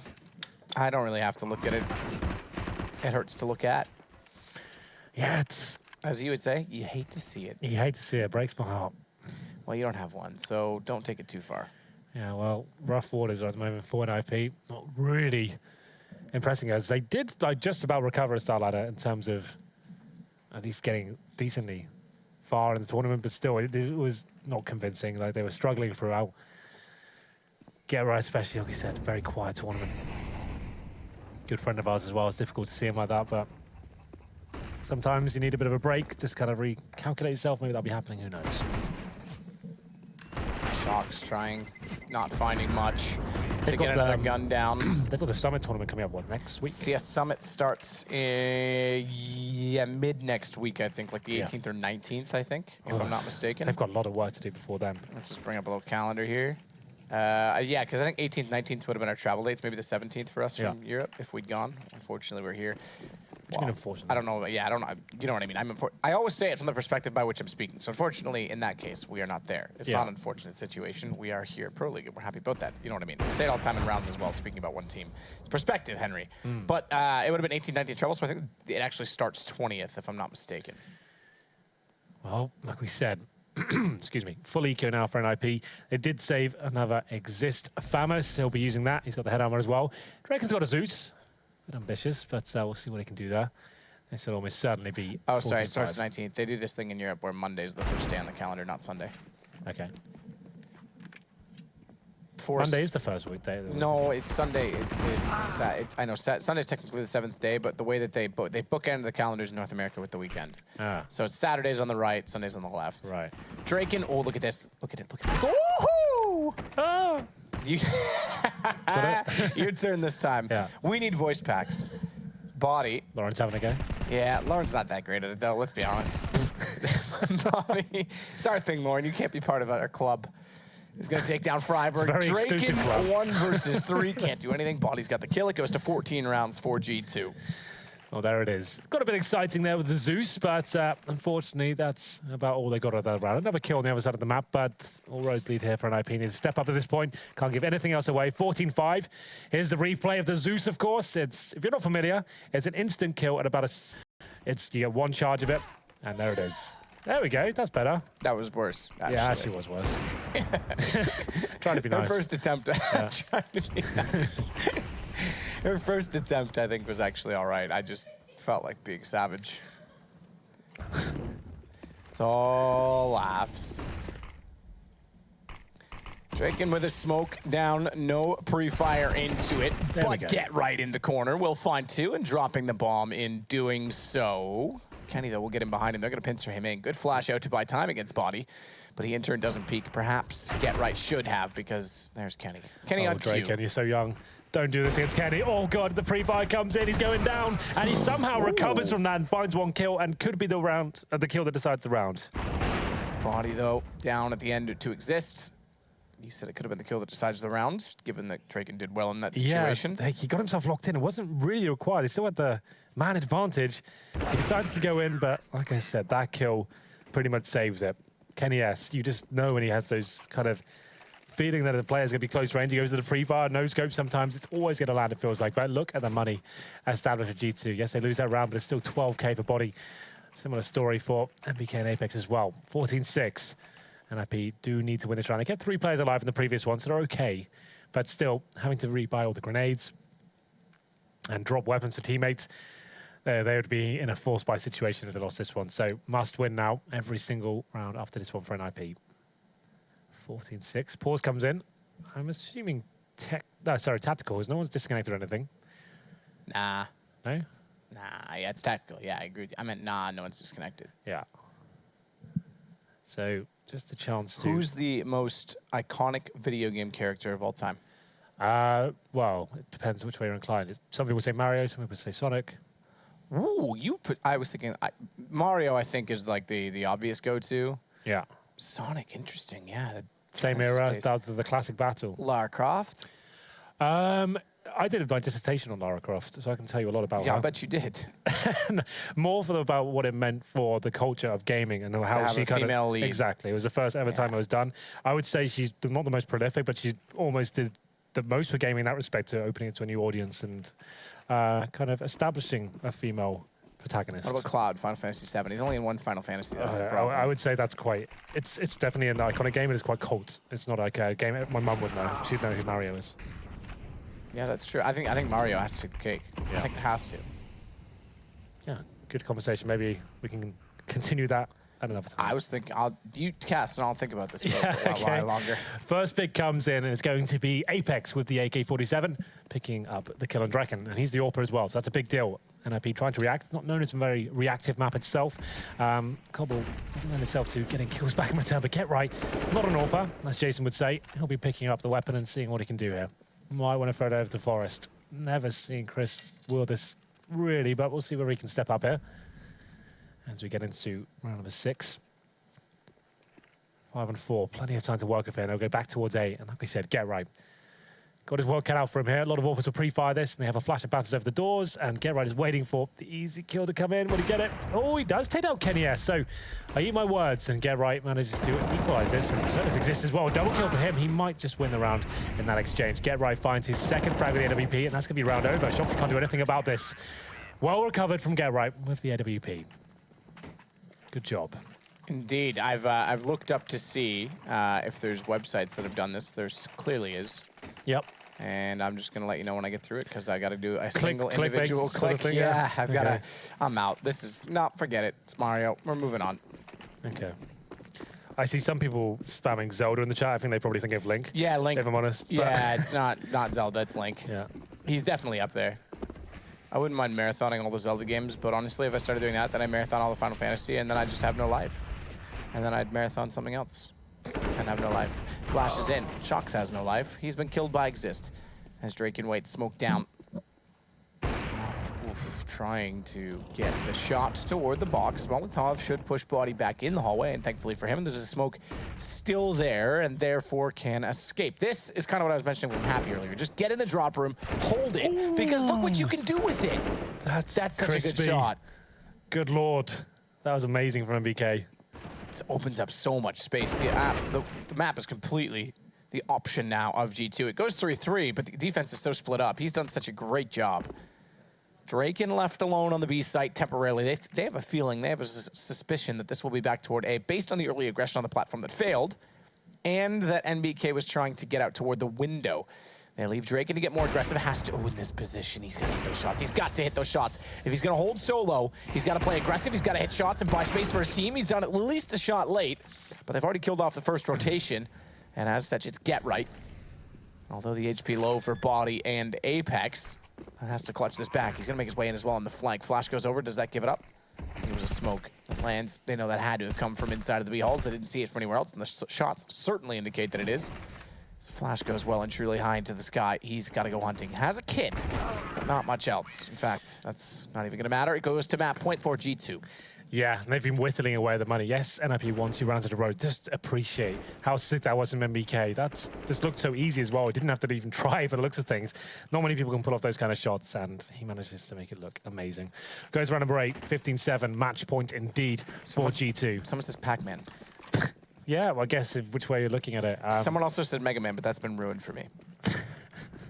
You're the worst. It's going to be, I'll get into that later. I'd love to have I could talk about that for years, honestly. I did the title of my dissertation was, has gaming become more socially acceptable in the last 10 years? And it was basically that question. Well, it's a generational divide. So the older we get and the sooner another generation comes in. Yeah, I did this in 2008 as well. So it's different. Obviously, so much has changed since then. But in terms of those sort of characters, I base it all around those. Yeah, yep, that's fair. Let's get into it. UMPs, M4 for Forest, and 2 pistols. This is looking very much done and dusted as we get into this one. 2 UMPs and no nades. And Draken does get boosted up and gets something going towards the B side of the map. Gets in a 5-on-4, making a 4-on-4 as MBK strikes back. There's one player towards the A side of the map. That's Forest. He could be the difference maker, though. If he can find at least 1 or 2 kills, that could be something to work with. Someone said Disgraceful Donuts. I don't know who that character is. Forest going to make his way back down into middle. Silencer on the M4. And if he can reclaim territory at danger among the right time, this could work well. The problem is he's shot. He's given this away. Chance to be pushed in from the B halls still, but good find on NBK before escaping. It's decently done, I have to say, to get in and get out as such. Well, now they need to pick up that weapon. They've pushed the B halls, taking a bit of a gamble here. Exist stepping up with the UMP. NiP don't want to go down without a fight, it seems. 3-on-2 now. Body does find a crisp headshot. Looking to get his kill on Freiberg as well. Finds it. Down to 26 HP. NiP still within a shell of this, considering the time remaining as well. And the long flank coming from Draken as well. But Body, oh, he was watching it. We'll get out in the nick of time. Watching Exist's position. Good shot. Thought he was going to miss the opportunity. Drake in there to capitalize. And that's going to be an NiP at least surviving a little bit longer. They're not quite into double digits yet, so we won't get too excited. And there is money ample enough to buy out an AWP. On the, actually, I take that back. They carried over the AWP, but they'll buy it around it in full. On the G2 side, they'll only go for Tech 9. So this could survive for something more on NiP if they can capitalize. Well, it makes sense for G2 to force buy here. Technically, if you want to be like, I don't know, a pedant and say, oh, if you want to win the game, Sure, take full ecos and just close it out, keep the advantage you have. But it's only 1 round loss bonus for NiP, so maybe they haven't got enough to work with Freiburg's on an auto shotgun. Why is everyone buying auto shotguns? What is this? 2 more good suggestions. I'll get to them after the alligator goes hunting. All them teeth and no toothbrush and no kills. Shox gets 1 with the Tech 9. However, look at NBK. He's killed Body. That's going to make things very good for NiP as they'll pick up number 9 straightforward against the Pistols. It started off a little bit awkward. The ball and Pong. Don't know if that qualifies as a character. As a character, as an object. And Gordon Freeman. Yeah, I wouldn't say... Cultural again. Yeah, indeed. More cult. Anyway, 15-9, and that has to be the eco at this point for G2. As we get into this, Body's had a quiet game. 7. Oh, yeah, I think he disconnected, to be fair. I was going to say 7 kills doesn't sound right. Yeah, I think he disconnected. We haven't quite caught up with that. But still, NiP now, they're with a chance of this after whittling down G2 to just Glocks and a couple of Deagles. It's a chance for them to get double digits. Then Apex climbing up the ramp. Crossfire set, missing the opening shots, though. That's capitalized on by a great P250 kill. On the full eco. Well, it's G2. This is what they do, and it would be characteristic of NiP to fall so short in such a map. Remember G2, they talked about it in the pregame, the way it was built up, some of the segments that were created. I think Mitch's segment as well, that as he discussed it over on his little section of the room. I'm not allowed to go near that section of the room, by the way. He says he'll break it. But that, you know, NiP has had a good run of form to get out of the bottom of the league since bringing in Drake, and that G2 is struggling. It was the complete opposite at Star Ladder, and I think that's where we really do find ourselves now in the landscape. But the part I'm trying to make about that is NiP do claw back and in toward the site, some gain on to NBK. He's gonna find burst Glock, nearly the headshot. Point I want to make about that is that NiP, or excuse me, that G2 is still fighting to avoid relegation at some stage in this. I think they're like mid-table now, right? Yeah, they've gotten up a little bit, but I mean, it's so close that they still have to fight their way out. Yeah, true. It was definitely better than it was going at the start of the season when they were 0-6 or something. Maybe even 0-7, I think, at one point. But still, yeah, Pro League is obviously an array of some of the best teams in Europe, and it's always going to be a rough ride. If you're not in particularly good form, you could get punished, especially by some of the lesser teams you wouldn't expect as well. LDLC taking some big results, so have Hellraisers, and it's always going to be a rough ride. If you drop one of those games, if you're having an off night, you drop to someone like the Hellraisers, the LDLC, then you've got to go against like the big dogs next week, then it can fall apart quite quickly. But NiP have recovered somewhat, and Get Right still fighting the good fight here as he takes down Apex to kick things off.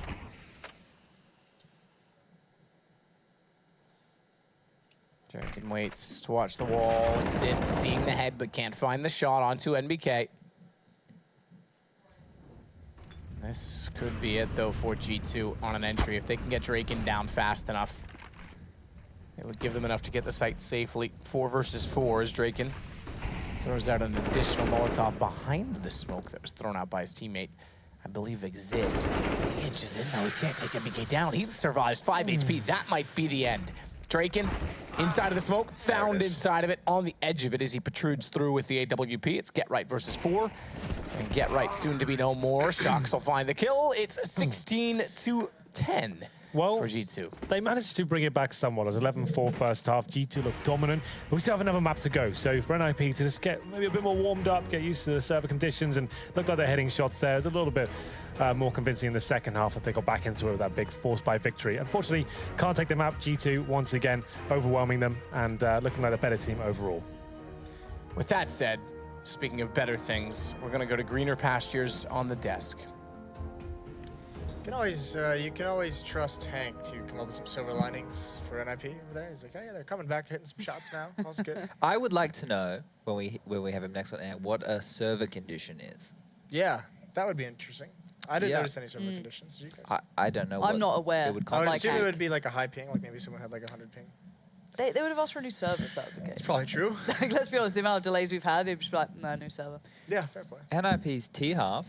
Not that good. Not very inspired. They had a few executes. The one that was working for them with those 2 fast B smokes, I think Draken and Forrest are the ones doing the jump smokes, and then they'd block off the rock area and execute him from there. That worked for them a couple of times. Otherwise, not a lot. No, they won the first 2 rounds, right? And then that was about it. That pistol round with Shox was exciting. That's nice, guys. Really good stuff. No, the pistol round with Shox where he got the knife kill and then they dropped off to Kenny. That was really cool. But you guys did all the math, didn't you? Yeah, we had to work out how they made Yeah. this happen. And I think we had some spreadsheets. Let's talk about I remember one of the first times we saw NiP on Cobble. On the CT side, we noticed Draken was like this big electric player who's just coming in. It was right when he had joined. And one of the big criticisms we had of NiP's Cobble was a match against LDLC where Draken just kind of, because of the map, just kind of naturally got neutralized. Did we see a little bit more mobility out of him tonight? I think so, but 6 rounds on that CT side, they did get the pistol as well. I know they were ecoed straight away, but we didn't get to see too much of it. Didn't really get the gears going or anything along those lines. So it's a hard one. I think the AWPer you need to be an instinctual AWPer on Cobble or have a really good in-game leader who knows where to position you and get those opening frags. You need to know, I want to go here for the pick, or I feel like this is where I can go for get a kill this time. Or who would you say is a pinnacle of an example of what you're saying AWPer-wise? Who does it well? Yam used to do it well. Yeah? Yeah. Anyone outside of that? You guys did have a pretty good Cobble towards the end of your reign as an in-game leader of Renegades. I Yeah, that became really one of your better maps towards the end of the days. It was and still is my favorite map. Really? Yeah. That's weird. Why do you guys always end up on like Train and Dust 2 then when you veto? I'm just saying. I'm sorry. Look, Lauren. That was almost a year ago now. It's just getting wrecked. Who knows? Lauren's done him in. What do you think of GetRight's performance in this game? Either of you? Well, I know we have a Zeus kill. I think. Yeah. That we So can show. Lauren, give us your best sound effect. I think I already did. Did you not hear it earlier? Well, they had no idea. That was me making the noise. You just got a very beautifully pitched voice. Yeah. This is what you Nice. That was good. I think that's accurate, actually. That's really nice. You gave it a little pizzazz, you know? Yeah, I There's think you something got to a little bit more guttural, perhaps. A little bit more creative. Is that what you want from Chad? GetRight played well, actually. Yeah, individually, he looked fine. Thanks for answering my question myself. Was that a replay of Chad? Was that me? I think that was a replay. That sounded like Matt. Is Matt still over there? That was definitely Matt. Oh, it was Matt. Okay. Come on now. But no, I think the weird thing is with GetRight was like prior to that event at Starladder, he was performing really well online. It was like, oh, this could be him putting in new hours, kind of like revitalized with Draken coming in. And then he goes to the event and he has an absolutely atrocious performance. So it feels like he's just kind of picked back up where he left off online, which is fine. But if the dips are happening at events when it's supposed to really matter, He gave that interview as well, where this has like been the toughest 6 months of his entire career, and a player like GetRight who's known for his hard work and preparation. I mean, I know firsthand the guy has seen like every Counter-Strike match in the past like 10 years. Well, not literally every single one, but like he watches so much Counter-Strike. So even when he's not deathmatching, even when he's not playing, he's watching. So expect a player like that to bounce back, but it wasn't to be for NiP tonight, at least on Cobblestone. When we return, it is Train. Train is what they're going to play G2 on, so stay tuned. We'll be right back with that second map. Ah!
Get your team apparel now at shop.eslgaming.com.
Start your esports career now at play.eslgaming.com.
ESL Pro League is brought to you in part by Logitech G, Pay Safeguard, Legion by Lenovo, Mountain Dew League, and ESEA.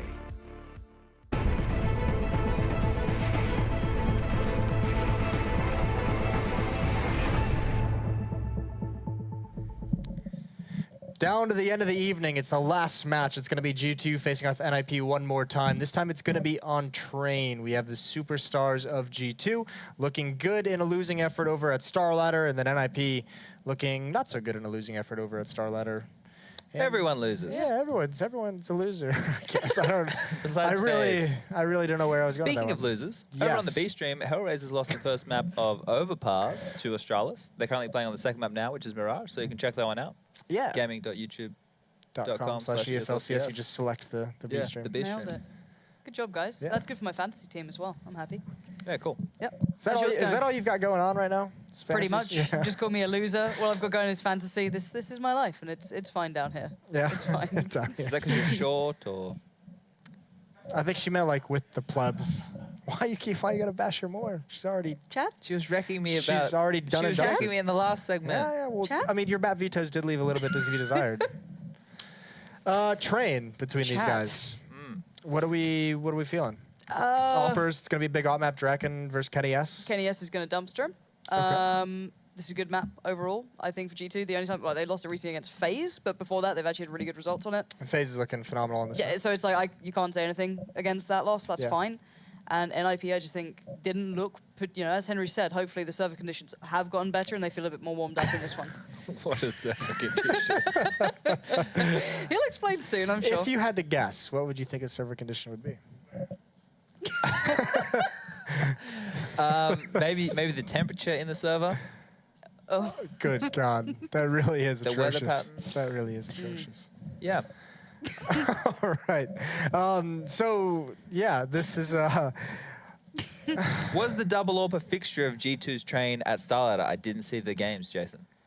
That's actually a really good question. I don't know if I call it a fixture. Obviously, I think it's something that they brought out a couple times, but it was. I don't think they leaned on it by any sense of the imagination. Wasn't a crutch. No, I mean they just have so much skill, right? And there's a lot of open spaces in train. And one of the big things as well is it's another map where they were very good on pistols on their force buys. So I mean, Is this the one where we had 10 rounds of force buys, or was that a different map? I don't recall exactly. I think that was a different map. Were you even at the event, Jason? I was, but I was, there were a lot of games that I covered at that event. They No, all because kind of the blend together. analysts don't get breaks. I am not bringing that up. that's not me. It's not me saying that. Yeah. Okay. NiP did lose to Fnatic on this map recently at Starlighter. Mm-hmm. Do you remember that? Yeah, do you remember that? No. Well, solid. I mean, it was in the group stage, right? So that was when Geralt tell had us? one of his underwhelming performances. He went 4 for 20. Not to highlight him playing badly, but that's just so uncharacteristic, he also had right? 34 ADR. Yeah, well, that's really that's almost as bad as me. I mean, give him a break, Chad. Okay, sorry. But no. We're not we're just highlighting the fact that he is one of the stars of this team. And, with your interview and stuff that you were talking about that he did, it just sucks that he's in this position when we know such a great player he can be. He showed it in the last map. So that's a good sign going into this train map, that he is playing much better caliber of Counter-Strike, right? Yeah, he just needs to find some consistency to his game, for sure. Yes. Now... Did he just slur his words? Is he drunk? You guys are really not making my job easy tonight, are you? What do you mean? On the G2 side of things, we've got, not only we have Shocks, we have NBK, we have all these fixtures of the French scene now, because we have like the legends of the French scene, the legends of the Swedish scene. Is this something now where the French guys, is this going to be like even worse than Cobble per se? I mean, that's the tactical side of train seems to be a little bit more complex at times. Random kind of throwback, I guess. When this map first came back around in this iteration, I knew that NBK and a couple of the other French guys absolutely adored it. I know they're actually just individually, they just like the map, so they put like a lot more time into it than most other people. So I'm hoping maybe it kind of comes around and actually plays out for them in some sort of manner. But overall, your guess is as good as mine. I think Generic the CT sweeping sides are statement. going to be pretty impenetrable, right? Like, you look at the star power on this squad. In this matchup? I got to wrap up, Chad. Okay. You had your chances earlier. Yeah, you sorry, really I messed let them around go. too much. You didn't do any analysis. You need to improve on that. We're going to send it over to Matt and Henry. You wouldn't believe how much money those guys get paid to sit there and mess around while we're sat here trying to do a good job, Matt. It breaks my heart to see that. And I hope some other people get a chance someday, because I that's don't a bit think he shocking, makes that much money, though, that Jason guy, because if he did, he might try and get some hair plugs. For God's sake, back to that. Oh, God. Well, there it is. You hate to see it. You hate to see it. Back to map 2, G2 versus NiP. NiP actually played this, but I have a good memory of the event as I was there watching, so I can tell you what happened. NiP played against Fnatic on this map. It was a bit interesting to kick things off, then Fnatic ran away with it. They looked much better as a team overall. And we'll see whether NiP can have anything to bring here against the G2 side, because they're looking pretty dominant in terms of individual performances so far. I'm impressed. You're impressed. Am I? NiP. Apparently I'm impressed, guys. You are. If you're playing along at home, that is my current emotion. Yep, so take a Sadicus card, put it in your bank, and save it for later. What game are we playing? It's the new Henry G Sudoku board game. Sudoku? Yeah. Do you even know how to play a Sudoku? Yeah, I don't really enjoy it, but I know how to play it. All right, fair enough. Body and NBK, along with Shocks, all heading toward Ivy. They'll look down the lane and discover a Freiburg and quickly dispose of said Freiburg, forcing Forest back inside towards E-Connector. Get right on his own, has to turn around, realizes it late. He's done well to pick up a good shot on Apex, and his teammate surviving has given him a lot of room to work with. 1 HP, headshots onto NBK, goes down in the end, but Kenny dies as well, and that's going to be the round for NiP. Will was looking very good for G2 there, rushing 3 players towards Ivy, got that first frag as well. I think the smoke from the CT side towards Ivy was actually from the T's, and maybe they got the timing slightly off. So the idea was they were going to push through that. It was actually looking quite suffocating, stifling, you could say, as they pushed through and actually doubted themselves they wanted to push through the smoke at that point. And Smith's just joined the terrorist forces, but he quickly killed himself, so nothing given away. It's fine. He didn't drop anything. I kept my eye on him. And we go into round number 2 here. Will, of course, be the force buy. Tech9's PT50s, no bomb plant in the previous round, very well recovered by NiP. Draken finds 2, get out of 2 as well. And we'll see whether he can start lighting up the scoreboard here. As the smoke starts to come in towards that bomb site, it's very unlikely a fake will come in here. Just want to fully commit, try and force the bomb plant in. CT's playing in front of the smoke, especially Get Right. We'll see what he can do here. Apex will continue to try and push up, but Forrest getting the kill. That's going to be all on NiP. It's Kenny that does pick up another one in this particular round, so he's done well to find a few frags, which will benefit him a little bit more later when the AWP comes into the equation, perhaps in the next round, Henry, but not this one. Not this one, for sure. No bomb planted there, so this is much better from NiP. Cobblestone, they got force bought out in the 3rd round and had a real rough time after that one. They're going to get the clean 3-0 here. That's always very beneficial on the map. Like Train is CT sided for sure. You get that going and limit the terrorist money going into that first gun round. You set yourself up quite nicely. Kenny S, he can just about buy an AWP next round. He's going to get $2,400 on top of his current $2,400. But just about certainly get the AWP out. As Forrest pushes in towards Pop Dog, gonna get an easy kill there on NBK, and a bit of bickering towards the Pop Dog, who's get the kill, but Forrest shows his dominancy, and Draken has to pull back. Shots going both directions. Apex was dinked and then taken down to 15 as a result. Careful, Draken, that's your teammate. Get away. Yeah, Shocks. they've already shot each other once. Yeah, exactly. Shocks is coming in that direction. Get Right needs to make sure he gets in position fast enough. They've both been dinked. Get Right again, surviving with 1 HP. Yeah, not really much GT can do, even though they've inflicted so much damage. Body now, the last player remaining. Draken finds another kill. That's great for him. He's the AWPer as well, of course. And a bit of a bonus round. I'm sure he'll throw over his UMP to Forrest, potentially. Oh, Forrest buys the AWP. That's, he's feeling generous, potentially, here. What's the plan?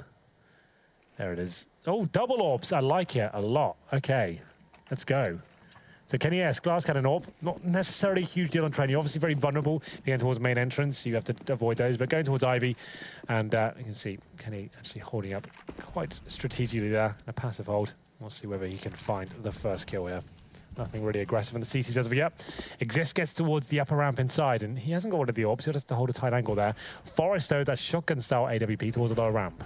This is interesting. Can he hit his first shots? He's definitely going to be tested here. Nails it.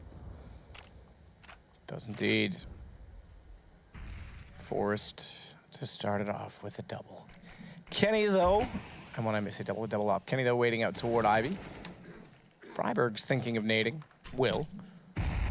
Does damage. Not bad. Good start to his intended defense toward Ivy position. Careful, Apex, not to spray in and have Freiburg fire directly back upon you. Do not fire until fired upon, Henry. Is that a rule in Counter-Strike? No, that's a rule in the rules of engagement. Yeah. It's the Top Gun, you know? Yes. How does anyone fire if you have to wait for the other people to fire first? Because it's the rules of engagement in war. Therefore, you can claim the other person started it, and when it comes to a criminal case, they're responsible. Okay. Do not fire until fired upon, because if you fire first, you're in trouble. Get Right, Freiburg, take down Shocks and Apex. Kenny will wait to try and find out exactly how far Get Right wants to commit to this. I think he may have taken him a bit lower with that shot through the wall, if I'm not mistaken. I don't think he was on full red. Could be mistaken. I often am mistaken, sometimes mistaken. Body, no mistake about it, is going to find the first shot onto Exist, but Freiburg responds. You're very rarely mistaken, Matt. Don't sell yourself short. Yeah. Well, NiP managed to hold on there quite promisingly, I have to say. 4-0 there. 4 players surviving as well. Still got that double orb set up. Another eco for G2. They haven't really come to life here at all on train. And if you're just joining us, first one was Cobblestone. G2 ran away with the first half, 11-4. Bit of a closer affair in the second half. NiP brought it to double digits, but then lost to a full eco pretty much. So bit of a rough ride overall, but still, we go into round number 5. 3 players towards Ivy here. Tech9's Deagles, a small amount of utility with 2 smokes to work with here. But Freiberg, oh, that's perfect run boost. He didn't spot it. Apex got thrown across that. Kenny S with the Tech9. Trying to see if there's anything to do here, but smoked out. That will delay them a little bit further. Kenny down to 75 as a result of the nade. NiP with a good start finally, Henry. This is something they certainly didn't benefit from in the last map. They got the pistol, lost the third after guns were saved by the CTs. And then it was all downhill. A slippery hill. A few jagged rocks to penetrate through the snow pants if you were sliding in the winter as well. Nobody likes those rocks. Bless you, by the way. I didn't sneeze. Oh, I thought you did. Definitely insane tonight. Flames down, back away. Flames will do reasonable damage to Forest. Goes to the hedge. Wrong direction for Freiberg to look away. That's a problem. The flash comes through. The timing is such they looked the wrong direction, and the Tech9s will bust into the site. Drake up close, though, has 2. 2 pressured shots, but Exist is left with 20 HP to try and clutch back. They know he's going to be rotating, and down he goes. Good round from G2. Just when I was looking so good there for NiP, the 5-0 start would have been amazing for them, but stolen away just as they looked comfortable. It was towards Ivy. G2 found some very lucky time, I have to say. It was just as Freiberg turned away, drops a nice flashbang. He tries to turn his back for any potential flashing bangs with the T's.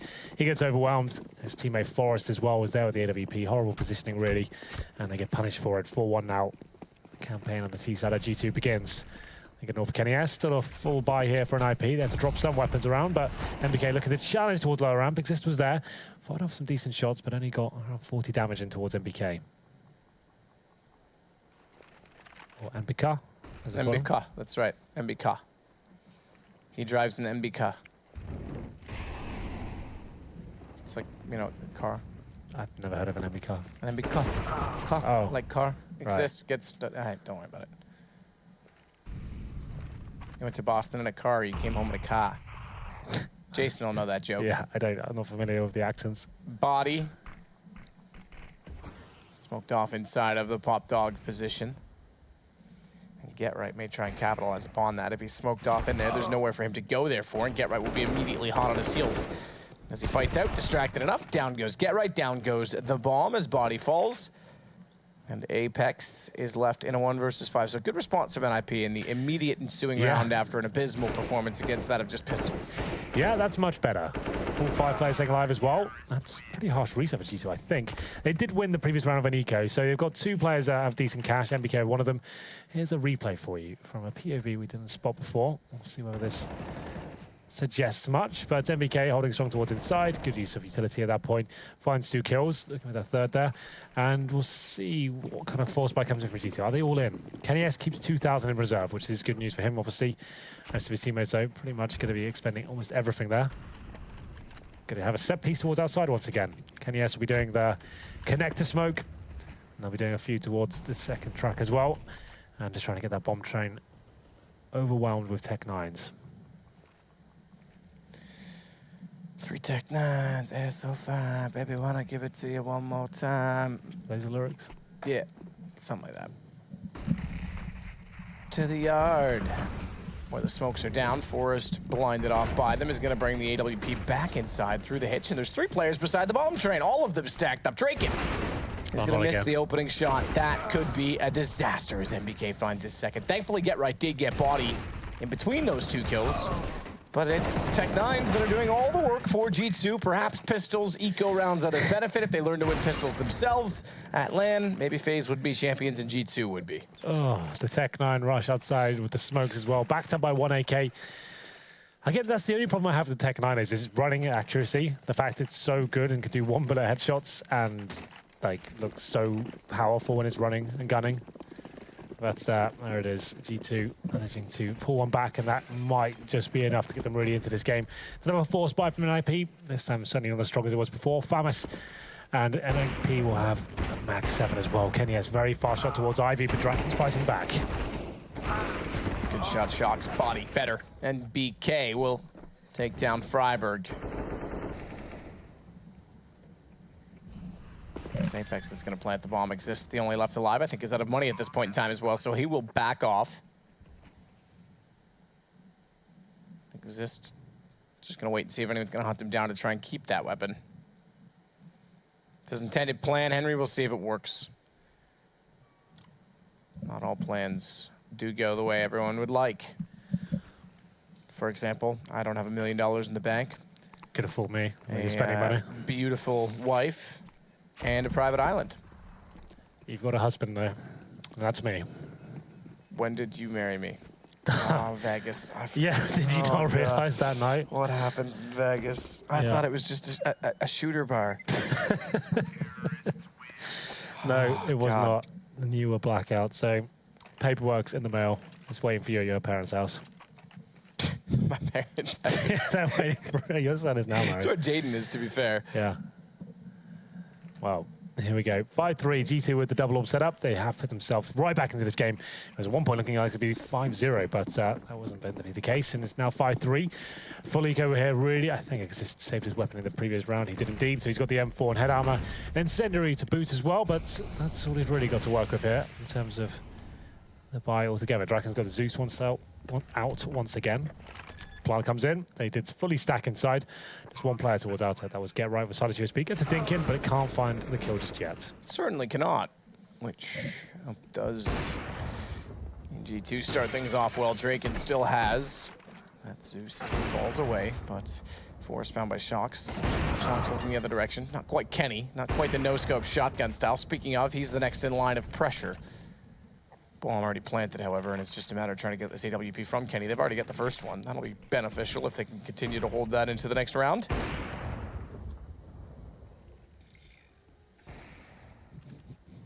It's so funny, Henry. It definitely transmitted through my headset. No way. No way, Henry. You're a liar. These soundproof headphones on. It's a good point. They're not really soundproof, though. I can't tell if that's me hearing it or coming through the microphone. Maybe you're right. Anyway, 5-4, and it is G2 closing the gap somewhat here. NiP still with the lead, though. Another buy in their favor. They've got an AWP out for Draken. 3 M4s and Get Right down to this, that UMP. Faster play by the looks of things from G2, focusing towards the inner halls as well. Get Right gets himself close up towards Pop Dog with that UMP. He might find some action here, but it looks like maybe the outside split will come in eventually. They're just going to be filling out towards Brown Halls, pushing the CDs back, making sure there's not one player towards the upper platform, having full control and all the information required, meaning they can actually rotate a player out towards the outside area. But still, for now, Exist alone inside. Well, back to by Forest eventually. So we'll see what kind of final play comes in there. Draken getting in toward the hell position. He went from having a Dragon Lord to a Green Op. What a downgrade that is, Henry.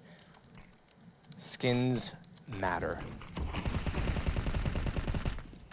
Because before skins, what else did we have? Just the Green Op. As Exist takes down body. And what does Jason want? I don't know. Why is he picking on me? I don't like it. He feels like a badass in that denim jacket. Yeah, he does. It happens to you. Thinks he's real tough. Wait until I dress up as a clown and try and scare him. See how tough he is then. The cream pie. With a cream pie. Apex getting Freiburg down. Get Right will try, but Kenny nails him.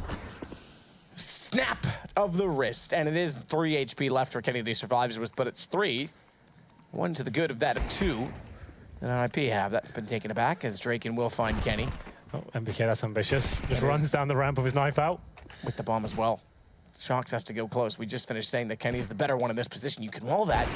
Does, but doesn't fully kill. Now he can round the corner pre-firing on the pistol. It's given a lot of time for lovely little Draken to make his way over toward this site. And he's going to get him. Oh, backside spotted. Off versus off. Post-plant position. Close quarter combat. As Shocks trying to still find the angle. Will do it. G2 pick up the round. Yeah, Shocks, he looks so confident there.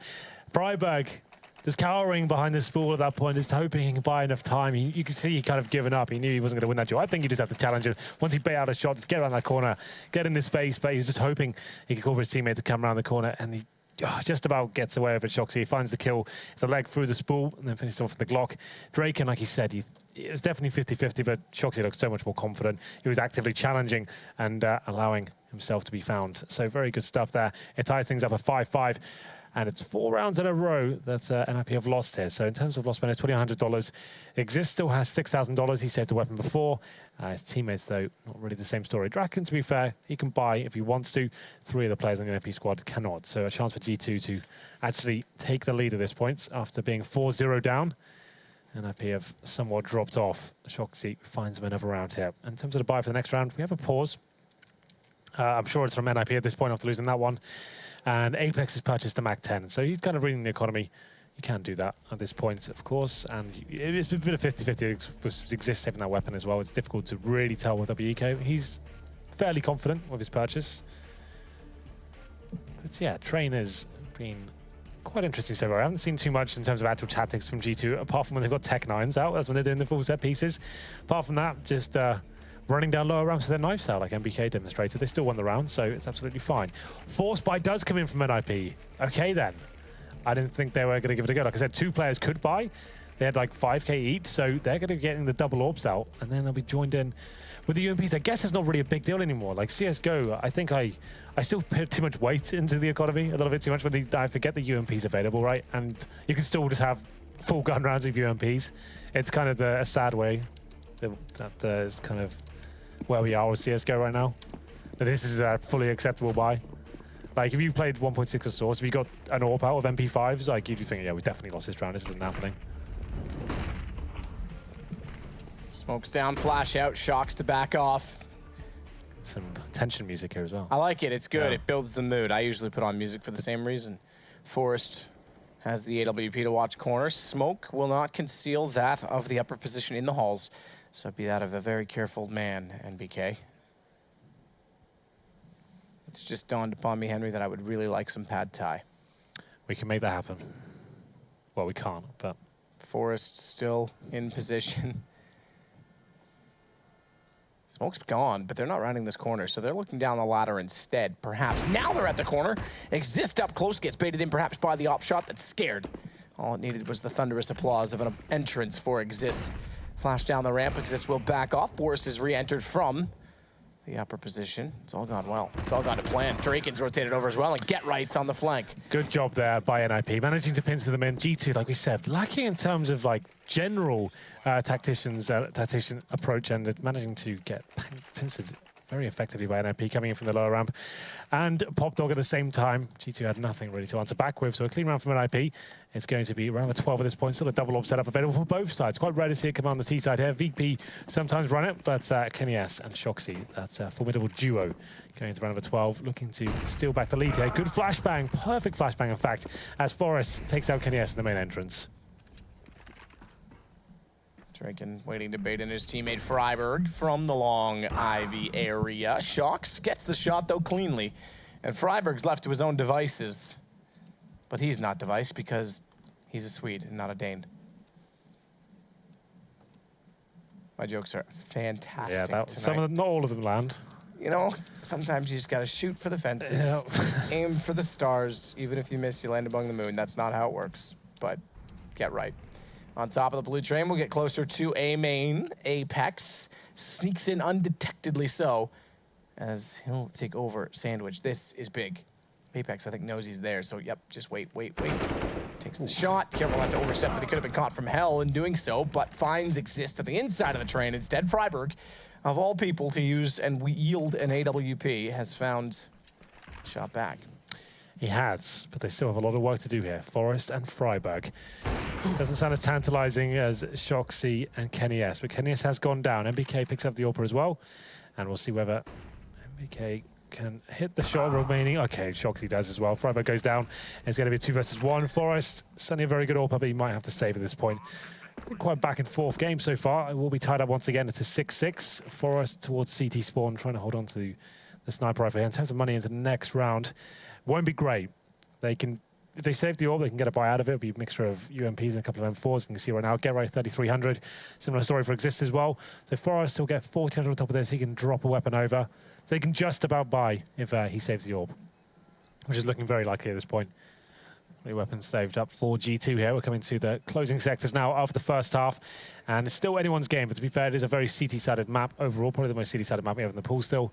And I say NiP have to at least win the half to really convince me they have a chance of taking this one. That is a great point. I appreciate you for raising it. No, I think you're absolutely right. This was quite good. Timing was everything. Get Right had just finished peeking toward A main, and Apex was up so close he couldn't see him. Yeah, well, that was lucky. It was a headshot, to be fair. That sort of angle doesn't lend itself to headshots. I thought he was going to kind of like hit him twice in the back, and he'd realize and get away. It was actually quite impressive. He managed to pull that one off. Double up setup still on the T side. As I said, it's not conventional, but if there's a team to make it work, this might be it. So the buy comes in. Forrest did indeed save the AWP, and it's kennyS pushing out towards Olaf and could be found, or maybe just kill someone in the process. It's absolutely fine as well. Nice shot to find Forrest. Get Right falling away. We'll have Ooh. The other way around. Kenny falling away. We'll have Get Right pouncing. Nearly does get him through the smoke as well, but now he's left to the open. Just gets away himself on 4 HP. Kenny has 6, so does he win in that case, or are they both losers, Henry? Well, I'd say for now, Get Right surviving is a bit of a miracle. It looked like he was dead to rights. So maybe he's got the victory in that sense. Anyway, 6-6 still, 5-4. G2 still with a minute to play as well. They have 2 players towards that Ivy position. In terms of smoke, still have 2 of those as well. And they still have kennyS alive, albeit very low HP. Split up the CTs up. 2 outside, Freiburg and Draken. Existing Get Right patrolling inside. It's not ideal, but let's see if they can step up here. Oof, 1 tick would have taken Kenny down. He stays back far enough, though, to not get it turned into a roasty, toasty burrito. As Freiburg sits at hell, tries to spray it in, can't do it. Body lands the shot on the AK instead. Draken, near that radiation beaconing. Trying to get a shot, does cleanly as well, because he's on the ladder, Draken. Showing some flair, can't quite land the 3rd on NBK. Had a chance to do so. It would have been quite... Certainly. Quite good, quite lovely. Oh, Get Right. Knows how low HP he is. Can't really do anything about this situation. Needs his teammate to rotate in as well, who's being watched by NBK, who can't find the shot. They're both down to 4 HP now. This bomb is planted. Might not be possible. That probably signifies it's not. Exists, no kit, no nades, and 5 HP. And the terrorists have had time to readjust himself now. Exist needs to hit 2 wondrous shots here to actually make this possible. Exist is going to search behind the orange train, sneak up, cover off left, and get ever closer to where Kenny is. You may get Kenny down. That's a start in the situation, given his HP. So many angles to check, though. Yeah, picking up the op's going to be a problem, though, actually. Okay, this works out, because if he... Oh, Kenny. I thought Kenny was going to go. Okay, that's actually smarter. So let me explain what my first thought was. Like, Kenny was going to shoot down the lane and catch him before I made him, but he knew Shox was watching that, so he actually already went out toward T-spawn in case he got by Shox. But as soon as he picked up the AWP, that was it for Exist. No chance to even save that. I mean, obviously, gone at the point. It was clutching at straws there. He tried to do what he could with the round. He knew he had to win it just to avoid this situation. Full eco now. Draken with the Zeus once again. Seems to be loving that weapon. 7-6, looking very like their GT will win the half at this point after NiP started off so well. 4-0, but they're losing to the Pistols and that 1 AK. Pretty much open the floodgates for G2, and they're going to run away with this half now. Probably 9-6. We'll see what happens. Body finds the first kill here. As we get into it, should be a plethora of frags coming in favor of the French side here. Apex, Shox again. 5-on-1. Exist. Good luck, my friend. Decent pickup. NBK to take down Exist. Things all going the way of G2, who have 2 rounds over that of the NiP total of 6. And we're into that of round number 15, which will be a fully invested round from either side, the exception being utility on the CTs. Yeah, well, Draken with no armor as well. It's going to be Get Right with that SMG, so it's still going to be a rough round for them. We'll see whether they adjust anything. I haven't seen any kind of dynamic play from the CT side in terms of like pushing for frags, like you see a lot of teams do, maybe towards Ivy or pushing inside area. But Draken, at least he's changed his position up. He's towards that upper round for the inside area now. And Forrest wants to challenge Apex, but that's always going to be a difficult affair. Gets his head absolutely torn off. That's going to be a 5-on-4. Apex takes a nade to the face in return, but Get Right, is this going to work out with the UMP? It might just as he gets one, but fortunately Apex seems to be hitting everything right now. Certainly does. HP very low down. Goes Get Right and nearly Freiburg. 1 HP swings in, can't take advantage of trying to get them in the backside as he had pretty much it all to hope for. Glass will get one. Cannon, no nades, no kit. and an AWP. They know exactly where he is. But the bomb is down. They're scared to get that bomb because they think he's watching it, but he's actually not. He has no idea, and they might just gift him this round. Oh, I thought that kill was coming in his favor. He might have just hit him as well there. Here we go now. One-on-one. Oh, what a shot, though. Good luck before even a chance to build up the hype. Apex lands that. 9-6 for G2. Coming back into it after being down 4-0 and then 5-1. They won a pistol round, lost the ensuing gun. This is looking good for G2 again on the second map. We'll see if NiP can respond. They'll swap it over and do it all again. And Henry, I know you're going to be hoping that they can. As the coach of NiP, we'll be right back.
The only thing better than a strawberry milkshake with a cherry on top is Counter-Strike with NiP and G2. And right now, this is decent, 9-6. Strange analogies with Sadakist. Yes, I enjoyed that one. It's going to be G2 with the lead at the moment, but still, NiP more than capable of coming back. They almost did it on Cobblestone as well after losing 11-4. This time was only 9-6, but to be fair, on the CT side, they probably needed to win that, as I stated in that first half. We'll be setting ourselves up for the second. We switch over, and we'll see NiP have a go. Well, a crack on the terrorist side and see whether they can actually step up here, as we'll be getting into this one momentarily. Do you believe they can, from what you've seen so far? Get right as top fragging. I mean, that's the most encouraging aspect, isn't it? Draken's right there with them. Both these players didn't have the most incredible tournaments, I will say, at Star Ladder. Obviously, Get Right, we speak to depth about that, but Draken as well, I include. Expected a little more, even though it was just a debut. That's encouraging, I agree. Unfortunately, it's still not a team effort. There's some issues with Freiburg, ADR only being at 50.7. I like our Telestrex style font that looks like it's out of a DOS simulator printed on a flight pattern or flight deck in 1981. It's pretty good. I like it. Quite specific there from you, but yeah, it'd be green on black though if that was the case. Anyway, here we go then. It's going to be 5 sets of armor for NiP. Maybe just an inside rush. A lot of teams like to do that.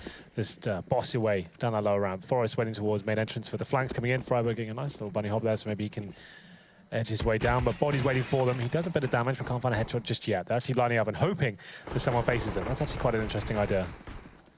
They'll fall back at this point. Goodbye. Well, as they fall back, Kenny will wait over toward the A site. USP in hand, can't hit the jump.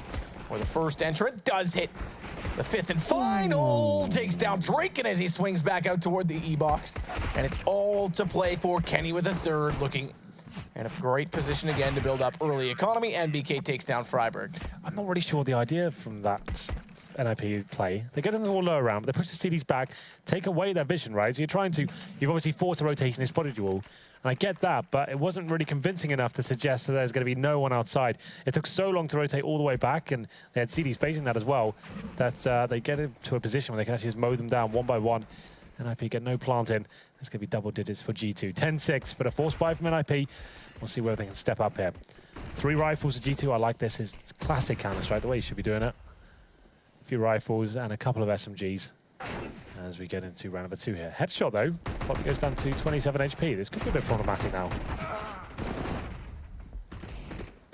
Could be indeed. Body, though, inside of the site is spraying back toward Get Right.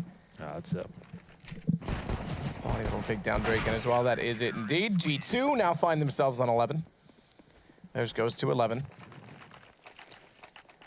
Indeed, but no plan once again for NiP. Means a full eco going into round number 3 here. So, won't really be much promise of making anything happen whatsoever for the Swedish side. That'll just be 5 Glocks on armored players with no grenades. It's going to be a pretty rough round for them. Maybe just rush, get it over with. I hate waiting around in these full ecos rounds, like sitting and holding angles, hoping you get 1 kill. I just think, let's just get it done, boys. Let's just get in there. Try and get a trade. If we get one, that's fine. Body peeking, trying to shoulder. Peeking at that as the flash comes up deep. Body's able to swing out wide. Nade in hand as well is going to bounce, but it's too late. NiP's already capitalized and taken advantage of close quarter combat. Shox is going to try and take that back. Careful not to overshoot and overstep, but manages it, and NBK flanks in for the final. So the CT side flashing into a different platform to get some information. The T's are actually very close. With their Glocks, they find a kill. That's about as good as it was ever going to get. As we get into this one, 12-6 now. 3-0 for G2 on the second half after winning the first half 9-6. They're in touching distance. They're closing this out 2-0 now. This is a big round. NiP needs to be picking this one up. And you can see an AWP for Kenny S. Not AWP for Shoxy as of yet. Struggling some weapons around. NBK gets given the M4. Body, he's been told he's using the FAMAS this round. He has no choice. Kenny will set and post on the hitch. Looking to use that AWP to slap a... Your turn, Henry. Yeah, let me pick up your mess. Is that what you're doing? That's exactly it. NBK backs off, though. Shot goes down, tags up the toe of NBK. He's on to 96. Get Right comes out slightly worse for wear. Comp damage of 25 to leave him on 75. That nade could have done more, but it doesn't. It is 15. Numbers. Well, for now, it's all quiet. NiP waiting for their first pick, is holding in a tight default. 3 players towards Ivy. Bomb will be there as well. They're starting to make ascendants towards the end of it, but that will make a noise. Exist that lands in the middle of the incendiary. They might have to reposition now and work out the next players. Work it out indeed. Oof. Flashing in, though, could have been hugely problematic for them. They'll still start to try and push in through the smoke. Freiberg getting a kill. Get Right. Pulling things level until Kenny steps forward. Back and forth. Get Right does a decent job again to continue his stellar performance in this particular game. And Body goes back down from Pop Dog after bomb is planted. They're already staring him down. He does decent damage, but can't follow it up, and as such, gets taken out by Forrest. Yeah, and NiP with quite a simple round there. Like we said, very slow and methodical. Get that default play coming from the Ivy. They lose the first frag towards Pop Dog, but they overwhelm the Ivy position. 3 players coming out, finding the trade, and actually managing to shut down Kenny S eventually, leaving in a 2v1. That was almost going to be impossible for Body there. FAMAS in hand coming from Pop Dog as well. They're going to be checking that position. He does some significant damage, but not enough to bring the round in their favour. Still not out of the woods just yet, or maybe out of the forest, as NiP have to actually win this round. Otherwise, they'll be facing a full reset after. It was quite a tight round before. It's Body towards another platform. It's a difficult frag to find. He takes that Exist and gives G2 the 5-on-4. Flashback brutal. Not needed though, to be fair. Don't really have to face. You've got the 5-on-4. It's a tough buy. You've got 1 player on a pistol. Just fall back. Make them commit to you. Nice flashback. I like the idea. His teammate threw it from the bomb site. Sort of pop flash, and they were blind, but now it's a 4-on-4. It actually favours NiP once again. No one in the inside area. I think it's the pistol player. It's actually waiting there. Okay, it's Shox. He's got an AWP, to be fair. We'll see whether he can find anything here. Get Right getting inside of the site, and Shox, as you say, is waiting wide side train. See if he brought his denim today. He's up to the challenge. Okay. Get Right. Deep flash gets closer to the Z connector. Flanks coming in as well. So both sides of the site will be prevalent in the retake. Get right, wait, Shocks finds the opening kill. Get right, last alive, gives away his position, easily found by Apex. Round 2 G2, 13th round at that, and the money, how's it looking, Henry? You're the accountant. Not great. Well, they're going to have to take out a significant loan here. I'll see if they've got the correct credit. The bomb going down certainly is a decent asset, and I can use that to see what's available for them. I'm going to say it's around the 3K mark. It's not... yeah, average, that's about right. He's a good accountant. He's an honest one, but my God. Find me someone more fraudulent when I'm in that situation, please. Well, it has to be an eco here, I think. And it's a bitter pill to swallow at this point, considering they're so far out of it, and G2 are so close to closing it all out as we go into round number 6. Double up setup again. Final buy for NiP comes in. Deagles and PT50s. These rounds don't really give you many options. Draken's got head armor, interesting enough, and he's the AWPer. He's taking his $1,000 out of his own pocket. His children's college fund. That's a bit selfish. Education's overrated. Just look at me. Yeah. Mom, get the camera.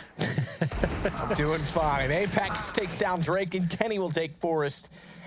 And it's G2 against the Pistols. Doing fairly well, I have to say. Good start.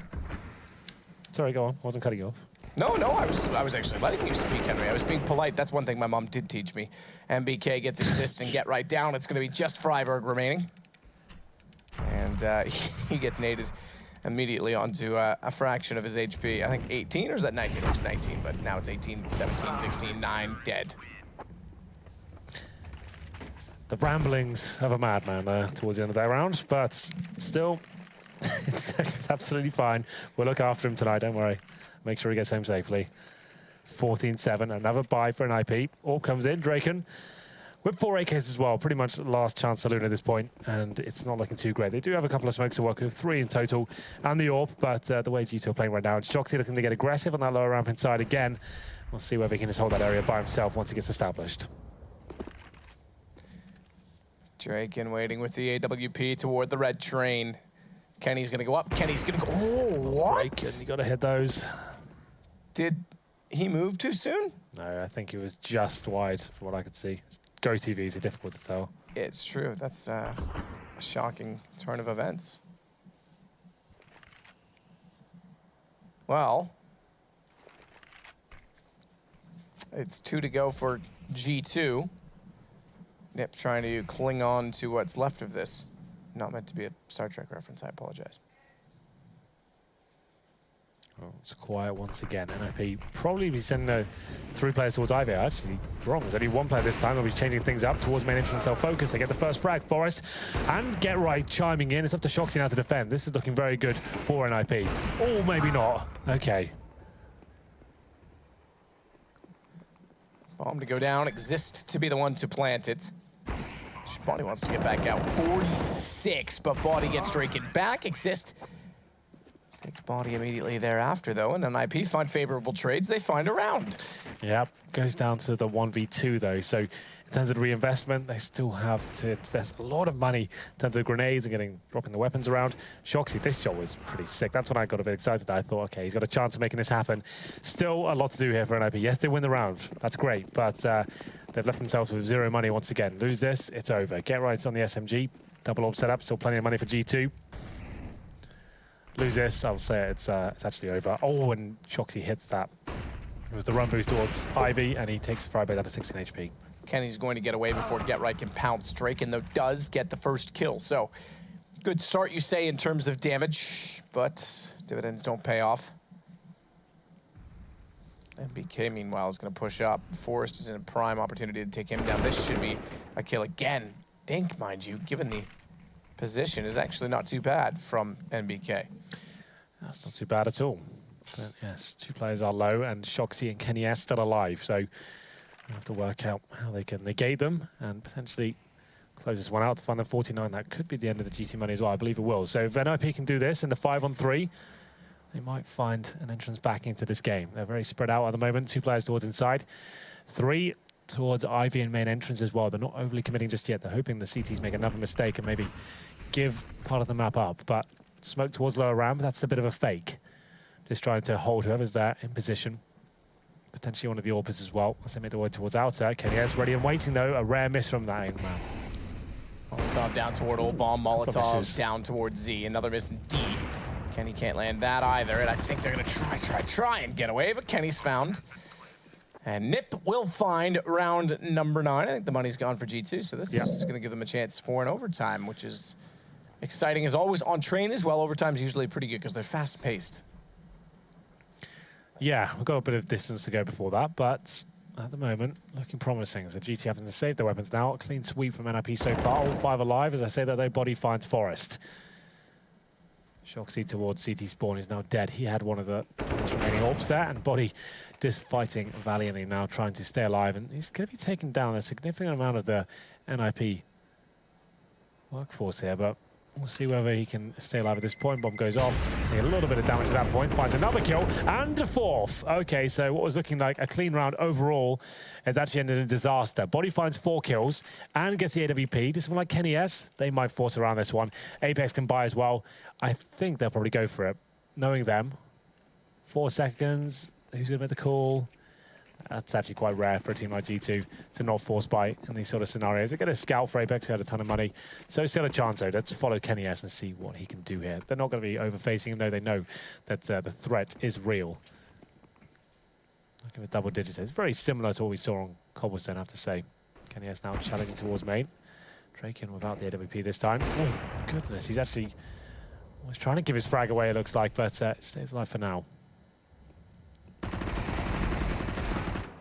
Good shot, get right. Down goes Body.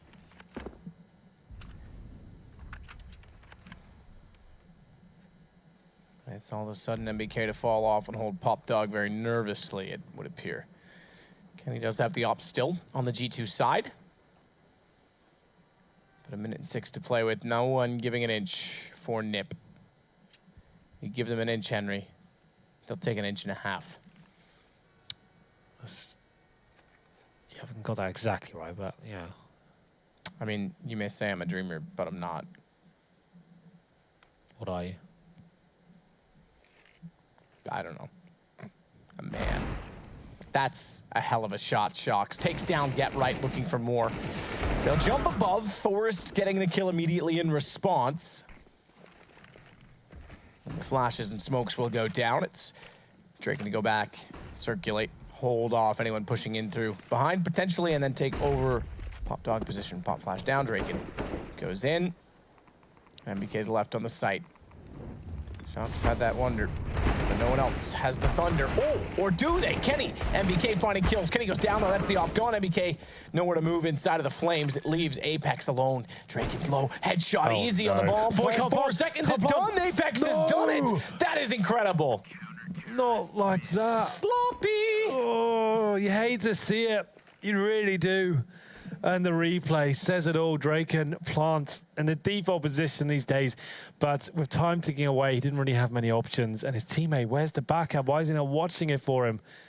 Oh, that's a blunder and a half. And it was a round of a Kenny SAWP and 1 scout, and it's the scout that saves the day. He took his time to hit that shot as well, wanted to land the headshot to the planter, nails it, runs away. And just as I saw him run away, I thought, oh no, NiP, you can't do it like this. 15-9, match point now for G2. Plenty of money for them. They were full eco pretty much, and not really the same story for NiP. It's going to cost them a full reinvestment here. So far, Tech-9's P250s, and that's so heartbreaking for them. Just it looked like it was possible to get it back into this as well. Match point hadn't been found. They were controlling the money. And you have to think about it, that round before as well, they hunted that 1-player body, right? 4 players go down. They wouldn't be in this mess if they didn't do that. But they were so tunnel-visioned on getting 1 kill when they knew G2 had plenty of cash. They were so focused on doing that. It's actually worked against them. Now here we are. 15-9. Was it worth the hunt? Giving him an AWP. Taking him down 4 players in the process. Didn't really make sense to it overall. So let him keep 1 and 4. That's the system threat brought in. Let them save some weapons, right? That's the idea. Yep. And they're normally good at that. Let them save weapons. Make them force buy. We'll whittle them down in that sense. Let's not break our own economy to find 1 player with an M4. Yeah, that is just abysmal. That is so awful. G2 going to be loving it. By the way, I'm really excited to see Mouse Sports take 2 wins tonight and get themselves back up near the top of the table. Second place? Yeah, back near the top of the table and closer to the lane. I want to see Ropes on land. This could be our first chance. Did you guys seem to know a lot about it? I've never heard of him before today. FPL. So Just you a follow guy. FPL or what? No, I've seen lots and lots and lots of threads. Right, okay. Maybe we'll get a nice commentary clip from Bardoff about this is not that league. It's a LAN tournament. MBK, speaking of it, inside the smoke, Forrest going down. Shox is able to trade it back. It's on to Freiburg. This could be it, Henry. It could be all done. Freiburg does get a gun switch in. I'm surprised it actually gets Apex back. Puts them into a 1 versus 2 as Freiburg will walk back toward Body, inching ever closer. Jump goes to Body, though. G2 takes 2. How appropriate, as this will put them a little bit further up the table. NiP struggles continue after Star Ladder. Yeah, that one's looking like a promising comeback. Sure, they're still quite far behind, but they will get the double digits. Match point hadn't been obtained in that one massive round there from Apex. One shot is all it took to break the hearts of NiP and all their fans across the world. A decent game overall. Quite enjoyed that one. G2 looking very strong as ever. The T set the 196, and NiP didn't really have an answer for it overall. So Matthew, I think that leaves us for one thing to do here. Yeah, I'm sorry, everyone. It's not my fault. I actually have to do this. I'm obligated to do this. You have to go to the desk. I'm sorry. Good luck. Stop yelling. Why is he just screaming all the time? It doesn't make any sense. Well, yes, that's going to be the final game. I had something so much better prepared, and I thought it came directly after the throw, but no. He's still yelling. I wish this caster would just stop yelling. He doesn't even know what's going on half the time.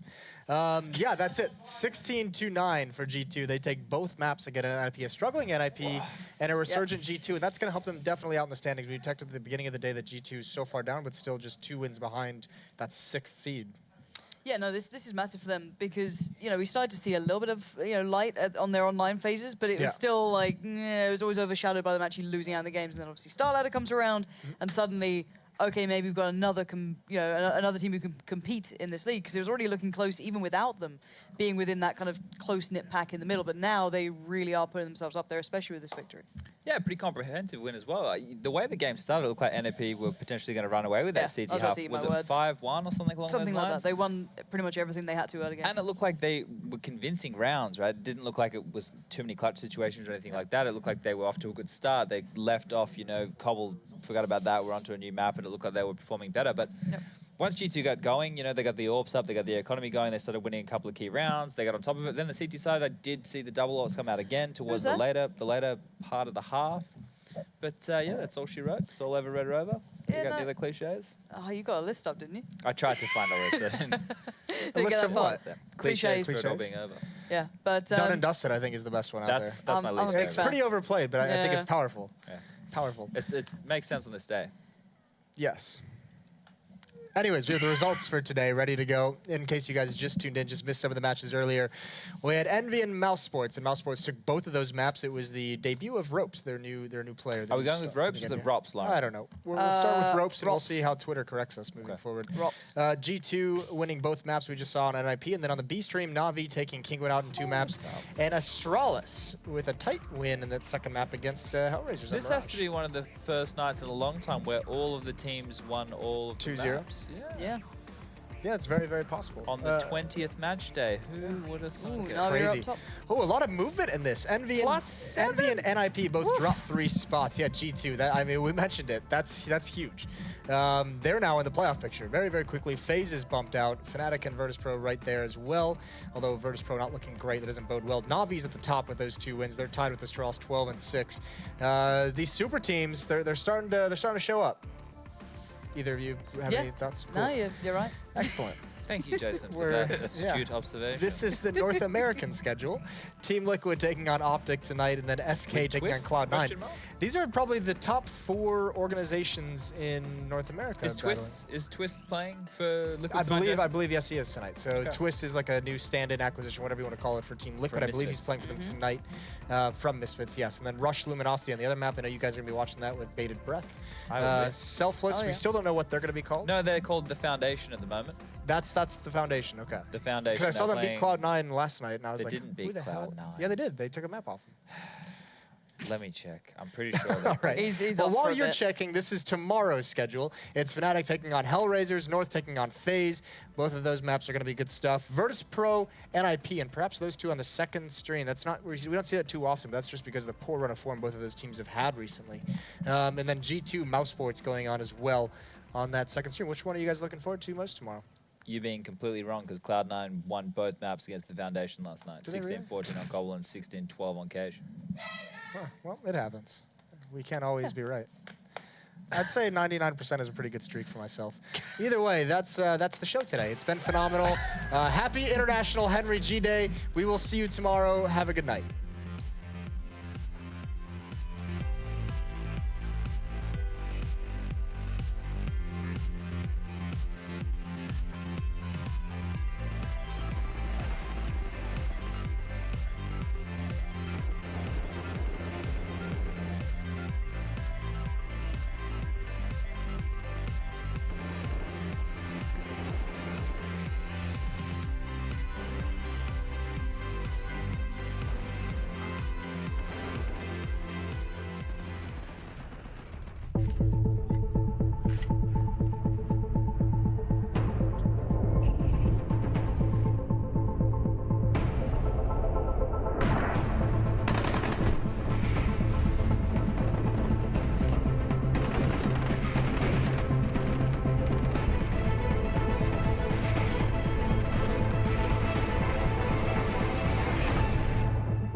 I can't understand people watching somebody play a computer game.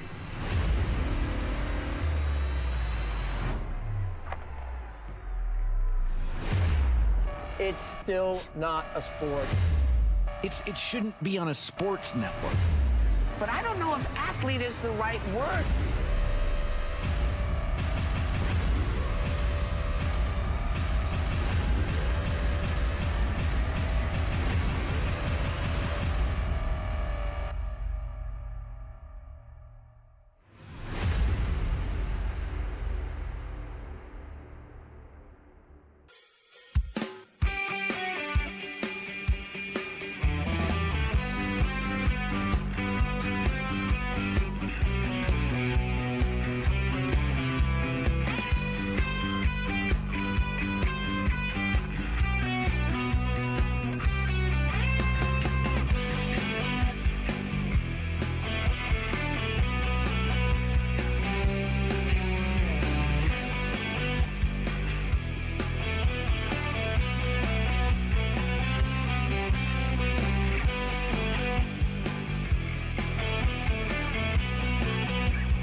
This is your chance to actually make it into the Pro League, be a professional Counter-Strike player. That's the thing that Mountain Dew League provides.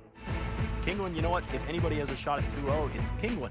Beautiful Counter-Strike. You usually only see that into the professional level of things. We are one of the youngest team in top 20. Many teams can underestimate us and we can surprise them with our tactics, show our Polish power.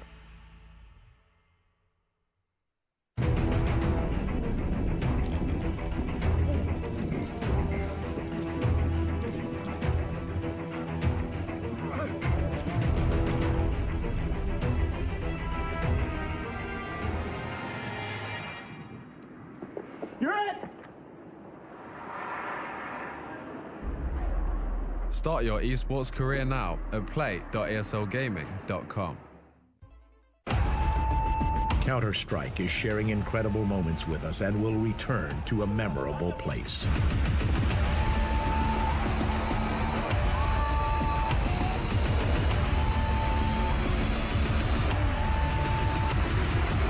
Get your tickets now at proleague.com/Dallas.